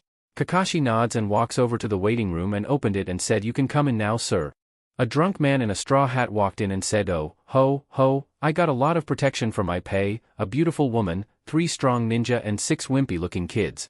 Everyone's sweat dropped as Kiba growled, and the third said, I am sorry Tazuna, but you see, only the 2 gennin teams will be going with you. Jiraiya and Kakashi were just finishing a report on a recent mission.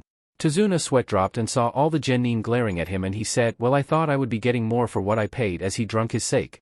Asuma sighed as he held his hand over Ino's mouth and said, alright teams, we will leave in 2 hours, that plenty of time for your team, Kurenai? Kurenai said yes. Which gate? Asuma asked. Where is the mission located, Tazuna? Tazuna said wave. Asuma nodded and said south. We will travel toward Suna for the first day and then cut down a short path I learned when I was with the Fire Guardians. It will cut about 2 days off our travel. Sound good? Kurenai nodded and said yeah, sounds good. You heard him, Team 8, South Gate 2 hours, move out and prepare for at least a month-long mission. Use scrolls I showed you how to create.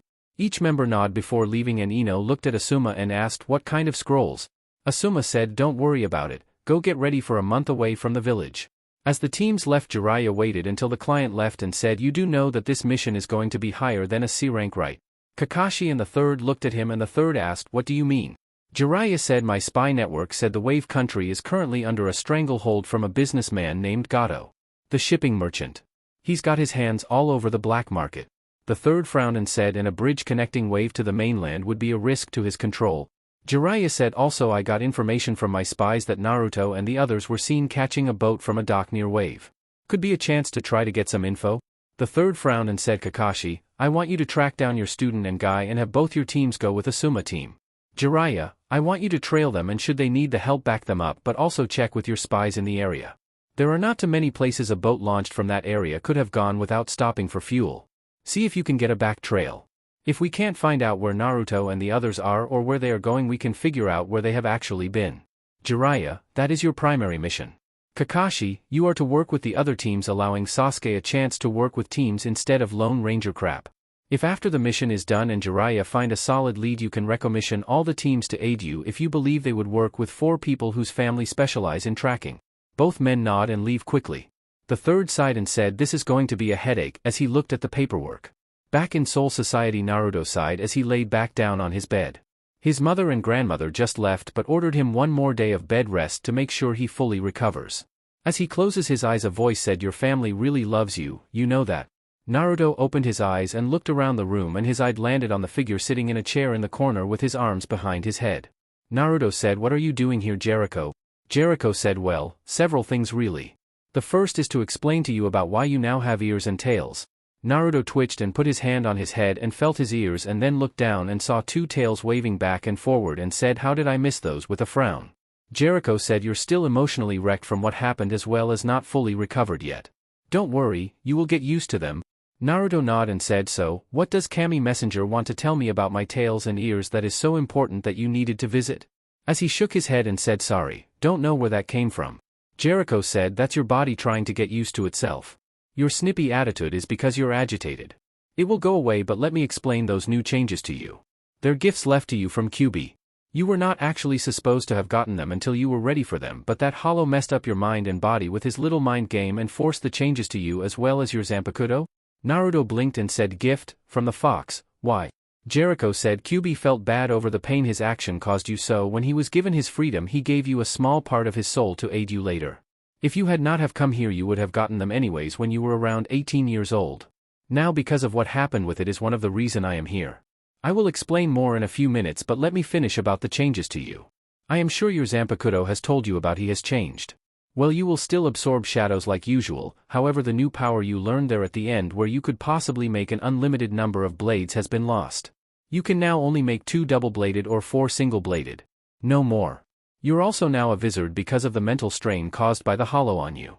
Your wizard form will actually be activated like releasing your Shinkai, except it will be calling the second name for your Zanpakuto. When you do 2 of your blades while doing single blades will remain white while 2 will be black. In staff form 1 staff will be white and 1 will be black. The black blade sucks spiritual energy from your enemies but it won't go to you. It will be stored in your Zanpakuto to be used for a long-range attack. I won't tell you what other effects your wizard form will have because it is a surprise. The rest of you is basically the same as before. Now that your new changes are taken care of I can tell you have a couple of questions you want answered. I already know them so I will answer them. Yes, what your Zanpakuto said was real. There was a test made where you would have pressure put on you where you would want to confront and fight Yamamoto. I won't tell you what the test was because you passed it and Yamamoto has no memories of it like you and everyone else but your Zanpakuto. I changed the memories because you don't need to worry about things that were lies to begin with. If anyone asks you later tell them it was just your inner Hollow trying to break you, which is partially true. Those 3 women do care for you, know their feelings for you was not part of any test. They each want to be with you for their own reasons. Kami did do one thing for you though. Kami knew that you had the fear of how can anyone love you when you're broken like you were inside, so Kami put you in a situation where the girls had to choose if they wanted to face your memories and they did. Yes, that's right, the part where you became a wizard was originally created by Kami who set it in motion after Kami decided that the things this new Hollow is doing has to stop. Naruto asked why. Jericho said to remove a weakness that could be exploited later. You fear getting close to people and it is destroying you inside. It would eventually force you to snap and destroy yourself and everyone else around you. To stop this Kami gave the girls a chance to help you while learning about you. Now that they know and still love you if not more, then you no longer have to hide and become weakened by shouldering the burden on your own. Now that is all I can say, you will have to figure out where to go from there with your personal life. Kami usually does not get so involved in one person's life but you're unique. You got the blessing of one of Kami pets, remained pure through darkness, and a few other things I won't tell that have caught Kami interest. Naruto sighed as he heard this and Jericho said sadly, this is not actually a social call. I have orders from Kami to deliver this to you. It will explain what you must do. If you need support show this to Yamamoto and he can verify it for everyone. Good day, as he handed Naruto a scroll before he disappeared. Naruto groaned and opened the scroll and began to read and his eyes went wide and screamed what? The shout alerted the attention of those still in the Shihoin compound and they came running. The door opened and Kushina, Orihime, Minato, and Yoruichi all came running. Yoruichi asked what's wrong as she looked around the room. She saw Naruto reading a scroll with a shocked look on his face before he closed his eyes and said, I need a message sent now. Kushina said, Naruto, you're still injured and weakened from your recent ordeal, you don't need to. Naruto opened his eyes and said, I don't have time for injuries at the moment, I need a message sent to all the captain plus Yamamoto to meet me in our meeting room now. I am not talking as your son right now. I am talking as Captain Commander of the Godai 13. Now can someone please send the messages to those people and hurry, as he got out of bed and began to get dressed. Minato asked, what's wrong, Naruto? Naruto frowned as he slipped on his pants and noticed that his tail started right where his pants finished and said, report to your unit, Dad. Your captain will inform you shortly, as he slipped on his captain jacket without a shirt on and he said, now please someone send out the message for me. I don't have time to explain or lives will be lost, as he flash stepped away. He appeared in the meeting hall of the Godai 13 and began thinking of what to say before he began to cough up blood and thought, shit, flash stepping re-injured my ribs. Kage said, try shapeshifting. If your body is aligned different it might make it easier to breath and move since your breathing is getting erratic from the pain. Naruto frowned and changed to a cat and breathed once and thought, thanks Kage, it helped but I can't move much because I can still feel my injuries. Back in the Shihoin compound, Yoruichi frowned and said, I think we better do as he said. He never used his office on any of us before like that, so something must have happened and it dealt with that scroll he was reading. The fact there was never a scroll in this room before means someone came in after we left and whoever it was delivered it. Kushina nods and said I will send out the message as she quickly left to find a hell butterfly. 364 Chapter 14. Around 20 minutes later Naruto was still in his cat form when all the captains appeared and saw Naruto in his cat form, and Yamamoto arrived and said, what's so important you called me here Naruto? Naruto changed back human for a moment and started to cough up blood again and tossed a scroll to Yamamoto and quickly changed back human and said our mutual friend gave that to me as he coughed as a cat also. Captain Unohana asked, what's wrong with you Shihoin-sama? Naruto coughed again and said I am still injured from recent events and when I came here I re-injured myself. Unohana said allow me to check you over. Naruto said not yet. First, what do you think we should do Yamamoto? I admit I don't know all the procedures to deal with this currently and I request your counsel and aid in dealing with this. Yamamoto frowned and said very well, I must agree that you would never have been prepared for this to happen in such a short time. I will issue standing orders on this to get everything going, and Unohana, please go ahead and begin treating him while listening in because Kami has issued orders and it appears that we are about to go to war again. Each of the captains' eyes went wide a moment and Unohana said yes Yamamoto-sama as she walked over to Naruto and said please return to human form. Naruto did and she began to check him and frowned even more as she checked him. Yamamoto said captains, all missions to the human world are be cancelled and all agents in the field in the human world are to be recalled immediately. In exactly 4 days Kami is going to seal off the human world from both Soul Society as well as Hueco Mundo, so our presence there will not be needed for the time being. Kami orders are for us to focus on the problems in the elemental countries and resolve them as quickly as possible. Kami also wants us to track down the other 8 bijou beside the Kyuubi and free them from their human host if they are sealed away. Kami does not like for mortals to be using her/his pets for weapons and their own PD games.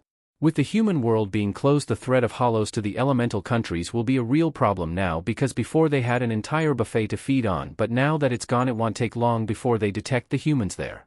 Kami also wants us to deal with this new hollow. Kami feels that it's a threat to the balance of the universe. Because Kami feels that we have been slacking off cleaning up our messes that caused the elemental countries to begin. Kami has made it where we will no longer be invisible to people with low spirit energy.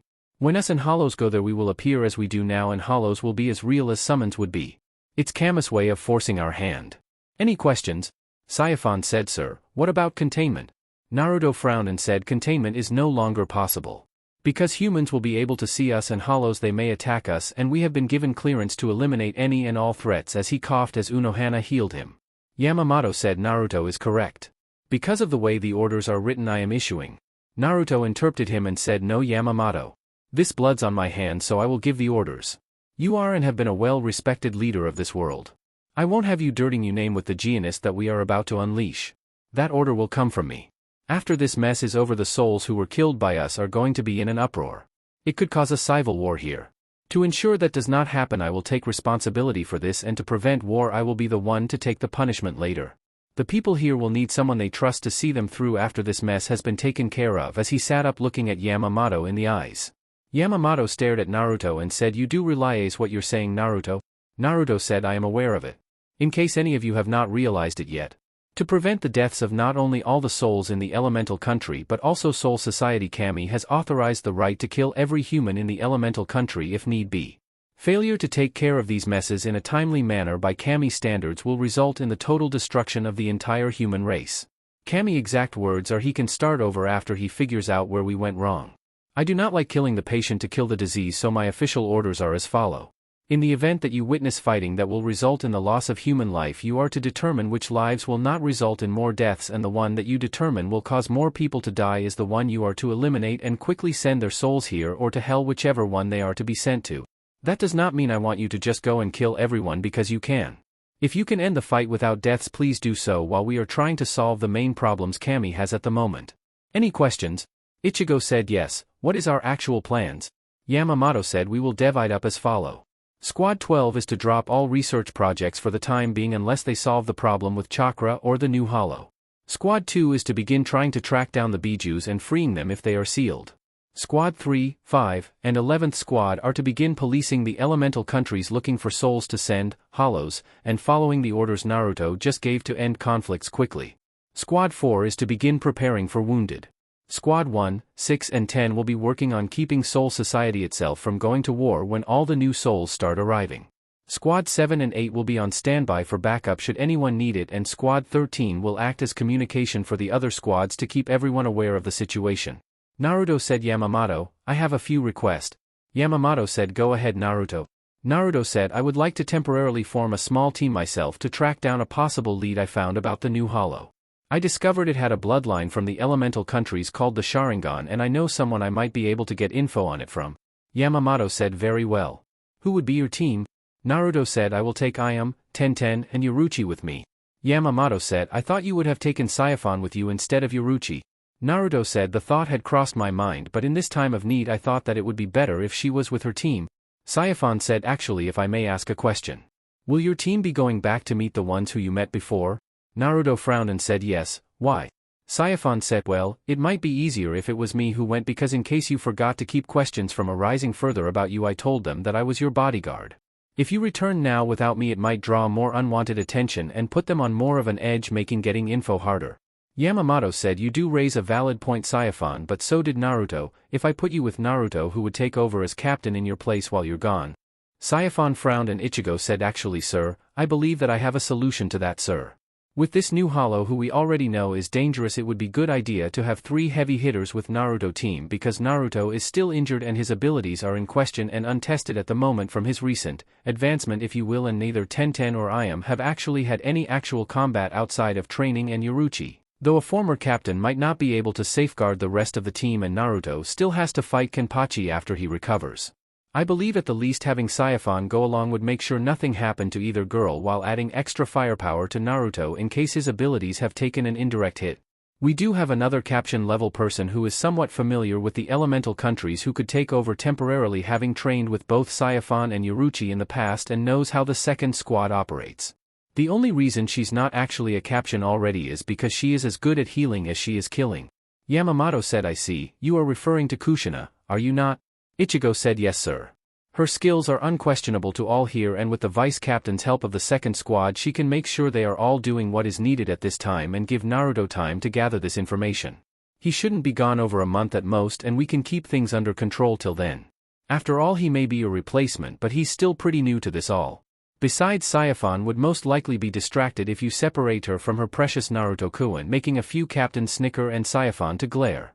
Unohana said sir, if I may, I have healed Naruto-san as best as I can at the moment, but he needs at least 2 days of rest, preferably in the 4THS unit, to make sure he doesn't bust his wounds open again.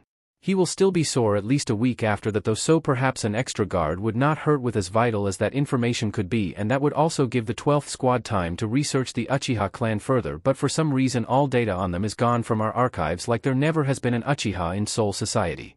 I also have to agree that Kushina would be able to fill in temporarily for Saiyaphon as captain. The only reason she has not advanced more than she has is because she is a good healer, only being beat in healing powers by Orihime, my second and myself, but she could stand toe-to-toe with Kenpachi in fighting skills. Yamamoto said, alright, I will take over captain command of Squad 1 while you're away, but you won't leave for 3 days, giving you time to heal properly and rest, while Saiyaphon, you will use those 3 days to help Kushina get used to the second squad. Until hollows start to pop up, I want you to try and be discreet. If no one else has anything else, then inform your squads and prepare for war. Each of the captains nodded and began to leave, and Naruto got up and winced, and Unohana said relax and don't use Shuinpa or you will re-injure yourself. Just walk with me back to the 4th so we can get you treated quicker. Naruto nods, and Yamamoto said, one moment before you take him, I would like to have a word with him privately. Unohana nods and walks out, and once the door closed Yamamoto said, you're doing fine Naruto, but you don't have to take the burden all to yourself. I was a fool to turn all this power over to you at one time, since you really are not prepared for it all yet. Once this mess is over with, I will take you aside and help get you set up right for situations like this. I know this must all be overwhelming, but do remember you are only one piece of a larger puzzle. Naruto nods and said, I will sir, but I just don't understand what to do. I feel like I am being given power over all of this but have no idea what the rules are. Yamamoto nods and said that is why I will help you once things settle down. For now go rest and don't worry about Soul Society. I will handle it for you until this mess is taken care of. You worry about things on your end? Naruto said alright as he winced holding his sides. Yamamoto opened the door and said take him now. I have much to do. Unohana nods and takes Naruto away, and after they were gone Yamamoto sat down and pulled out a cup of tea and thought, at least this way I can avoid my wife. I forgot how much her voice sounds like a banshee scream when she upset, and she didn't like all my Ika Paradise books I took from the elemental countries. Chapter 15. Naruto sighed as he stretched and thought, Unohana didn't have to put me to sleep all those days. It had now been 4 days since both Orihime and Kushina along with Unohana after some debate deemed him still unfit until today to leave bed even though he was healed after the second day. As he slipped on his black pants and he looked at his two tails that came out right over where his pants stopped. He slipped on his white shirt and grabbed his captain's jacket and slipped it on, and a voice said, you know, I still don't know how you get out of wearing the traditional Shinigami outfit. Naruto looked up and said hello Captain Ichigo. Ichigo walked in and closed the door and said, can't you call me grandfather? Naruto said, I will when not on duty, but I am getting ready to leave for the elemental countries. Ichigo put his hand on Naruto's shoulder and said, we need to talk first. Naruto frowned and said, remove the arm, with bitterness in his voice. Ichigo saw the look on Naruto's face and removed it and said, sorry, just wanted to make sure you didn't try to run before we could talk. Naruto sighed and said, sorry about that, my emotions are still a little screwed up and I don't like people touching me that much because I am not used to it really. I used to be able to fake it, but now my emotional mask is completely gone and Ichigo nods and said, I understand completely. I am basically the same way. When I was alive people made fun of me because of my hair and picked on me, and words hurt usually more than the punches did, but I eventually got to where I didn't like anyone to touch me until the shit hit the fan and became a Shinigami. Naruto slowly nodded, seeing his grandfather in a new light, and asked, so what is it you wanted to speak to me about?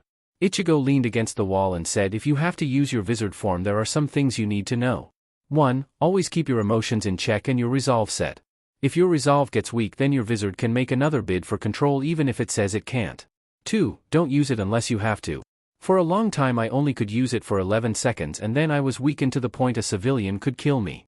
3. If you do use it, take out the enemy quick. Naruto nods and said, alright, I will remember that. Anything else? Ichigo sighed and said, yeah, keep an eye on the girls. I don't care how strong they are, who they are, or where they come from. There are times a woman will see something or hear something that will just weaken them either emotionally or physically. If that happens you are going to have to be there for them to pull them back together. Naruto frowned and said, I guess I can do that. I don't really understand. Ichigo snorts and said, welcome to the male world. We never understand women, and when we think we do they change the rules on us. End of story. Don't even try to understand them. Naruto looked at Ichigo and said, so it's not just me huh? Ichigo said, no, it's every male. Naruto nods and said, good. Well, is that all you needed to speak to me about? Ichigo looked around and said, one more thing, if you need us we're there for you Naruto. All the captains have had an eye on you at one time or another since you were born, and we all want a crack at Konoha.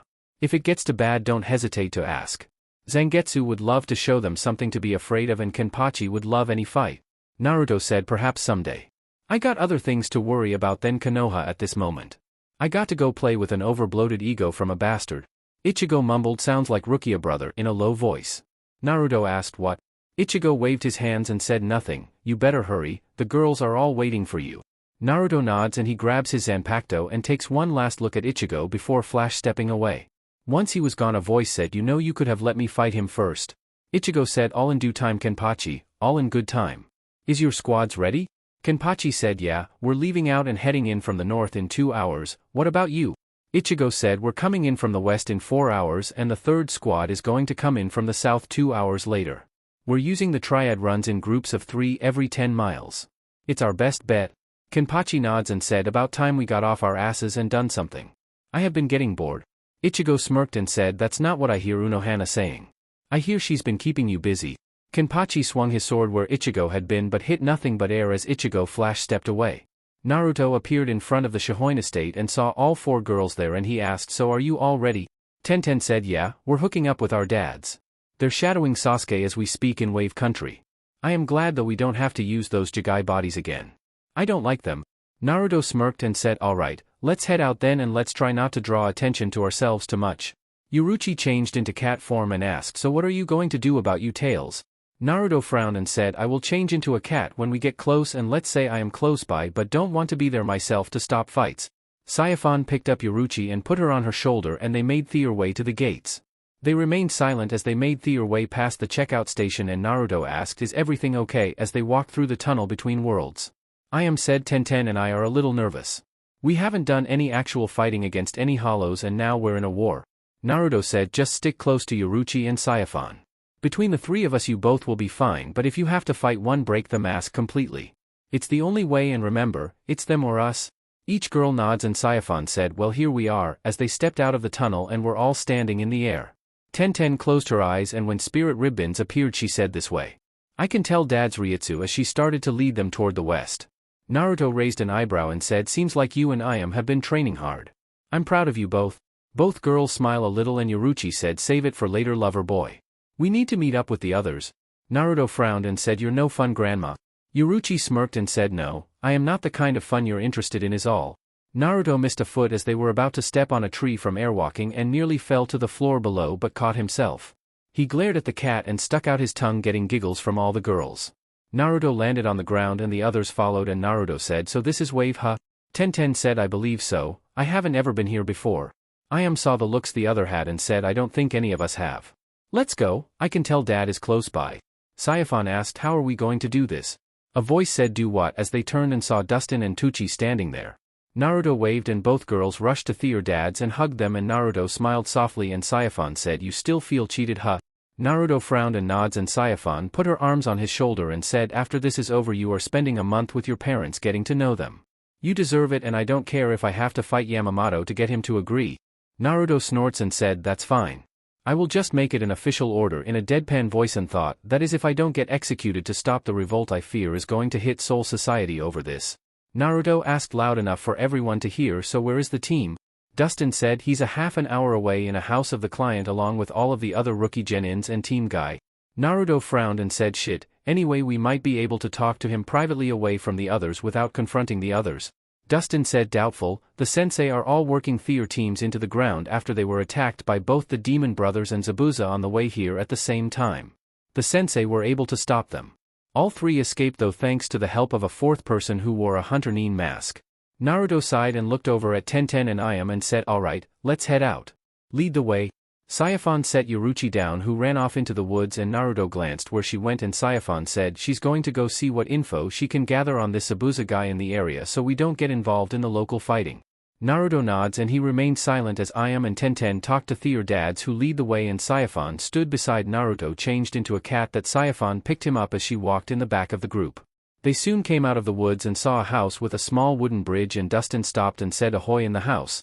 Naruto glanced at him and thought why didn't he just knock? A swarm of bugs went into the house from the surrounding trees and Naruto thought so that's why, I guess it must be Shino. Never really knew anything about his abilities besides he used bugs. Naruto watched as the door opened and out came Kakashi and he looked at the group and narrowed his eyes and asked what do you want and why are you here? Tenten walked forward and said we have some questions we were wanting to ask if we may be allowed to come and talk. We mean no harm to you or whoever your client is. We will leave after we get answers. Kakashi asked where is Naruto or the guy who claims to be him as he looked around the clearing. Saifan said he is close by and waiting. He just doesn't want to cause a fight since we got off to a bad start last time. Guy appeared and said my former student has decided to grace us with her youth. To what do we owe the honor of your visit? Tenten said like we said, we just came to ask a few questions about something that someone here can answer for us. Kakashi asked and how do you know who is here? Dustin said because Tucci and I have been following your group for the past 3 days Kakashi when we got word that they were wanting to talk to you and Sasuke about the Sharingan. Remember how they talked about another Sharingan user besides Itachi, Sasuke and you? He's been causing trouble for the kids here and they figured if they came and talked to you both that might help them avoid trouble with the other Sharingan user. Kakashi frowned and Guy glanced at Kakashi and said you can come in. Tucci said thank you Guy, we appreciate it and we will leave as soon as we can get answers so not to interrupt your mission. Kakashi said if we help you then you must inform us about this other Uchiha. Dustin said we don't know if he is an Uchiha Kakashi, we just know he has the Sharingan. He may be just like you and has a transplanted eye he got before the Uchiha massacre, as he walked in leading the way as Saifan came in last. As she entered she saw several teens sitting or standing along with a red-eye woman and a man smoking and she looked around and saw another man drinking and another woman who was looking a little scared. Akamaru started to bark and Kiba said get that cat out of here if you don't want to see him get hurt. Akamaru don't like cats. Saiphon, who was petting the cat, said, "We won't be long, so I will hold him." Akamaru, who was in Kiba jacket, jumped out of the jacket and landed on the coffee table before he jumped up toward Saiphon. Saiphon started to move to stop the dog when the cat jumped out of her arms and flipped in the air in a circle, and its tail changed from 1 to 2 tails, and the tails wrapped around Akamaru and threw him back at Kiba. Everyone was shocked, and Asuma said, "Holy shit, it's a Nakomata." The cat frowned and said, "Can't you keep Akamaru on a leash?" Kiba in Naruto voice, shocking everyone. Kiba paled and said, "Nah, Naruto, is that you?" The cat frowned and jumped into the air, and when he flipped he changed back human, and everyone got a look at him and were shocked by his new look except Kakashi and Sasuke, and Naruto said, "Yeah. It's me. My bloodline allows me to change into a cat." Ino said, "Are those cat's tails and ears you have? They look cute," in a fangirlish voice. A female voice said, "Yes they are, it's what happens when someone of our bloodline completely masters it," as everyone looked and saw another cat. Naruto turned and said, "You're back, quick." Kurenai cleared her voice and said, "Excuse me for asking, but who are all of you exactly and why are you here? I don't mean to be rude, but you walked into the middle of our mission and—" The cat said, "Your mission is to protect the bridge builder Tazuna from Gato, correct?" making everyone look at the cat. Kakashi narrowed his eyes and said, "Yes, but why are you asking?" The cat walked into the room and jumped up on the table and said, "When Tucci and Dustin told us about your encounter with Sabuza and the demon brothers, I went to gather information on them so our group could avoid conflict while we were here because we have our own trouble to deal with," Kakashi said with Soul Society, making Naruto and his group all lock eyes on him. Naruto asked, "And how do you know about that, Kakashi?" Kakashi pulled out his book and said, "I have my ways," as he ignored Thea's stares. The cat said, "Anyways, I found out that Sabuza and his group are planning to attack at the bridge tomorrow since they are all rested again since they were not seriously injured. I also found out Gato plans to kidnap Tazuna daughter and use as insurance in case Sabuza fails. They have a compound on the other side of the island. Can't miss it as all the other buildings over there have been destroyed," making everyone look at her.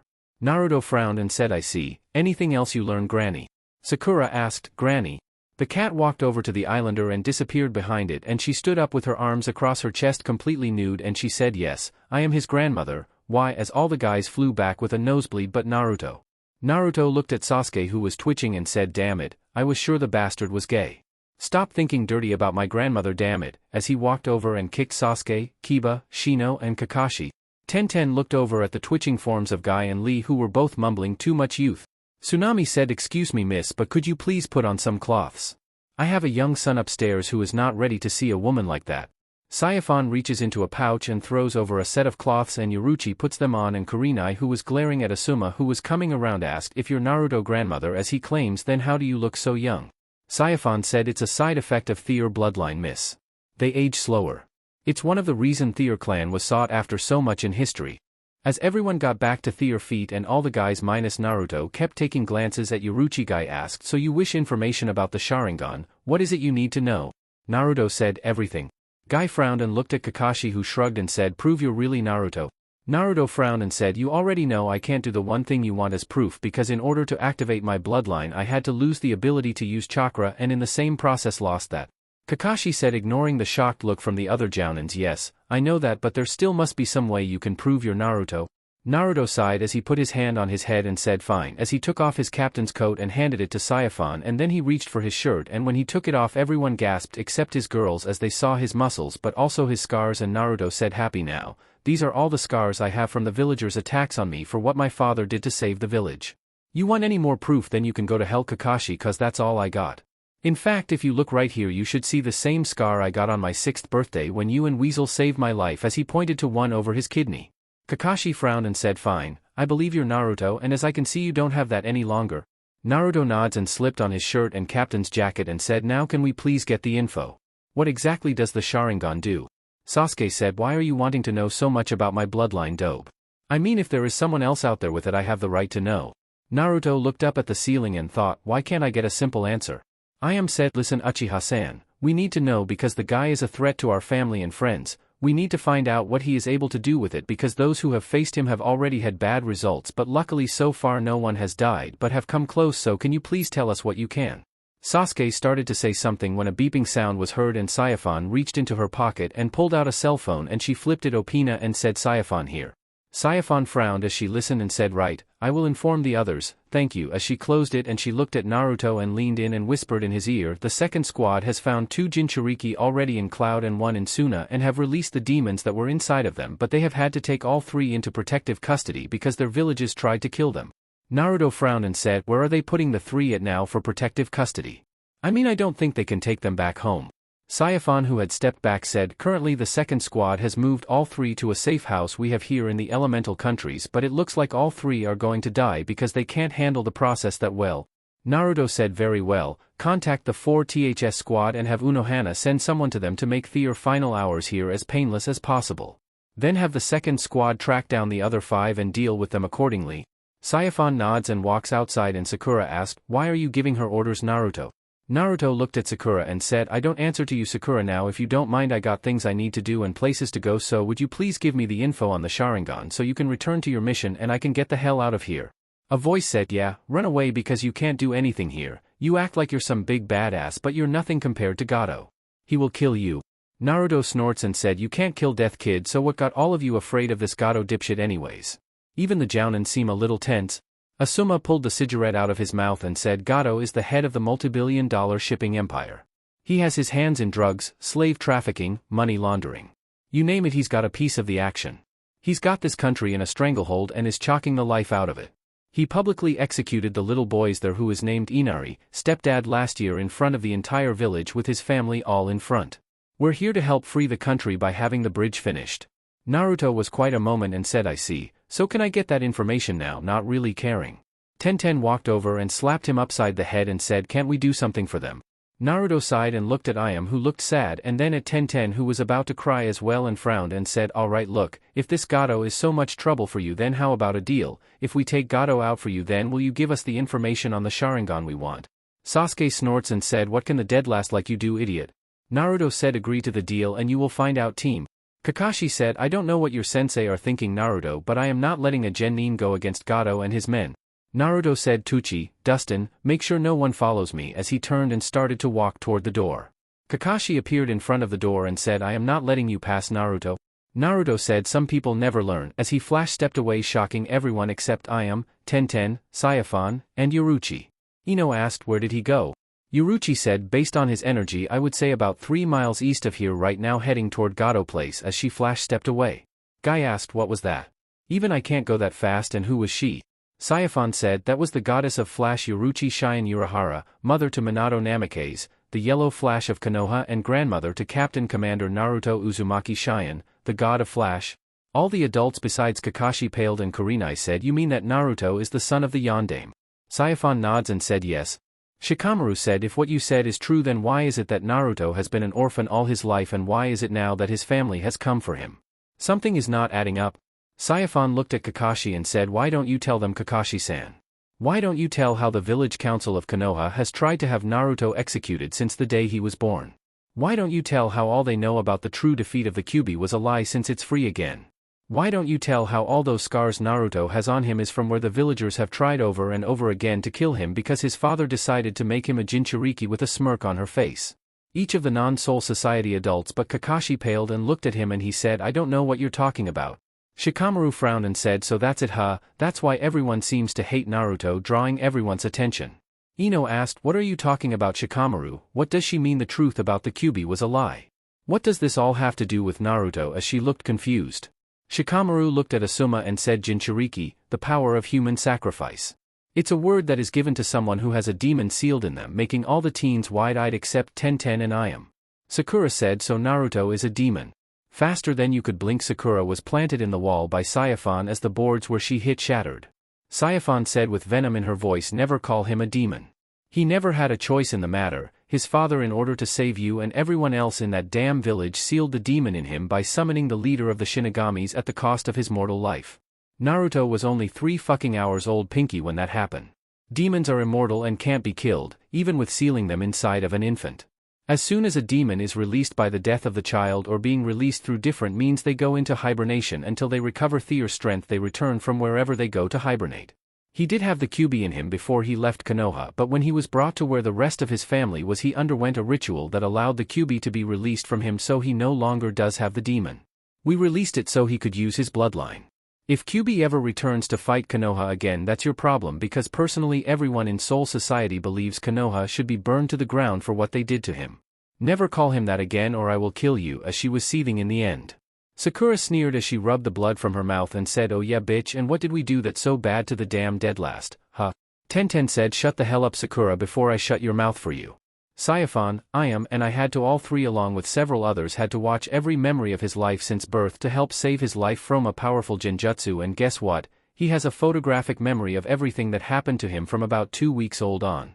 He remembers being locked in a broom closet as an infant, he remembers being kicked out of the orphanage at 4 years old in the middle of winter to live off the street, he remembers every time someone charged him $15 for a loaf of stale molded bread, he remembers how every time his apartment the third gave him was broke into and destroyed, he remembers being raped by villagers and shinobi, making everyone wide-eyed who didn't know, and Hinata, Kurenai, and Ino to gasp and nearly have tears in their eyes.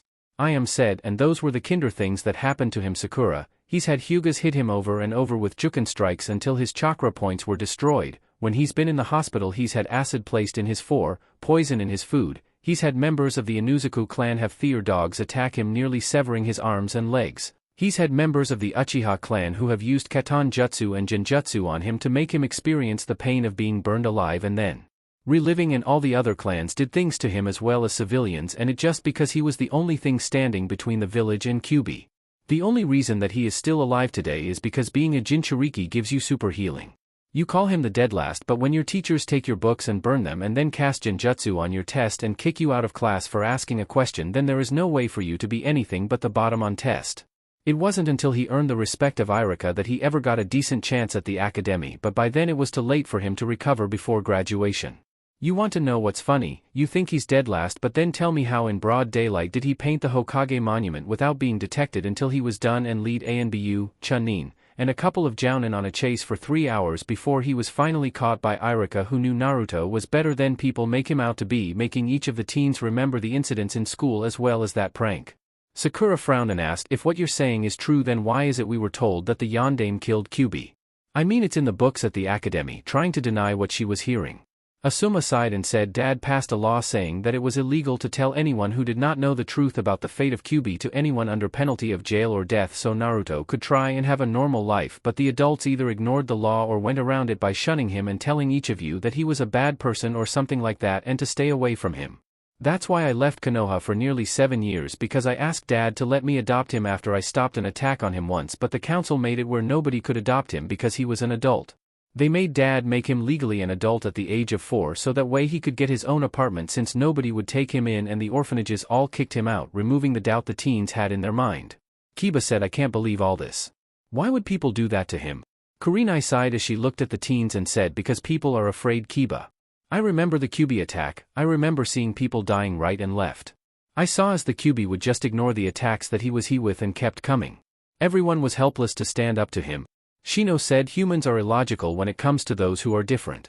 My clan all knowed about him since most of us saw him as similar to us, but even we had a few members who were not logical enough to tell the difference between the bug inside of him and him.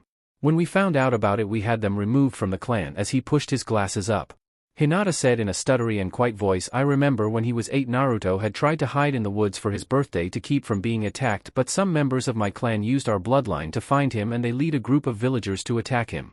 I actually killed a member of my clan that day using the cage bird seal to save him, making Niji eyes wide as he flinched and moved a little away from Hinata. Asuma said, and the worst part is he never knew why he was being attacked until the day he graduated when Mizuki tricked him and tried to kill him. Hell, he didn't even know who his parents were from what I understand, though only a few of us actually did, myself included. Dustin said he didn't. When we took him and the girls here away to take him to meet his family, that was one of the things we had to inform him about. He didn't know if his parents had died or just abandoned him like the villagers tried to tell him.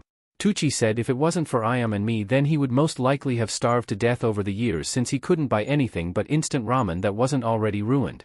Guy looked at Kakashi and said, you're being awfully quite my youthful rival, why aren't you saying anything about your sensei's son since me and you both saved him on several occasions? Kakashi shrugged and said, you say something, Guy. Guy frowned and said, this isn't the time for cool hip attitudes, Kakashi, as he slapped Kakashi upside the head and Kakashi went up in smoke, shocking everyone. Saifon frowned and said, Kagebunshin, he must have went after Yoruchi-sama and Narukuin. Hinata eyebrow twitched and she looked at Saiyaphon and asked, "What are you to Naruto-kun?" in her usual voice. Saiyaphon glanced at Tenten and Ayam and said, "It's complicated.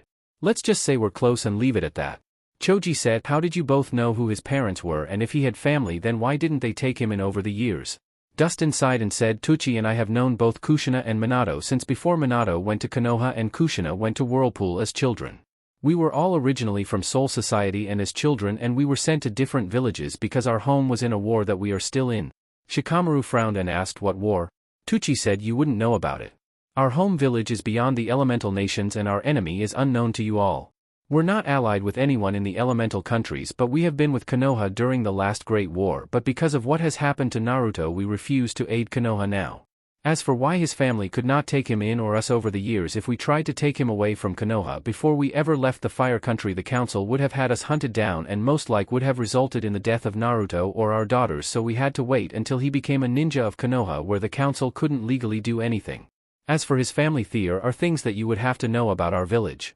There are certain security features that can't be bypassed, and as a child not born there Naruto, Tenten, and Ayam would not have been able to enter the village without dying, and they couldn't come and take care of him in Konoha for more than a few days because of our enemies would have tracked them down and then either killed Naruto or used him against them and then killed him.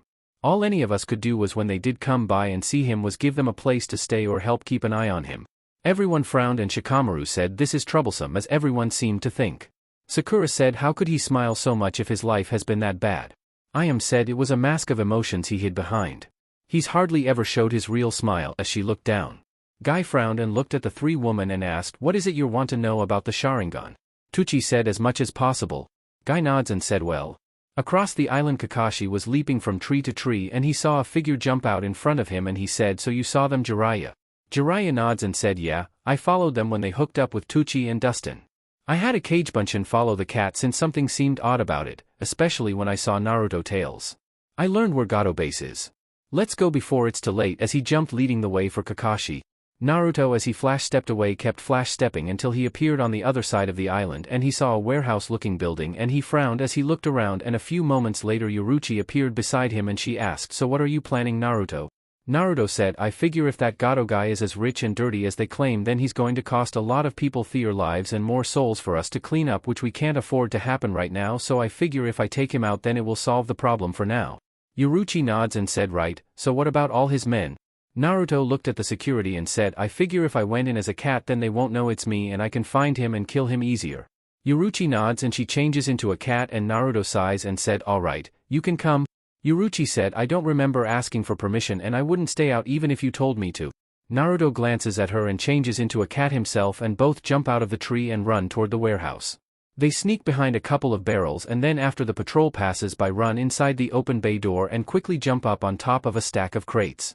They both sit down and look around and Yoruchi hits Naruto with her tail and points toward a set of stairs that lead up to an office and Naruto nods and both jump across the top of crates until they get to the stairs and Naruto jumps up onto the flat walkway at the top of the stairs near the crate and he turns quickly and holds up his paw and whispers, "Guard the door." Yoruchi nods and Naruto starts to scratch at the door. He keeps this up for several minutes until the door opens and he runs into the room. A few moments earlier Gato was reading some documents at his desk when he heard a scratching noise and he looked around and thought, "What's that noise?" The noise continued and he said to his two guards, "Find that noise and get rid of it." One of the guards who held a sword said, "Yes, Gato," and walks around the room and then walks to the door and opens it only for a cat to run in and the guard said, "Damn cat," as he turned and reached for the cat. As he was about to grab it the cat jumped up and clawed at his face and before jumping back into the air and changed while in midair into Naruto, who quickly pulls his sword and said, "Shine brightly Arachner Kage." As his sword changed into his single blade and he runs at Gato who had moved away from his desk and he sliced Gato from his right shoulder to his left hip and Naruto turned and blocked the second guard's strike and sent a kick to the man before Naruto grabbed Gato body and flash-stepped away as the first guard reached for his sword. Naruto appeared outside of the warehouse in the trees and Yoruchi landed beside him moments later as Kakashi and Jiraiya both landed across from them and Naruto threw the top half of Gato body with his head on it on the ground and said, "Mission accomplished, so do we have a deal?" Kakashi looked at Yoruchi and Jiraiya said, "Only if you answer some questions." Naruto glared at him and said, "Well, take care of the mess," as he flash-stepped away with Yoruchi a few minutes behind them as Kakashi jumped down and sealed the body of Gato. As Jiraiya waited for him he narrowed his eyes as a shadow jumped away and thought, "Who is that and how come I can't sense them?" Chapter 16. Naruto Flash stepped inside of the house where Tazuna lived and he saw everyone looking depressed and Naruto said Gato dead. So what's wrong with all of you as he looked around? Yoruchi Flash stepped in right beside him and she asked what's wrong here? You all look like someone died. Sayafan said we got some info on the Sharingan from Guy. Sakura asked, did you really have the Kyuubi in you Naruto? Naruto looked at her and then looked around and asked what are you talking about Sakura? I am said we told them about some of the things we saw in your memories. Naruto frowned and said it doesn't matter, I know where those who care for me are and that's all I need. So what do we know about the Sharingan now as he looked at his three girls and their dads? Dustin said the Sharingan has several levels, the first level allows the user to copy hand seals and slows things down a little, the second level slows things more and gives the user a little warning about what the jutsu is going to do and cancels some genjutsu, the third level cancels all genjutsu and also allows the user to cast genjutsu. They don't know anything about the other level besides the fourth level can cast black flames that burn for 7 days and nights and can place a person in an ultimate genjutsu that can be used to torture someone for 72 hours in less than a second. Naruto frowned and opened his mouth when Jiraiya and Kakashi arrived in a swirl of leaves each and Naruto said what about the ability to control demon chakra or implant suggestions in a person's mind? Sayafan said they don't know anything about that besides what they claim an Uchiha Madara who was able to control the Kyuubi but he was killed by the Shōdaime Hokage. Naruto nods and asked have you relayed the info to the 12 squad? Sayafan said not yet, we had just finished talking when you arrived. Naruto nods and said good, let's go as he started toward the door and Tazuna asked is Gato really dead? Naruto said yeah, I gave the body to Kakashi. Kakashi held up a scroll and said I got what's left of his body here. Sasuke said fight me dobe. Naruto looked back at him and said no. It's a meaningless fight. Shino said if I can ask Naruto, would you be willing to talk to a few of us for a little while? We have many questions about what we have heard. Shikamaru said we might be able to help you in your war you guys were talking about. Naruto glanced over at his companions who seemed sheepish and Shikamaru, Shino, and Asuma all thought at the same time so Naruto is the leader here. Naruto said you can't, it's a war that will never end, it's a war that has cost the lives of hundreds of millions over the years. Just worry about your home and your village. Shino said but it is your village as well Naruto. Naruto frowned and said for now. I plan to talk to the Hokage and ask to resign my shinobi status when I return to Konoha so I can leave. I have nothing in Konoha currently. Sakura said what about your friends Naruto? Naruto glanced at Sakura and said what friends Sakura? The only people over the years who have actually taken a role in my life are those who are traveling with me currently besides the Hokage himself. To all of you I am nothing but the dead last. Hinata screamed shocking everyone that's not true Naruto kun. Naruto looked at her and he bit his lip and said fine, you want answer to questions then ask them now. My friends and I will stay here till tomorrow since it's nearly dark but once we leave I won't answer anything else and I have the right to refuse any question if I chose to, deal? Sasuke said deal, how did you get so fast? Naruto said I trained to be. Sasuke said teach me in a demanding voice. Naruto said. Jiraiya asked what are you exactly Captain Commander of Naruto making each of the soul warriors flinch and everyone else look at him strangely. Naruto narrowed his eyes and said what do you mean? Jiraiya said your jacket which has the kanji for squad 1. The girl there, the one who claims to be your bodyguard has the kanji for squad 2 on hers. I figure she must be a captain commander as well so what exactly is these squads? Naruto snorts and Sayafan snickers and said it's you call Narukan, things are going to heat up soon anyways. Naruto frowned as he jumped in the air and changed back into a cat and jumped up onto Tenten lap and she started to pet him and Naruto said tell me what you know about Soul Society and how you know I am a captain commander and if you have enough information I will fill in the blanks. Otherwise I refuse to answer. Deal?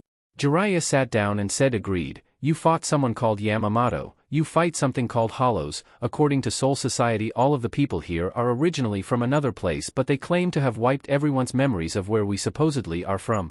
Everyone was looking at Jiraiya and Naruto snickers and said so it was you I sensed when we were talking in the woods after you held Dustin and Tucci hostage. How was it you hid your energy level so well? Jiraiya said I have my ways and you're right, I was there so you know what I overheard. Naruto said and what, if you heard everything then you already know the answer to your question. Kakashi asked have you really met your parents and if so answer me this, what is it your father told me not to ever use again? Only him and me would know that answer. Naruto sighed and said Sayafan, would you contact the 11th squad and find out that answer for me? Sayafan pulls out her phone and said this is Sayafan to Soul Society, yes I need the data I am sending to be sent to the 12th squad pertaining to the Sharingan and I also need a question sent to the 11th squad to the 4THS seat and ask him what was it he told his student to never use again and put a rush on that info as she closed the phone. Kiba said, but wait a minute, you all said that Naruto father the Yondaime gave his life to seal the Kyuubi, how can he be alive to answer that question? Naruto said wait till we get an answer back, as he closed his eyes and began to purr under Tenten hand rubbing his fur. Everyone looked at him and all stayed silent and waited, and Tsunami looked at her dad who said I don't know either dear. About 5 minutes of silence a ringing noise was heard and Saifon opened her phone and said Saifon here, yeah, okay I will inform him, as she hung up the phone and she said it's the Chidori, he told you it creates tunnel vision Kakashi no Baka, and he also wanted me to inform you Naruto that the 11th squad has already ran into 3 hollows, low levels, but it's only a matter of time. Naruto frowned and said I see. Kakashi said I believe you now. I hate to say it but you really are a. He shut up as Naruto glared at him. Tucci, knowing what was about to be told, said, so is there anything else? I don't know about you all but I am a little hungry and tired, so if you all want I am and I can make everyone some ramen to eat. Ayam got up and her dad went into the kitchen with Tsunami and began to cook, and Yoruichi said I am going to patrol the area for any activity as she flash stepped away. Naruto curled up and went to sleep, and Kiba looked at him and said that is just so wrong to see him like that. Tenten giggled and Lee asked, so Tenten, how has your training been? Tenten said good actually. All 4 of my grandparents have been teaching me and it's really exciting stuff, well most of it anyways. Kakashi asked, since it appears Naruto is going to cut ties to Konoha, what about you Tenten, are you planning to also? Tenten looked at her dad and said perhaps. I don't trust Konoha as I once did. Especially after I learned about the time some ninja threatened to rape and kill me and burn our shop to the ground if they found out we sold any more weapons or cloths to Narukuan, making everyone wide-eyed. Kazuna said if that is the way Konoha treats their own, I won't be going to Konoha for any other missions after this one is done and paid for. You all sound just as bad as Gato is or was, as he looked at the scroll that held Gato body. Each of the Konoha nins frowned at this. Inari voice asked as he came down the stairs, if Gato's dead then why are they still here dad, and why are you still going to pay them if that cat guy killed Gato as he said when these other people didn't do anything? Tsunami voice said in a scolding way, Inari, if it wasn't for then your grandfather would have made it back home and they are to guard him until the bridge is finished. Inari said, then why don't we pay the catman to guard him and just send these people away? Naruto said, still curled up in a ball, I don't need the money kid since Soul Society doesn't use it. Besides I got a war to fight kid. I don't have time to babysit, as he stretched and popping sounds were heard and Tenten winced and said, claws Naruto. Naruto said oops, sorry Tenchan, as he jumped off her and sat down between her and Saifon and changed back to normal and put his arms above his head and stretched as his back popped, and he put an arm around each girl and pulled them closer, making everyone look at him. Hinata eyes got wide as tears started to form in the corner of her eyes, and Naruto locked eyes with her and frowned and said, I know what you think Hinata, but there are things you have to know and understand. The only reason I agreed to answer any questions is because I have always known about your crush on me, making all the teens wide-eyed. Hinata asked, if you knew then why didn't you say anything? Naruto looked at her and asked, and what, have your family punish you for being associated with the demon, have the village call you demon whore and treat you like they do me? I wouldn't wish that on my enemies, much less someone who tried to be nice to me like you. I wanted to tell you so we could be friends, but you always fainted or people were watching, so if we ever became friends it would have to be a life of lies. If I am going to be with anyone as either friends or more, then I don't want to live a lie. I've done that all my life already. Besides, the dead shouldn't be with those who are living. Shikamaru said, all of you had said something like that before, why do you keep referring to yourselves like you're dead? Naruto sighed as he looked up and said, you asked earlier what exactly am I the captain commander of. I will tell you since it doesn't matter right now and you're all going to see proof of it soon anyways, since the war has taken a turn for the worse. I am Captain Commander Naruto Shion of the 1st Squad of the Godai 13 Shinigami, replacing Captain Commander Yamamoto, who was the actual Shinigami who sealed Kyuubi inside of me after my father summoned him. I am a Soul Reaper along with Tenten, Dustin, Tucci, former captain of the 2nd Squad Yoruichi and the current captain of the 2nd Squad Saifon here. We send the souls of the departed to the other side or to hell if they were evil, and we are currently in a war with the lost souls of people who were consumed with rage, hatred, and other dark emotions called hollow, who devour the souls of the dead and the living, as he looked at everyone who looked stunned. A snicker was heard, drawing everyone attention to the stairs where a figure could be seen standing behind Inari, and Naruto eyes got wide and said you as he quickly stood and grabbed his sword. As everyone got into a fighting stance, the figure who wore a black cloak and a spiral mask grabbed Inari and said, I wouldn't advise it Shinigami unless you wish for me to devour this boy's soul here. Naruto frowned and said, what do you want here? The figure said, Toby here to tell you to withdraw the other Shinigami from here and leave the other Jinchurikis to me. I have plans for their souls and your meddling by releasing the demons is ruining my plans. Naruto said, no can do, jackass, release the boy and let's head outside. Toby snickered and was about to say something when an arrow of energy flew at him and he grabbed the arrow and said, who would have thought a Quincy would be here? You have strange bed partners, Naruto-kun? I said, release the boy or the next one won't miss, as she drew back another arrow. Toby smirked and said, I don't think so. You're all just kids in this game. Let's see if you're as good as your ancestors, as he pulled something out of his hand and showed everyone it was a circled disc, and I gasped and said no don't, but Toby broke it and it evaporated into the air and he said have fun Shinigami as he phased away releasing Inari. Naruto said shit, I hate that bastard. Said Naruto-kun, we need to get ready to fight. That was hollow bait. It's used to draw large numbers of hollows.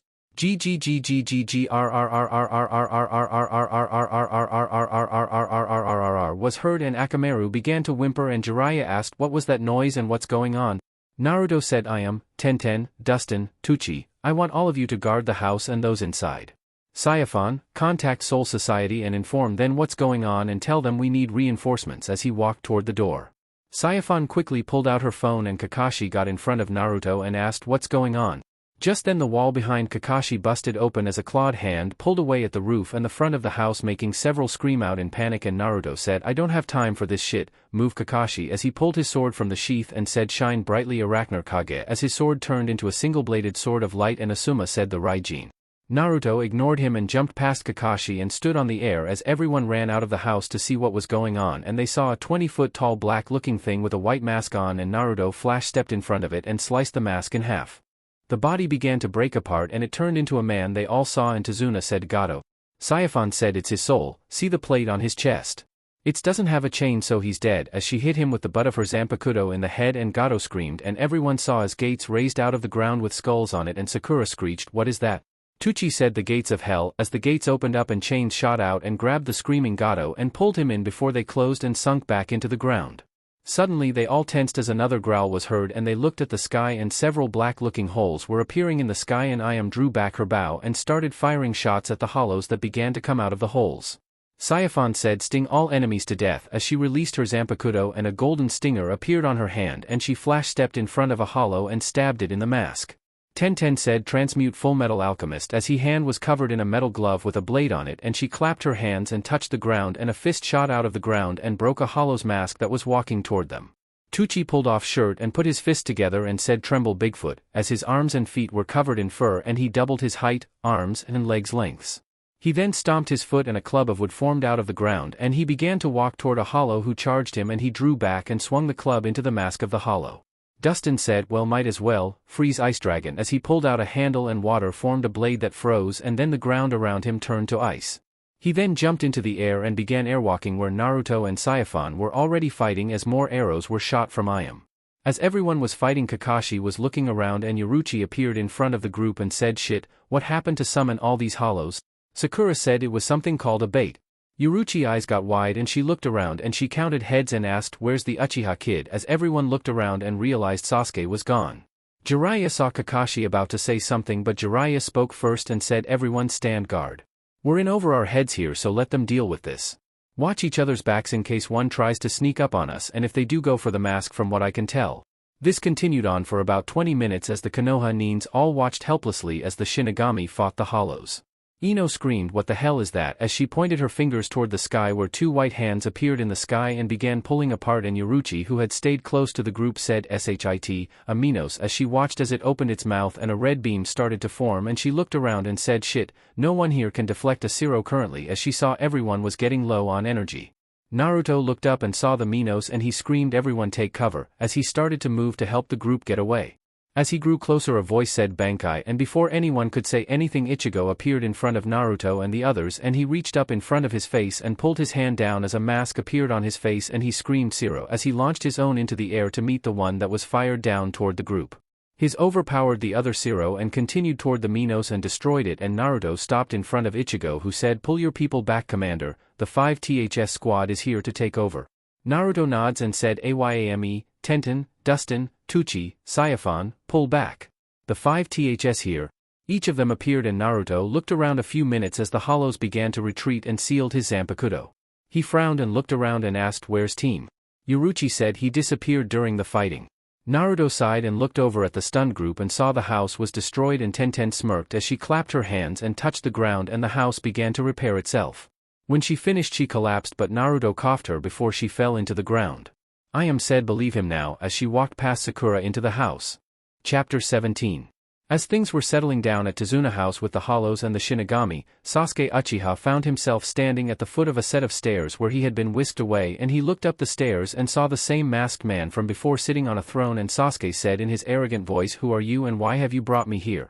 The man said, "You are foolish boy, I brought you here as the last of my line to exact my revenge." Sasuke narrowed his eyes and before he could say anything chains shot out of the wall and held him in place as the man stood up and pulled his mask up, and Sasuke saw a man he recognized from his own clan's history and said, "Uchiha Madara." The figure snorts and said, "Foolish boy, that fool died years ago at what is called the Valley of the End, but I took his body as my own back then. No, just like Itachi, you are my avatar who will carry out my will to all who dare oppose me. Now prepare yourself because I need to feed," as he opened his mouth and bit down on Sasuke's neck. As Sasuke cried out in pain, the figure ate a part of his soul and then after several minutes stepped back and said, "Now boy, you are mine. I have played the Shinigami as fools for years and now I wish to end your existence and you are my key." Sasuke held his neck gasping and asked, "What did you do to me?" The man said, "I simply ate the part of your soul that control your body, but now I control it. All you have to do is talk and your body does the rest at my will. Now take this and return to Konoha," as he pulled out a scroll and handed it to Sasuke. Sasuke took the scroll and the floor caved in on him and he fell and fell and fell until he passed out. When he awoke he discovered himself outside the gates of Konoha and the Chunin guards asked, "Are you alright, Uchiha-san?" Just then a kunai hit the Chunin in the head and a sword killed the second one, and Kisame and Itachi landed beside Sasuke and Sasuke screamed, "Itachi, I will kill you." Itachi sighed and said, "I wish you could, little brother, then I would not be the puppet I am today," as all three figures began to walk into the village. Soon several ANBU arrived and tried to stop the three, but Sasuke kept walking toward the Hokage Tower as his brother and Kisame killed all who got in their way. In IWA, Deidara was flying above the village and he said, "I have truly become the art myself as a living piece that I cannot control my own body as I am not the statue at his control." In the Mist Village Zabuza and Haku both walked through the village and Haku asked, "What has happened to us, master? Why are we unable to control ourselves and how did we get to Mist from Wave?" Zabuza decapitated another man and said, "I don't know, Haku, I don't know." In the Hidden Rain village Pain and Conan both were killing everyone in sight and Conan said, "This is not the world I envision, Pain." As the same event played out all around the world a figure smirked and said, "And so my plan finally comes together with one last piece of the puzzle," as he disappeared and reappeared in Soul Society in the chambers of the Captain Commander's office, and Yamamoto, who was sharing lunch with his wife, looked up shocked and glanced at his wife who seemed confused and said, "Jericho, what are you doing here? Not that I mind but..." And he stopped as he felt a blade at his neck from his wife, and Jericho chuckled and said, "You are a fool, Yamamoto. I have played you since the beginning.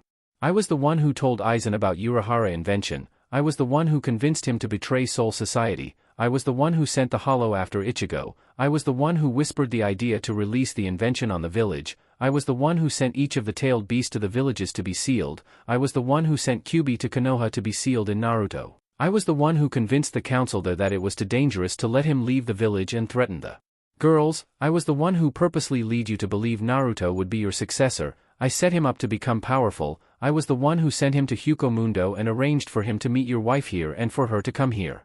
I was the one who reset the portals so mortals in the elemental countries could see the Shinigami and Hollows, and I was the one who gave Naruto the orders that lead for all the strongest fighters in Soul Society to be in the elemental nations, leaving this place virtually defenseless."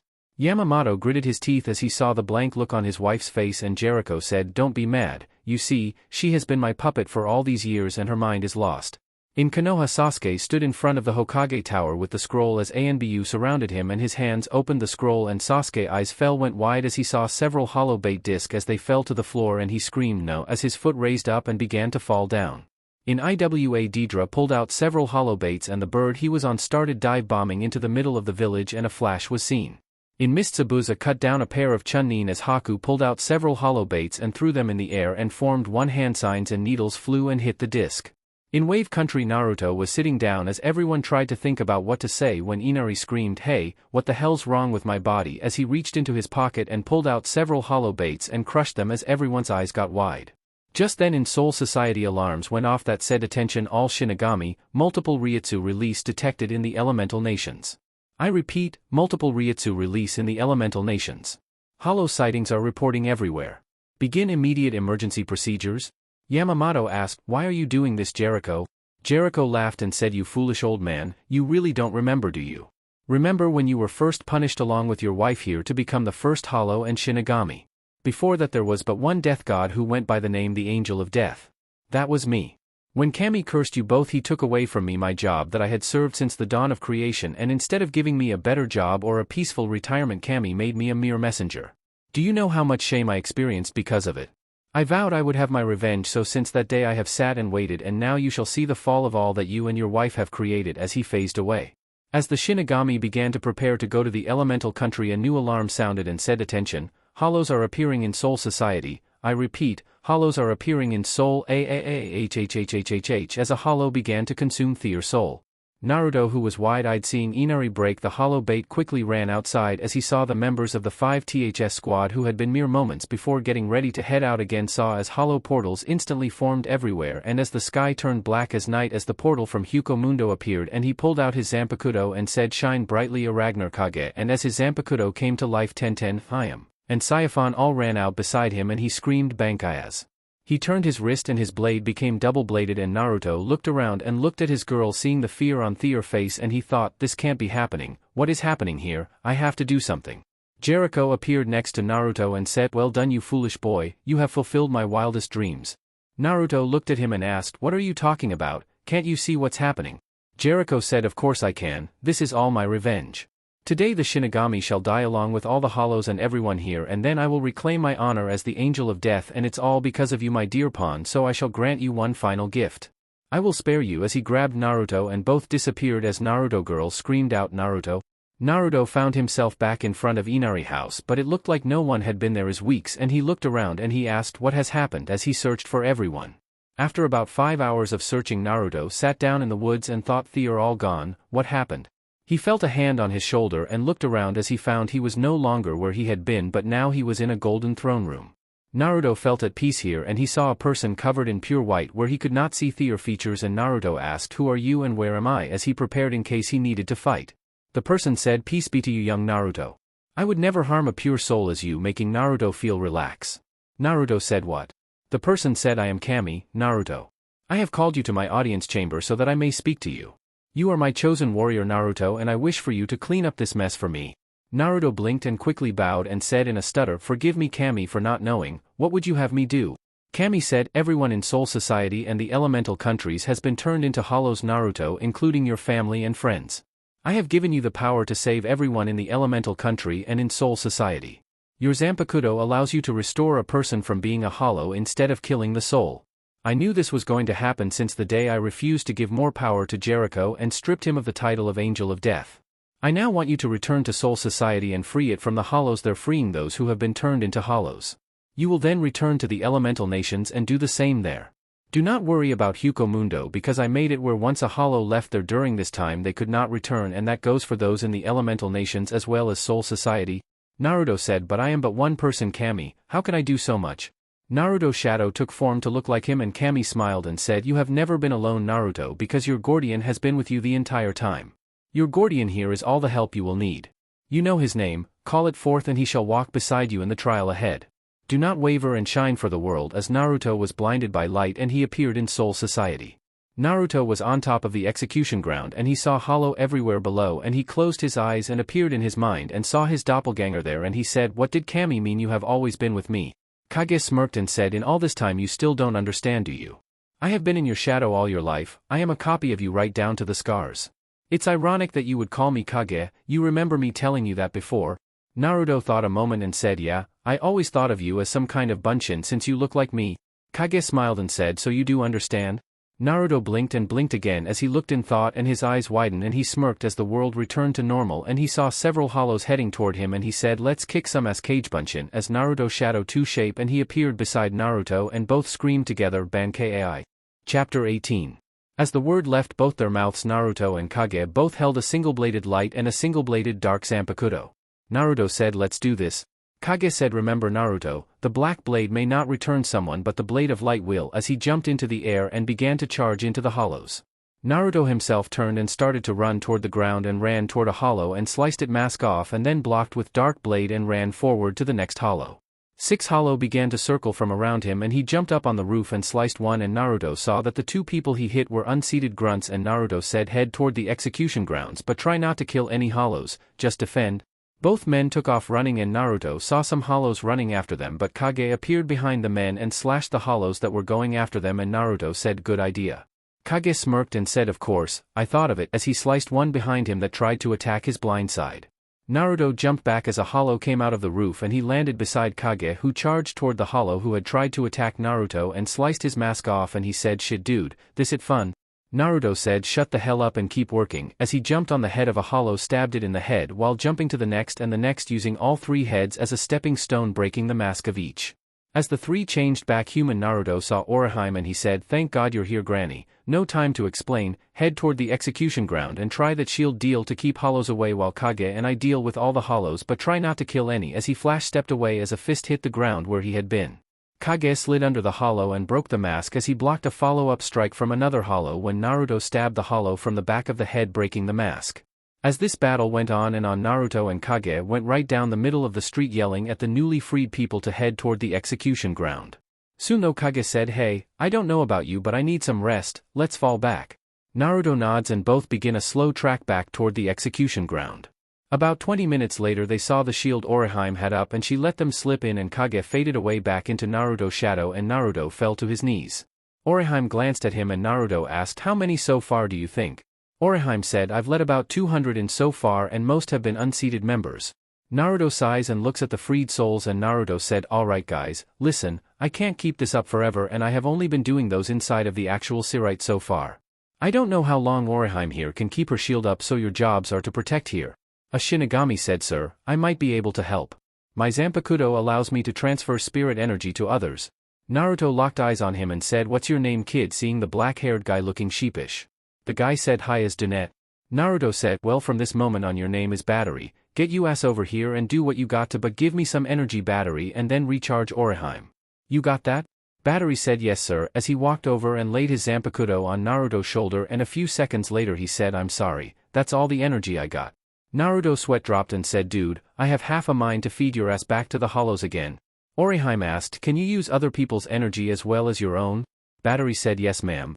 Naruto looked at the other people and said you heard him people, move it, move it, move it, start a line and give us some damn energy or we are fucked. As people began to give power to Naruto, it takes about an hour but he gets 3/4 of his energy back and he stands and said alright, that's enough for me for now, charge Orihime and make sure nothing happens to her or Battery or I will shove my Zanpakuto up your ass. Do I make Mislef clear? Several shouts of yes Captain Commander, as they all saw his jacket. Naruto nods and he quickly releases Kagebunshin again and both charge down like before, but when they got to the first group of hollows Kage said okay, what the hell's up with this, why are they going in marching formation? Naruto shrugged and said don't know, don't care, you take left, I take right, as both charged their respective sides. As they charged toward the middle the hollows quickly circle them and the roofs on both sides break open as more hollows block escaping into the air, and Naruto said so that's it, a trap? Kage said remember what Yamamoto said about our fighting style origins? Naruto blinked and said of course, as he used his tails to wrap around Kage's waist, and Kage did the same to Naruto, and with them back to back they began to turn in a circle as more and more hollows tried to attack. Naruto and Kage soon see an opening and Naruto let go of Kage and jumped up at the opening and both slashed 6 hollows on their way down, making an opening, and people began to run out of the opening from where they were laying on the ground. Naruto and Kage both began to cover the people running toward the execution ground as they backtrack, and Kage said you know, I wonder which will be harder, this or the elemental countries. Naruto's eyes dark-ended and he charged forward taking out 6 hollows, returning them to normal, and he said the elementals. Let's keep going, as he charged forward more and more, and Kage soon followed and picking up the scraps. Orihime was sitting while asleep as people were giving energy to her when Naruto crawled back inside the shield and collapsed. She looked back and thought, that's close to 2,200 people now, but Soul Society usually has 130,000. I don't know if he can keep this up. When Naruto woke up he asked how long. A woman who was kneeling over him said 10 hours. Naruto's eyes got wide-eyed and jumped up and saw hundreds of hollows hitting the shield but couldn't get through as Orihime had a line of people lined up powering her with Battery's help. Naruto quickly got up and summoned Kage and ran out to begin to attack the hollow, freeing people quickly. As they were doing this, Naruto had done quit looking at the people who he freed as he went for the next hollow, and that was why when an arrow flew past his back killing a hollow he was shocked and quickly screamed, "Don't kill them," as he continued to fight. Orihime said, "I know, I feel helpless as well just sitting here, but all we can do is kill the souls, he's the only one who could save them." Ishida smirked and said, "Not necessarily, Naruto, fall back, I got an idea." Naruto glanced at Ishida and jumped back in the shield and asked, "What, can't you see I am busy?"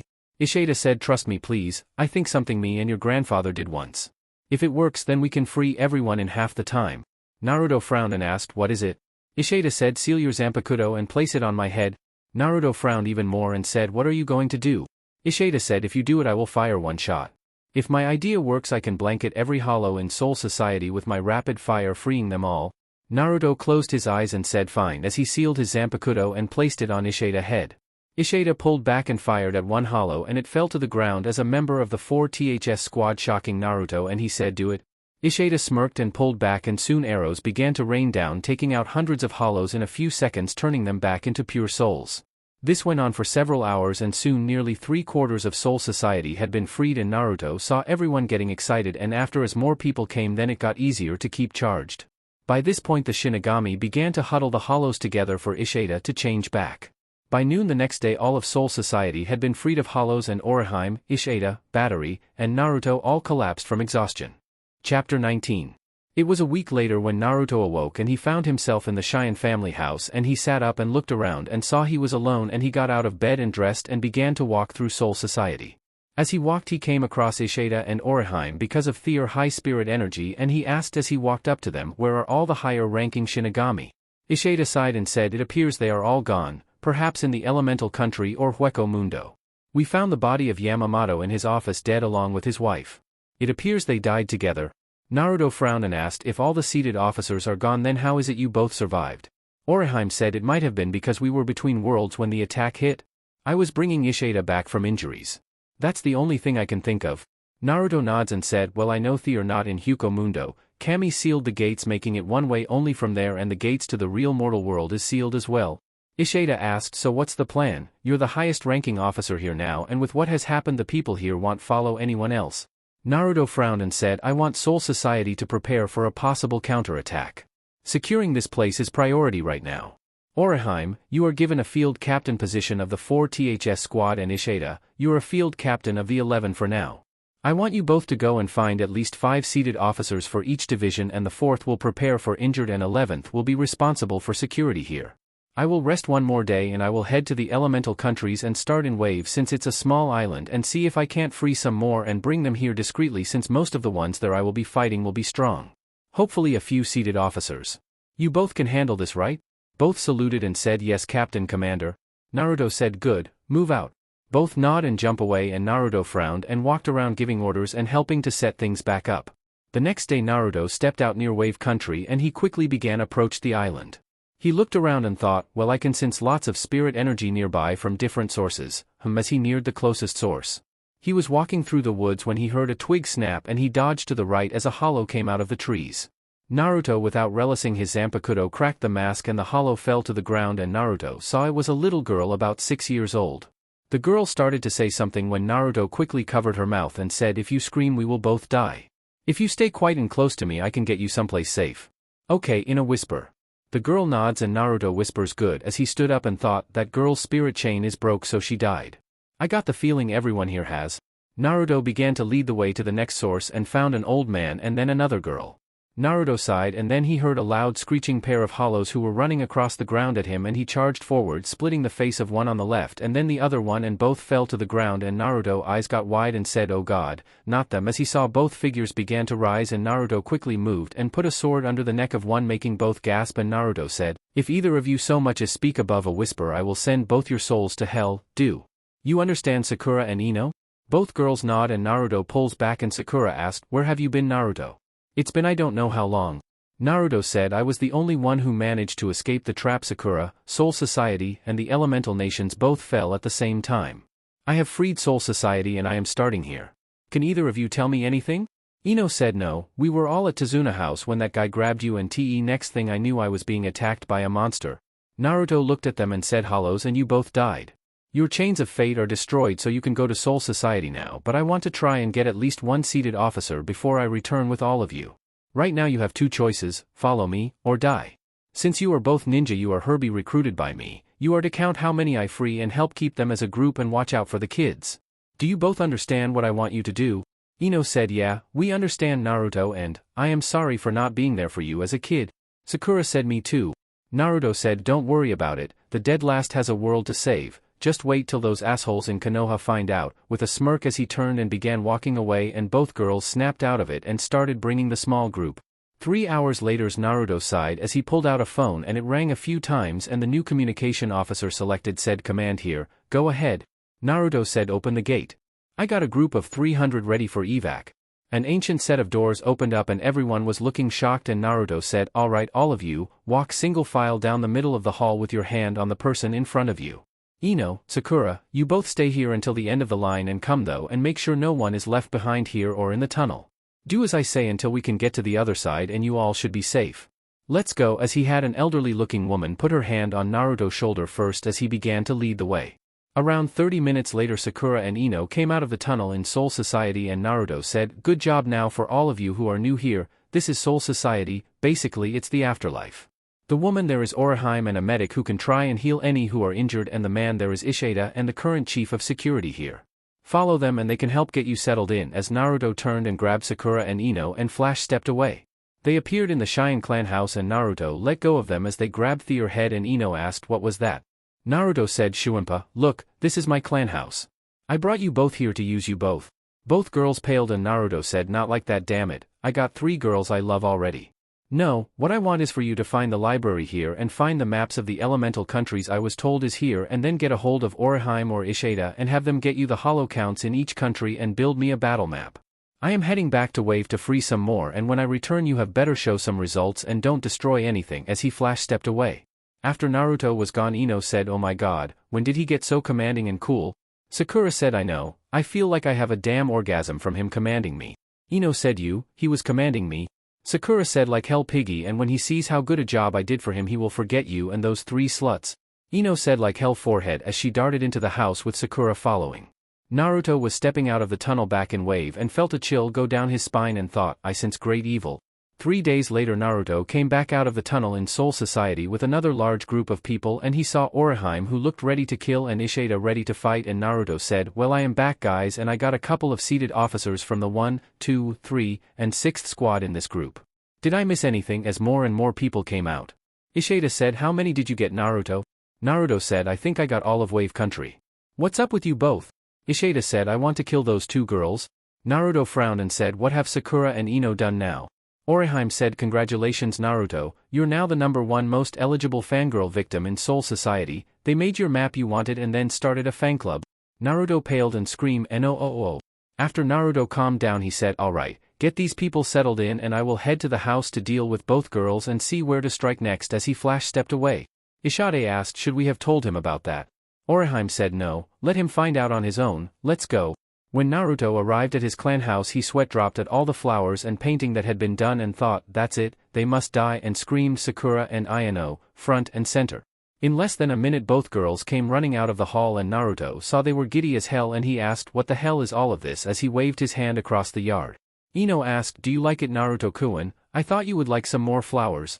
Naruto looked around the yard and said the flowers are nice Ino but I like things more natural making the girl deflate. Sakura seeing her chance said what about the paint Naruto-kun, do you like the way I made the house more highlighted with neutral colors? Naruto said no, I don't, the color it was before was my clan colors and like I told Ino I like things natural where I can relax, not be assaulted by people's invasion of nature. Now show me the map you made. Sakura was deflated but quickly perked up and said right this way please as she and Ino both lead him into the house and into the library where several detailed maps of the elemental country were and Naruto said as he looked at them well good job on all of this but now I need you to update the info again and keep this as up to date as possible so I can take out the smaller groups first before I get to the stronger enemies. Now please don't destroy my home as he Flash stepped away. Ino asked do you think we should have told him about the kitchen? Sakura said no, let's change it back before he finds out. Naruto appeared at the gates and Ishida was there and asked, where are you heading now? Naruto said, there's several islands south of Wave and I am going to check them out. If I can take out all the island, that will give us a lot of breathing room to pick off the others. Ishida asked, so what did you think of the kitchen? Naruto twitched and asked, kitchen. Ishida said, nothing, don't worry about it. Naruto growled and said, they better have it all fixed before I get back, as he began heading back to the Elemental Nation. Chapter 20. It has been 3 months since the fall of the Elemental Nations to the Hollows, and Naruto sighed as he brought another group of souls back into Soul Society. He saw as several squads began to work automatically to get the people settled in, and he used Shuinpa to appear in his clan compound and walked into his bathroom and began to take his cloths off before taking a long bath.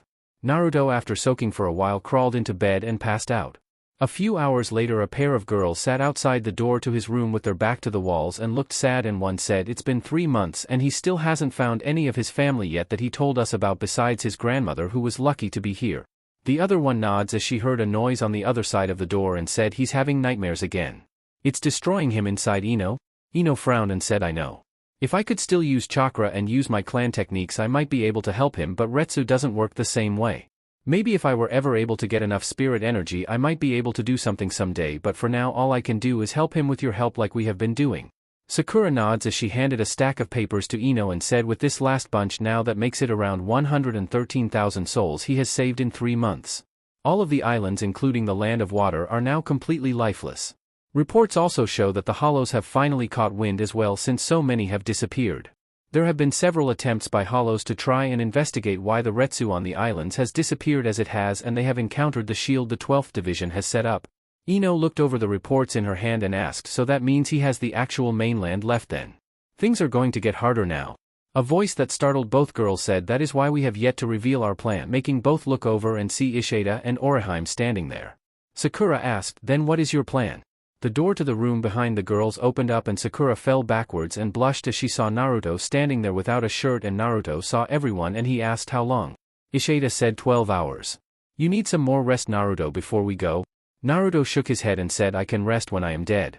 Those people need us. Has everything been prepared? Orihime said, we have at least 4 seated officers for every division now. As per your orders, Battery has been getting forced to train his ass off, in his own words, to increase his own spirit pressure. The 3rd and 5th seat of the 11th squad are both ready to go with us. Since both have a bankai, they will provide the energy you need when you are needing refueled. Ishida and I am both ready to repeat what we originally did here to free everyone, and we have 6 seated officers of the 2nd squad to start using soul burials on people, so we won't have to make so many trips with large groups as you have been doing. The only thing we are waiting on is for you to be ready and to decide the first target. Naruto looked at Sakura and Ino and said, where is the next lowest levels of Retsu now that the islands are cleared? Sakura looked at her notes and looked at Ino, who said, it appears to us that Lightning Country is the next smallest, followed by IWA. Naruto asked, who has the most then? Ino said, ironically, it looks like Suna has the most energy. Naruto said, Suna, that's not surprising really. Must be a hollow thing about the desert. Hyuko Mundo is mostly a desert on the surface. Ishida said, the strongest ones were always on the surface there, so it's not really that surprising. Naruto asked, where would Fire Nation be on that list? Sakura bit her lip and said, just before Suna. Naruto sighed and said, I was afraid of that. Alright, we will head toward Lightning Country first.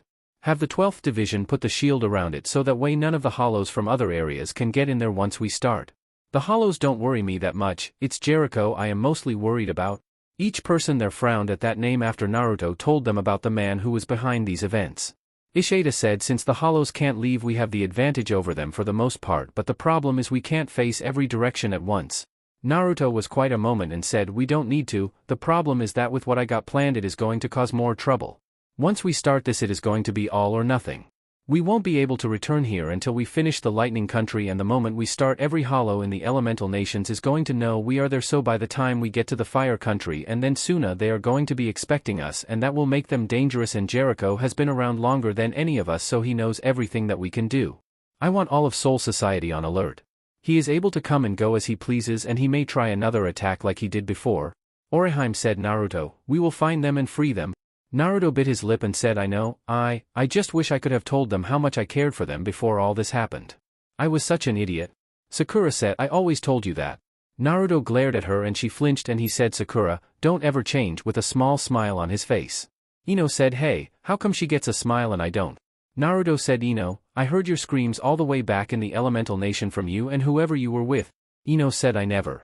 As Naruto burst out laughing and he said, just kidding Ino, Thank you both. I know that I have been hard to work for the last couple of months, and when this mess is over I will have someone escort both of you to the real human world in a pair of jagai and let you have a small day of shopping as payment. My treat. Both girls' eyes went wide and said deal. Naruto said, but you both will have a budget. I may have been born at night, but it wasn't last night, as he turned and walked back into his room ignoring both girls' glare. Orihime said, well, you heard him. I will spread the word to all the divisions and you have everyone get ready. Ishida nods and said right as he disappeared from view. As Orihime began to leave, she looked at Ino and Sakura and said, thank you both for helping him. I know that you both started this as ways to be with him, but Sakura said, I just want to be there for him. I see him like a brother I never had now, and Ino does as well. His heart belongs to those three and we both see that not even death will stop that. Ino said, I just wish I knew what type of person he really was when we were kids. I should have been kinder to him. Orihime said, that is one thing you always live with, should've and could've. I learned it's best just to make is and are so that way your will be can be better, as she disappeared as well using Shuinpa. Both girls sighed as they got up and began to head toward the 12th division to get the latest data on the elemental nations. Naruto was sitting in his room and thought, Ino, Sakura, thank you, Tenten, Sayafan, I miss you, as he let a small tear fall down his face. 2 hours later Naruto appeared in front of the main entry and exit gate for Soul Society and he saw Ishida, Orihime, Battery, Ikaku, and Yumachika and 6 seated officers of the 2nd Division standing there, and he said, are all the shields up around Lightning Country? Ishida said yes. We have them up and running now. So what is your plan? Naruto said, just keep firing and you 6 do soul burials as fast as possible. Sakura and Ino came running up and Sakura said, Naruto, here. This just came in, as she held out a piece of paper. Naruto looked it over and said, thanks Sakura. Alright, listen up, things just got a little more exciting. An espada has been detected there. When he appears I want Ikaku and Yumachika to aid me in fighting it. Grandma, I want you to open the gate back to Soul Society. Ishida, you are responsible for keeping Battery and her safe. Without those two then we may never finish this problem. Orihime asked, what about you Naruto? Without you then we have no choice but to kill them like normal and lose all those who have changed. Naruto said, I know, that is why I am taking the 2 strongest fighters in Soul Society with me as my bodyguards, right boys, as he placed hands on both 11th squad members. Ikaku said, hey, that's right, we are the current strongest fighters here. Yumachika said, isn't it beautiful? Naruto said, are you 2 lovers? Both blinked and grabbed their Zanpakuto and tried to hit him as Naruto ran into the now open gate laughing. Orihime said men as she began to run after them along with the others. As the gate closed Sakura looked at Ino and said, so? Ino said, your room or mine? Sakura smirked and said, how about mine this time, as she began to chase after Ino. Once they got to the Shihoin compound they ran into Sakura room and slammed the door shut, and Ino said, so how do you want it this time? Sakura said, I think something hard and strong. Ino picked up an item and said, strong and hard it is then, as she stuck the item into a vat of liquid, and Sakura said, yeah, that's just perfect, as she also laid a blanket to get ready. Ino said, well here we go forehead, as she placed the paintbrush on the wall, and Sakura said, mahogany is such a great color to paint this room. I am glad Naruto let us paint our rooms here any way we want. Ino said, yeah, at least he won't yell like he did when we painted the kitchen. Sakura said, tell me about it. I thought we had loud voices, as she dropped some paint on the safety blanket to keep the paint off the floor. As Naruto came out of the tunnel he saw that they came out right at the border of the Lightning Country, and he saw the blue barrier that was up around it, and he waited for the rest of his party to come out of the tunnel. Once they did, Ishida asked, so how are we going to do this and why did we start here? Naruto touched the barrier and said, nothing can sneak up on us from behind with this behind us, so all we have to do is attack whatever is in front of us. Orihime asked, but there are no hollow here. Naruto reached into his pocket and said yet, as he pulled out several hollow baits, and before anyone had a chance to say anything he snapped them. A few moments of silence was heard and black portals started to appear and hollows could be seen coming from a distance across the rocky terrain of Lightning Country, and Naruto said, alright everyone, here they come, as Orihime touched the side of her head and said, I reject, as a shield appeared and Naruto put his Zanpakuto on Ishida's head, who said, this is the stupidest idea I have ever seen. You are definitely related to Ichigo, as he began to fire arrows after arrow at the hollows as more and more approached. Behind them hollows also began to appear and began to attack the shield, trying to get through, and Naruto kept an eye out as Ishida kept firing. 20 minutes later a serpent-looking hollow could be seen coming across the land eating every hollow that got in its way, and Naruto frowned and said, well there he is boys. You ready? Ikaku said, you have to ask. I was getting bored. Naruto said, Ishida, blanket the area and fall back. Ishida nods and starts firing multiple arrows into hollows, turning nearly 1,000 hollows into souls as one of the second division opened a tunnel, and Orihime screamed, "Hurry, run over here and follow us," as she opened a door, and Naruto, Ikaku, and Yumachika ran out it and began to fight, covering for the freed souls to run through and into the tunnel that was being held open, and they were being led down the tunnel by the second division while one was doing soul burials to those who were real old or young who might get ran over by the quicker ones. As this was happening, the snake-looking Espada finally arrived, and Naruto said, "Wonder if I can get a wallet out of him," as he charged the Espada. Chapter 21. Jericho sat upon a throne and looked at a map of the world and thought, "Damn you, Kami. I know it's you who has stopped me from leaving this world. In the last 6 months that boy has been a thorn in my side. Removing the hollows from the island nations first, and I couldn't stop him because by the time I realized he was there they had already erected a barrier to prevent outside help. Even now as he attacks Lightning Country I can't stop him, but let's see how he feels when his resolve is shattered. Soon, I'll have my revenge against him, and then you," as he threw the glass of wine he had beside his throne at the map. Jericho stood up and looked at the figures kneeling in front of him and said, "It seems that you all are pleased to see your Captain Commander progress, but he's such a simple idiot who always wears his emotions on his sleeve. I can see that his resolve is weakening every day because he loses hope that he will find his precious people. Let's see how he feels when everything he has worked for is taken from him and destroyed. Kenpachi, I want you to go to Lightning Country and destroy everyone there, since I see 2 of your men are helping that fool. Leave no one alive but the boy. The rest of you not related to him are to return to Soul Society and destroy it and every soul there. Leave nothing standing or anyone alive. Once complete you are to return here." A shout from Ichigo said, "You bastard. If you didn't bite us we would all destroy you," while the other captain and vice-captain struggled to get free as their bodies began to move. Jericho said, "I am the reason why the people here believes that if they summon the Shinigami he would devour their souls. I have been devouring the souls of anyone foolish enough to summon me ever since the day that Kami took from me my position and honor to give to that damn old man and his wife. With each soul I devour I gain power, even yours." Minato said, "Great, it's Aizen all over again." Jericho laughed and said, "Who do you think controlled Aizen? Now for the rest of you who are related to that boy, go to the remaining areas that he has not went to and kill everyone you and destroy the land as much as possible. Leave this world lifeless. Now get out of my sight and don't return until you finish your orders, but be quick about it," as he smirked. Meanwhile in Lightning Country Naruto stood panting as the body of the Espada dissolved and said, "Good job boys. We got him. Are you all ready to resume the conquest of Lightning Country?" Ikaku said, "Are you sure you can keep going? That fight took more out of you than it should, boss." Naruto swallowed as he stood in the air and said, "I used my bankai at the start of the fight so he and Ishida could continue the recovery process of the souls. He and I share the same energy, my powers allow me to absorb the spirit particles in the shadows around me. Even now I am absorbing small amounts from you both, but it's being sent into Ishida arrows by Kage. Once I reabsorb him I should be able to regain some of my lost energy, or not," as Kage disappeared and Naruto started to fall toward the ground. Ikaku quickly moved and caught Naruto before he fell to the ground and said, "Shit, he's passed out again. Without him we have to stop. We've done all here we can. Let's fall back to Soul Society." And a sudden power release stopped Ikaku and everyone turned to see Kenpachi standing on the other side of the barrier and had released his eye patch and was pushing against the barrier. Ikaku said, "Captain, I knew you couldn't be stopped by some damn hollows." Kenpachi said, "All of you get out of here. Jericho has taken over my body and is controlling it like he is the rest of the captains and vice-captains. Right now those related to the Captain Commander are destroying everything in the other sections the boy hasn't been to, and the rest are being sent to Soul Society to destroy it and kill everyone there. Once I get through this barrier Jericho is going to force me to fight and kill you all. As long as you are in Lightning Country I have to kill you. If you leave that country before I can get through then you can escape. You must protect the commander." Ishida frowned and said, "We need to get back to Soul Society and protect the souls there." Ikaku frowned and said, "If I have to fight then I'm staying here and fighting you, Captain. Anyone who runs away from a battle is dishonored. I refuse to be dishonored."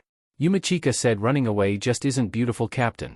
Kenpachi, whose arms had pushed through the barrier, smirked and said, "I'm proud to have had you serve with me," as he pushed the rest of his body through. Orihime said, "What should we do, Ishida?" Ishida said, "Orihime, grab Naruto and Battery and go hide. I'll head back to Soul Society with the rest and leave these two to fight their captain. Even if we die Naruto must live at all cost.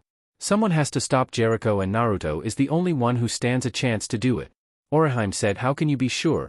Ishida pushed his glasses up and said, "If Jericho had the ability all this time to cause this then why didn't he do it before now? Why make Naruto of all the possibilites as strong as he has? Every time we turned around something was happening to him to make him stronger. First he gets his shurikai before he even enters Soul Society, then he activates his bankai, then his wizard form, then he gets another power boost thanks to QB. Just when it seems that we could get a reading of his potential and power, something comes along and doubles it. I think Kami is helping him. Orihime bit her lip and said maybe, but then the question is why Naruto? Ishida said I don't know. Shit, Orihime, grab him and go. Your powers will allow you to get through the barrier. Kenpachi, Ikaku, and Yumichika are really getting going now. It's not safe to stay here any longer. Orihime nods and said good luck Ishida. Ishida said good luck Orihime. Alright grunts, you heard the plan, follow me to defend Soul Society. As he glanced at Naruto and Orihime and thought, I hope things work out, but I got a bad feeling this is going to be, goodbye. Chapter 22. With Orihime, Battery, and Naruto, Orihime ran into a cave carrying Naruto with Battery following behind her. Once they entered the cave, Orihime looked around and Battery said clear. Naruto, who Orihime had set down on the ground, stood up and nods to Orihime, who nods and pulls out a cell phone and said Orihime here. Phase 1 successful, before hanging up as several figures stepped out of the shadow of the cave. In Earth Country, a figure was hiding in a cave and heard a beeping noise and picked up a cell phone and said Sakura here, right, before she turned to several figures dressed in black and said Assassination Squad, begin Phase 2.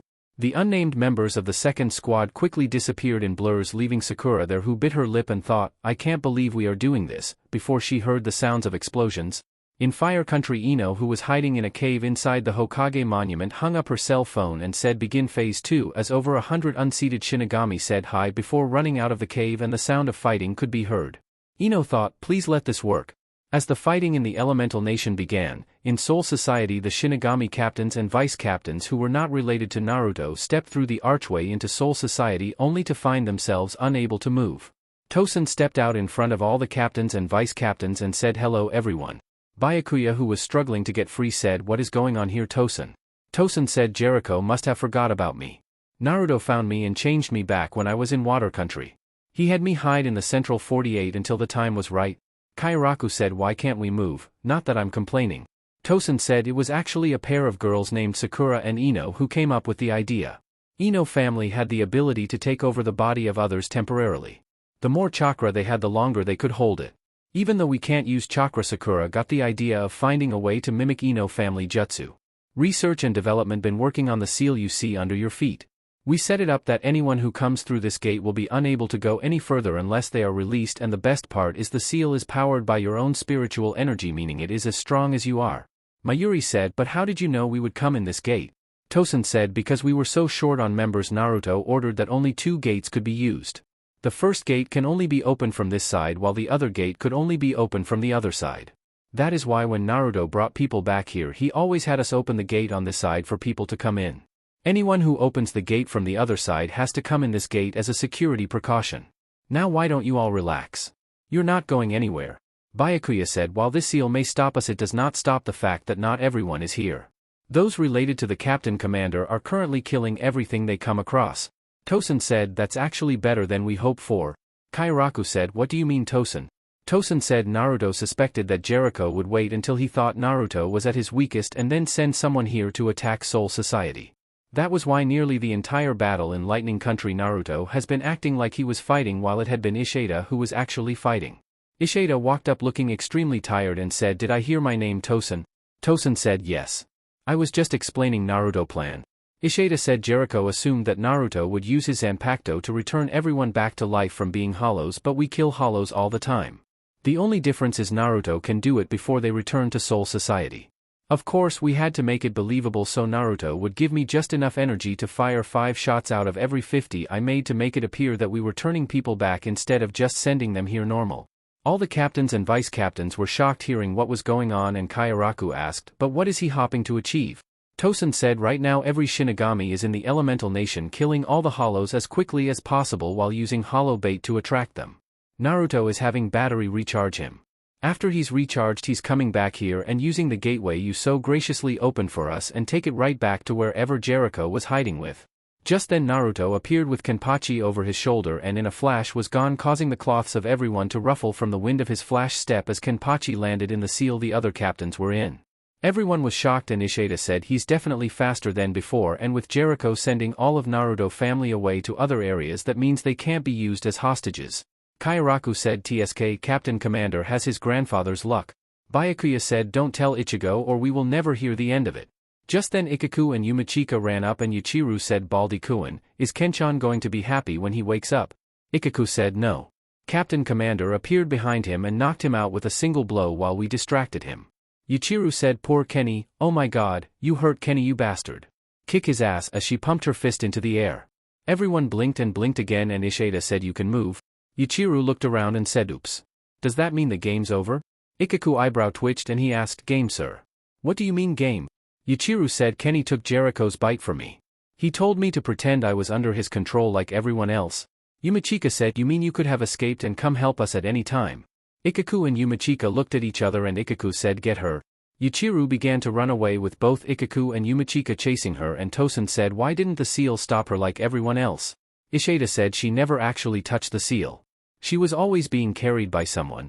Meanwhile Naruto appeared in front of the village of Suna and said I'm coming for you Jericho before Flash stepping into the village. Chapter 23. With Orihime, Battery, and Naruto, Orihime ran into a cave carrying Naruto with Battery following behind her. Once they entered the cave Orihime looked around and Battery said clear. Naruto who Orihime had set down on the ground stood up and nods to Orihime who nods and pulls out a cell phone and said Orihime here. Phase 1 successful before hanging up as several figures stepped out of the shadow of the cave. In Earth Country a figure was hiding in a cave and heard a beeping noise and picked up a cell phone and said Sakura here, right before she turned to several figures dressed in black and said Assassination Squad, begin Phase 2. The unnamed members of the second squad quickly disappeared in blurs leaving Sakura there who bit her lip and thought, I can't believe we are doing this, before she heard the sounds of explosions. In Fire Country Ino who was hiding in a cave inside the Hokage monument hung up her cell phone and said begin Phase 2 as over 100 unseated Shinigami said hi before running out of the cave and the sound of fighting could be heard. Ino thought please let this work. As the fighting in the Elemental Nation began, in Soul Society the Shinigami captains and vice-captains who were not related to Naruto stepped through the archway into Soul Society only to find themselves unable to move. Tosen stepped out in front of all the captains and vice-captains and said hello everyone. Byakuya who was struggling to get free said what is going on here Tosen? Tosen said Jericho must have forgot about me. Naruto found me and changed me back when I was in Water Country. He had me hide in the Central 48 until the time was right. Kairaku said why can't we move, not that I'm complaining. Tosen said it was actually a pair of girls named Sakura and Ino who came up with the idea. Ino family had the ability to take over the body of others temporarily. The more chakra they had the longer they could hold it. Even though we can't use chakra Sakura got the idea of finding a way to mimic Ino family jutsu. Research and development been working on the seal you see under your feet. We set it up that anyone who comes through this gate will be unable to go any further unless they are released and the best part is the seal is powered by your own spiritual energy meaning it is as strong as you are. Mayuri said but how did you know we would come in this gate? Tosen said because we were so short on members Naruto ordered that only 2 gates could be used. The first gate can only be opened from this side while the other gate could only be opened from the other side. That is why when Naruto brought people back here he always had us open the gate on this side for people to come in. Anyone who opens the gate from the other side has to come in this gate as a security precaution. Now why don't you all relax? You're not going anywhere. Byakuya said while this seal may stop us it does not stop the fact that not everyone is here. Those related to the Captain Commander are currently killing everything they come across. Tosen said that's actually better than we hoped for. Kairaku said what do you mean Tosen? Tosen said Naruto suspected that Jericho would wait until he thought Naruto was at his weakest and then send someone here to attack Soul Society. That was why nearly the entire battle in Lightning Country Naruto has been acting like he was fighting while it had been Ishida who was actually fighting. Ishida walked up looking extremely tired and said did I hear my name Tosen? Tosen said yes. I was just explaining Naruto plan. Ishida said Jericho assumed that Naruto would use his Zanpakuto to return everyone back to life from being hollows but we kill hollows all the time. The only difference is Naruto can do it before they return to Soul Society. Of course we had to make it believable so Naruto would give me just enough energy to fire 5 shots out of every 50 I made to make it appear that we were turning people back instead of just sending them here normal. All the captains and vice-captains were shocked hearing what was going on and Kairaku asked but what is he hoping to achieve? Tosen said right now every Shinigami is in the Elemental Nation killing all the hollows as quickly as possible while using hollow bait to attract them. Naruto is having battery recharge him.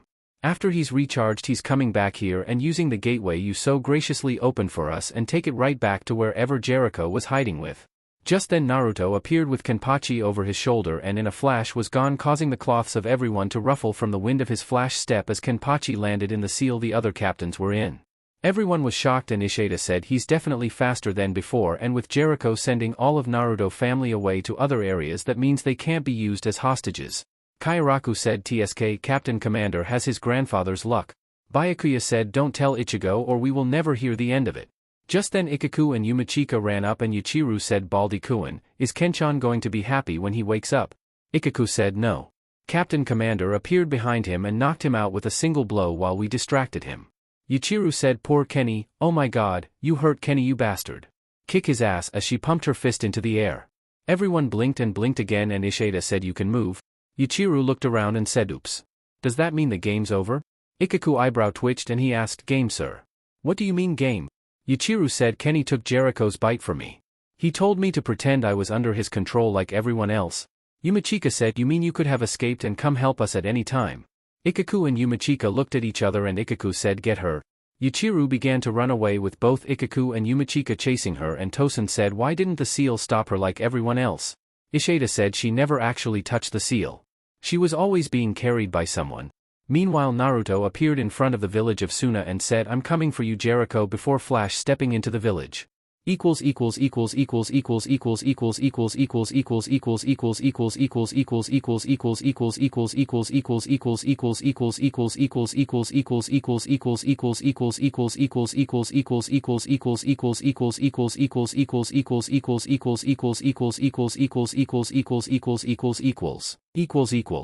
Jericho clenched his teeth before slamming his fist into a map of the Elemental Nation and Soul Society said damn it, what is going on? Why isn't Soul Society being destroyed? Why haven't I gotten any reports from those damn Shinigamis? A voice that caused Jericho to freeze said I'm sure you will find the Shinigami are a little tied up at the moment Jericho. Jericho turned and said Kami, what are you doing here? Kami said oh, I just came to tell you that you should know not to mess with me or those under my protection.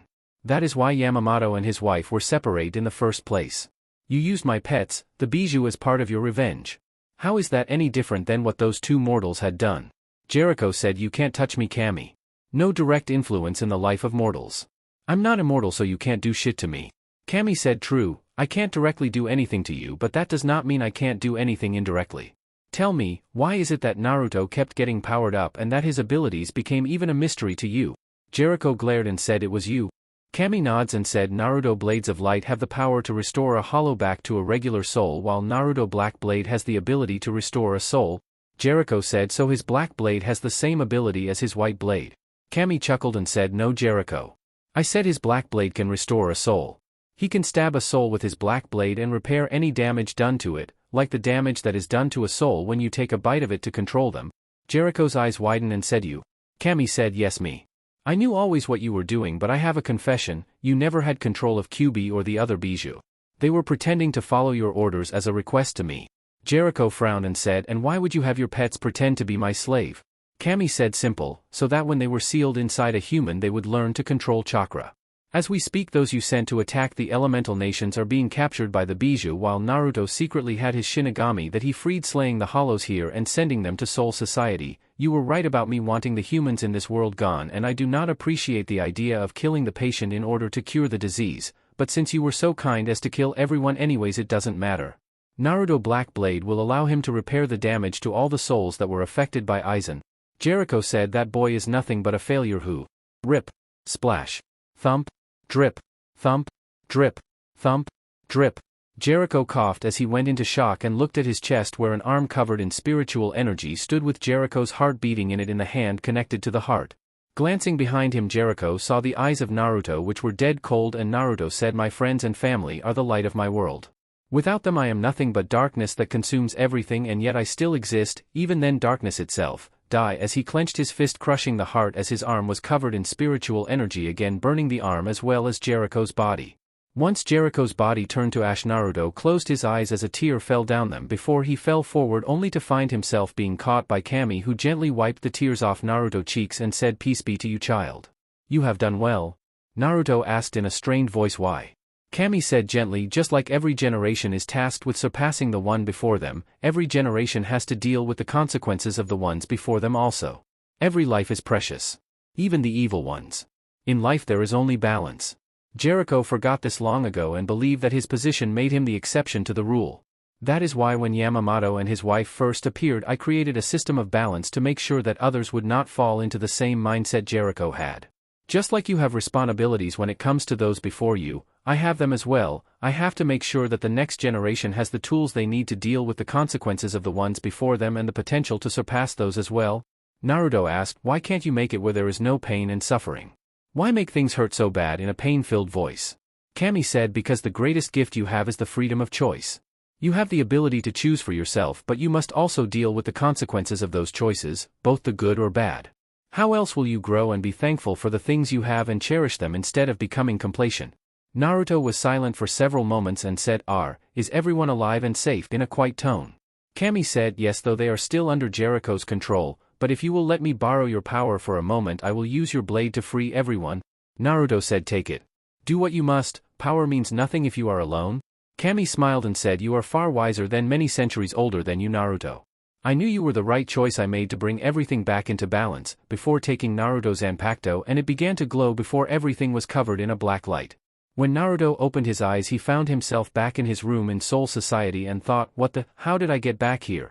A knock on Naruto's door caught his attention and he frowned and got up and walked toward the door and said, who is it? A female voice said, didn't I teach you to detect spiritual energy? Naruto's eyes widened and quickly opened the door and saw Saiyaphon standing there along with Ayam and Tenten.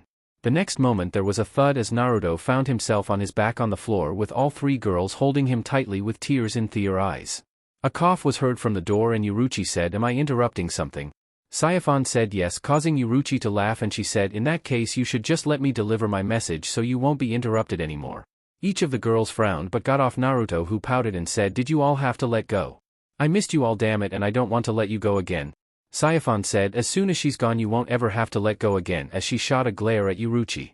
Yuruchi chuckled and said, I just came to tell you that Kami has brought back to life Captain Commander Yamamoto and his wife along with everyone who died due to Jericho. Naruto frowned and said, that's good I guess, but I got the feelings that's not all. Yuruchi said, Kami decided you've earned some family time and time for yourself after everything you've been through. The pocket dimension that the bijou were in has been restored to the way it was before we sent the humans there. Naruto said, that's good. Yuruchi said, I suppose so, but that's not all. Kami has left this for you and said it was your choice what to do, as she held up a scroll. Naruto frowned and took the scroll and opened it. Naruto, I want to thank you again for all that you have done. You have earned a break, so I have given Yamamoto back his life with his wife so that he could continue to be the captain commander until you feel you are ready to take over. Everyone in Soul Society remembers what you have done. I was asked by Kyubi though to give you a gift for everything you done as well as for the pain and suffering that you went through. It's a choice. If you accept Kyubi gift, then I will stop time for everyone in the elemental nation and send them back to the real world and start time again so that they will not realize what has happened until they die. To them it will be the day after you left Konoha with Ayam and Tenten. Kyubi thought that you would like the chance to prove yourself to them without Jericho. If you decide not to accept this gift, then you can just stay here with your family and friends and start your life as a Soul Reaper here. It's your choice. Choose. Naruto blinked and looked at the scroll and said, I choose.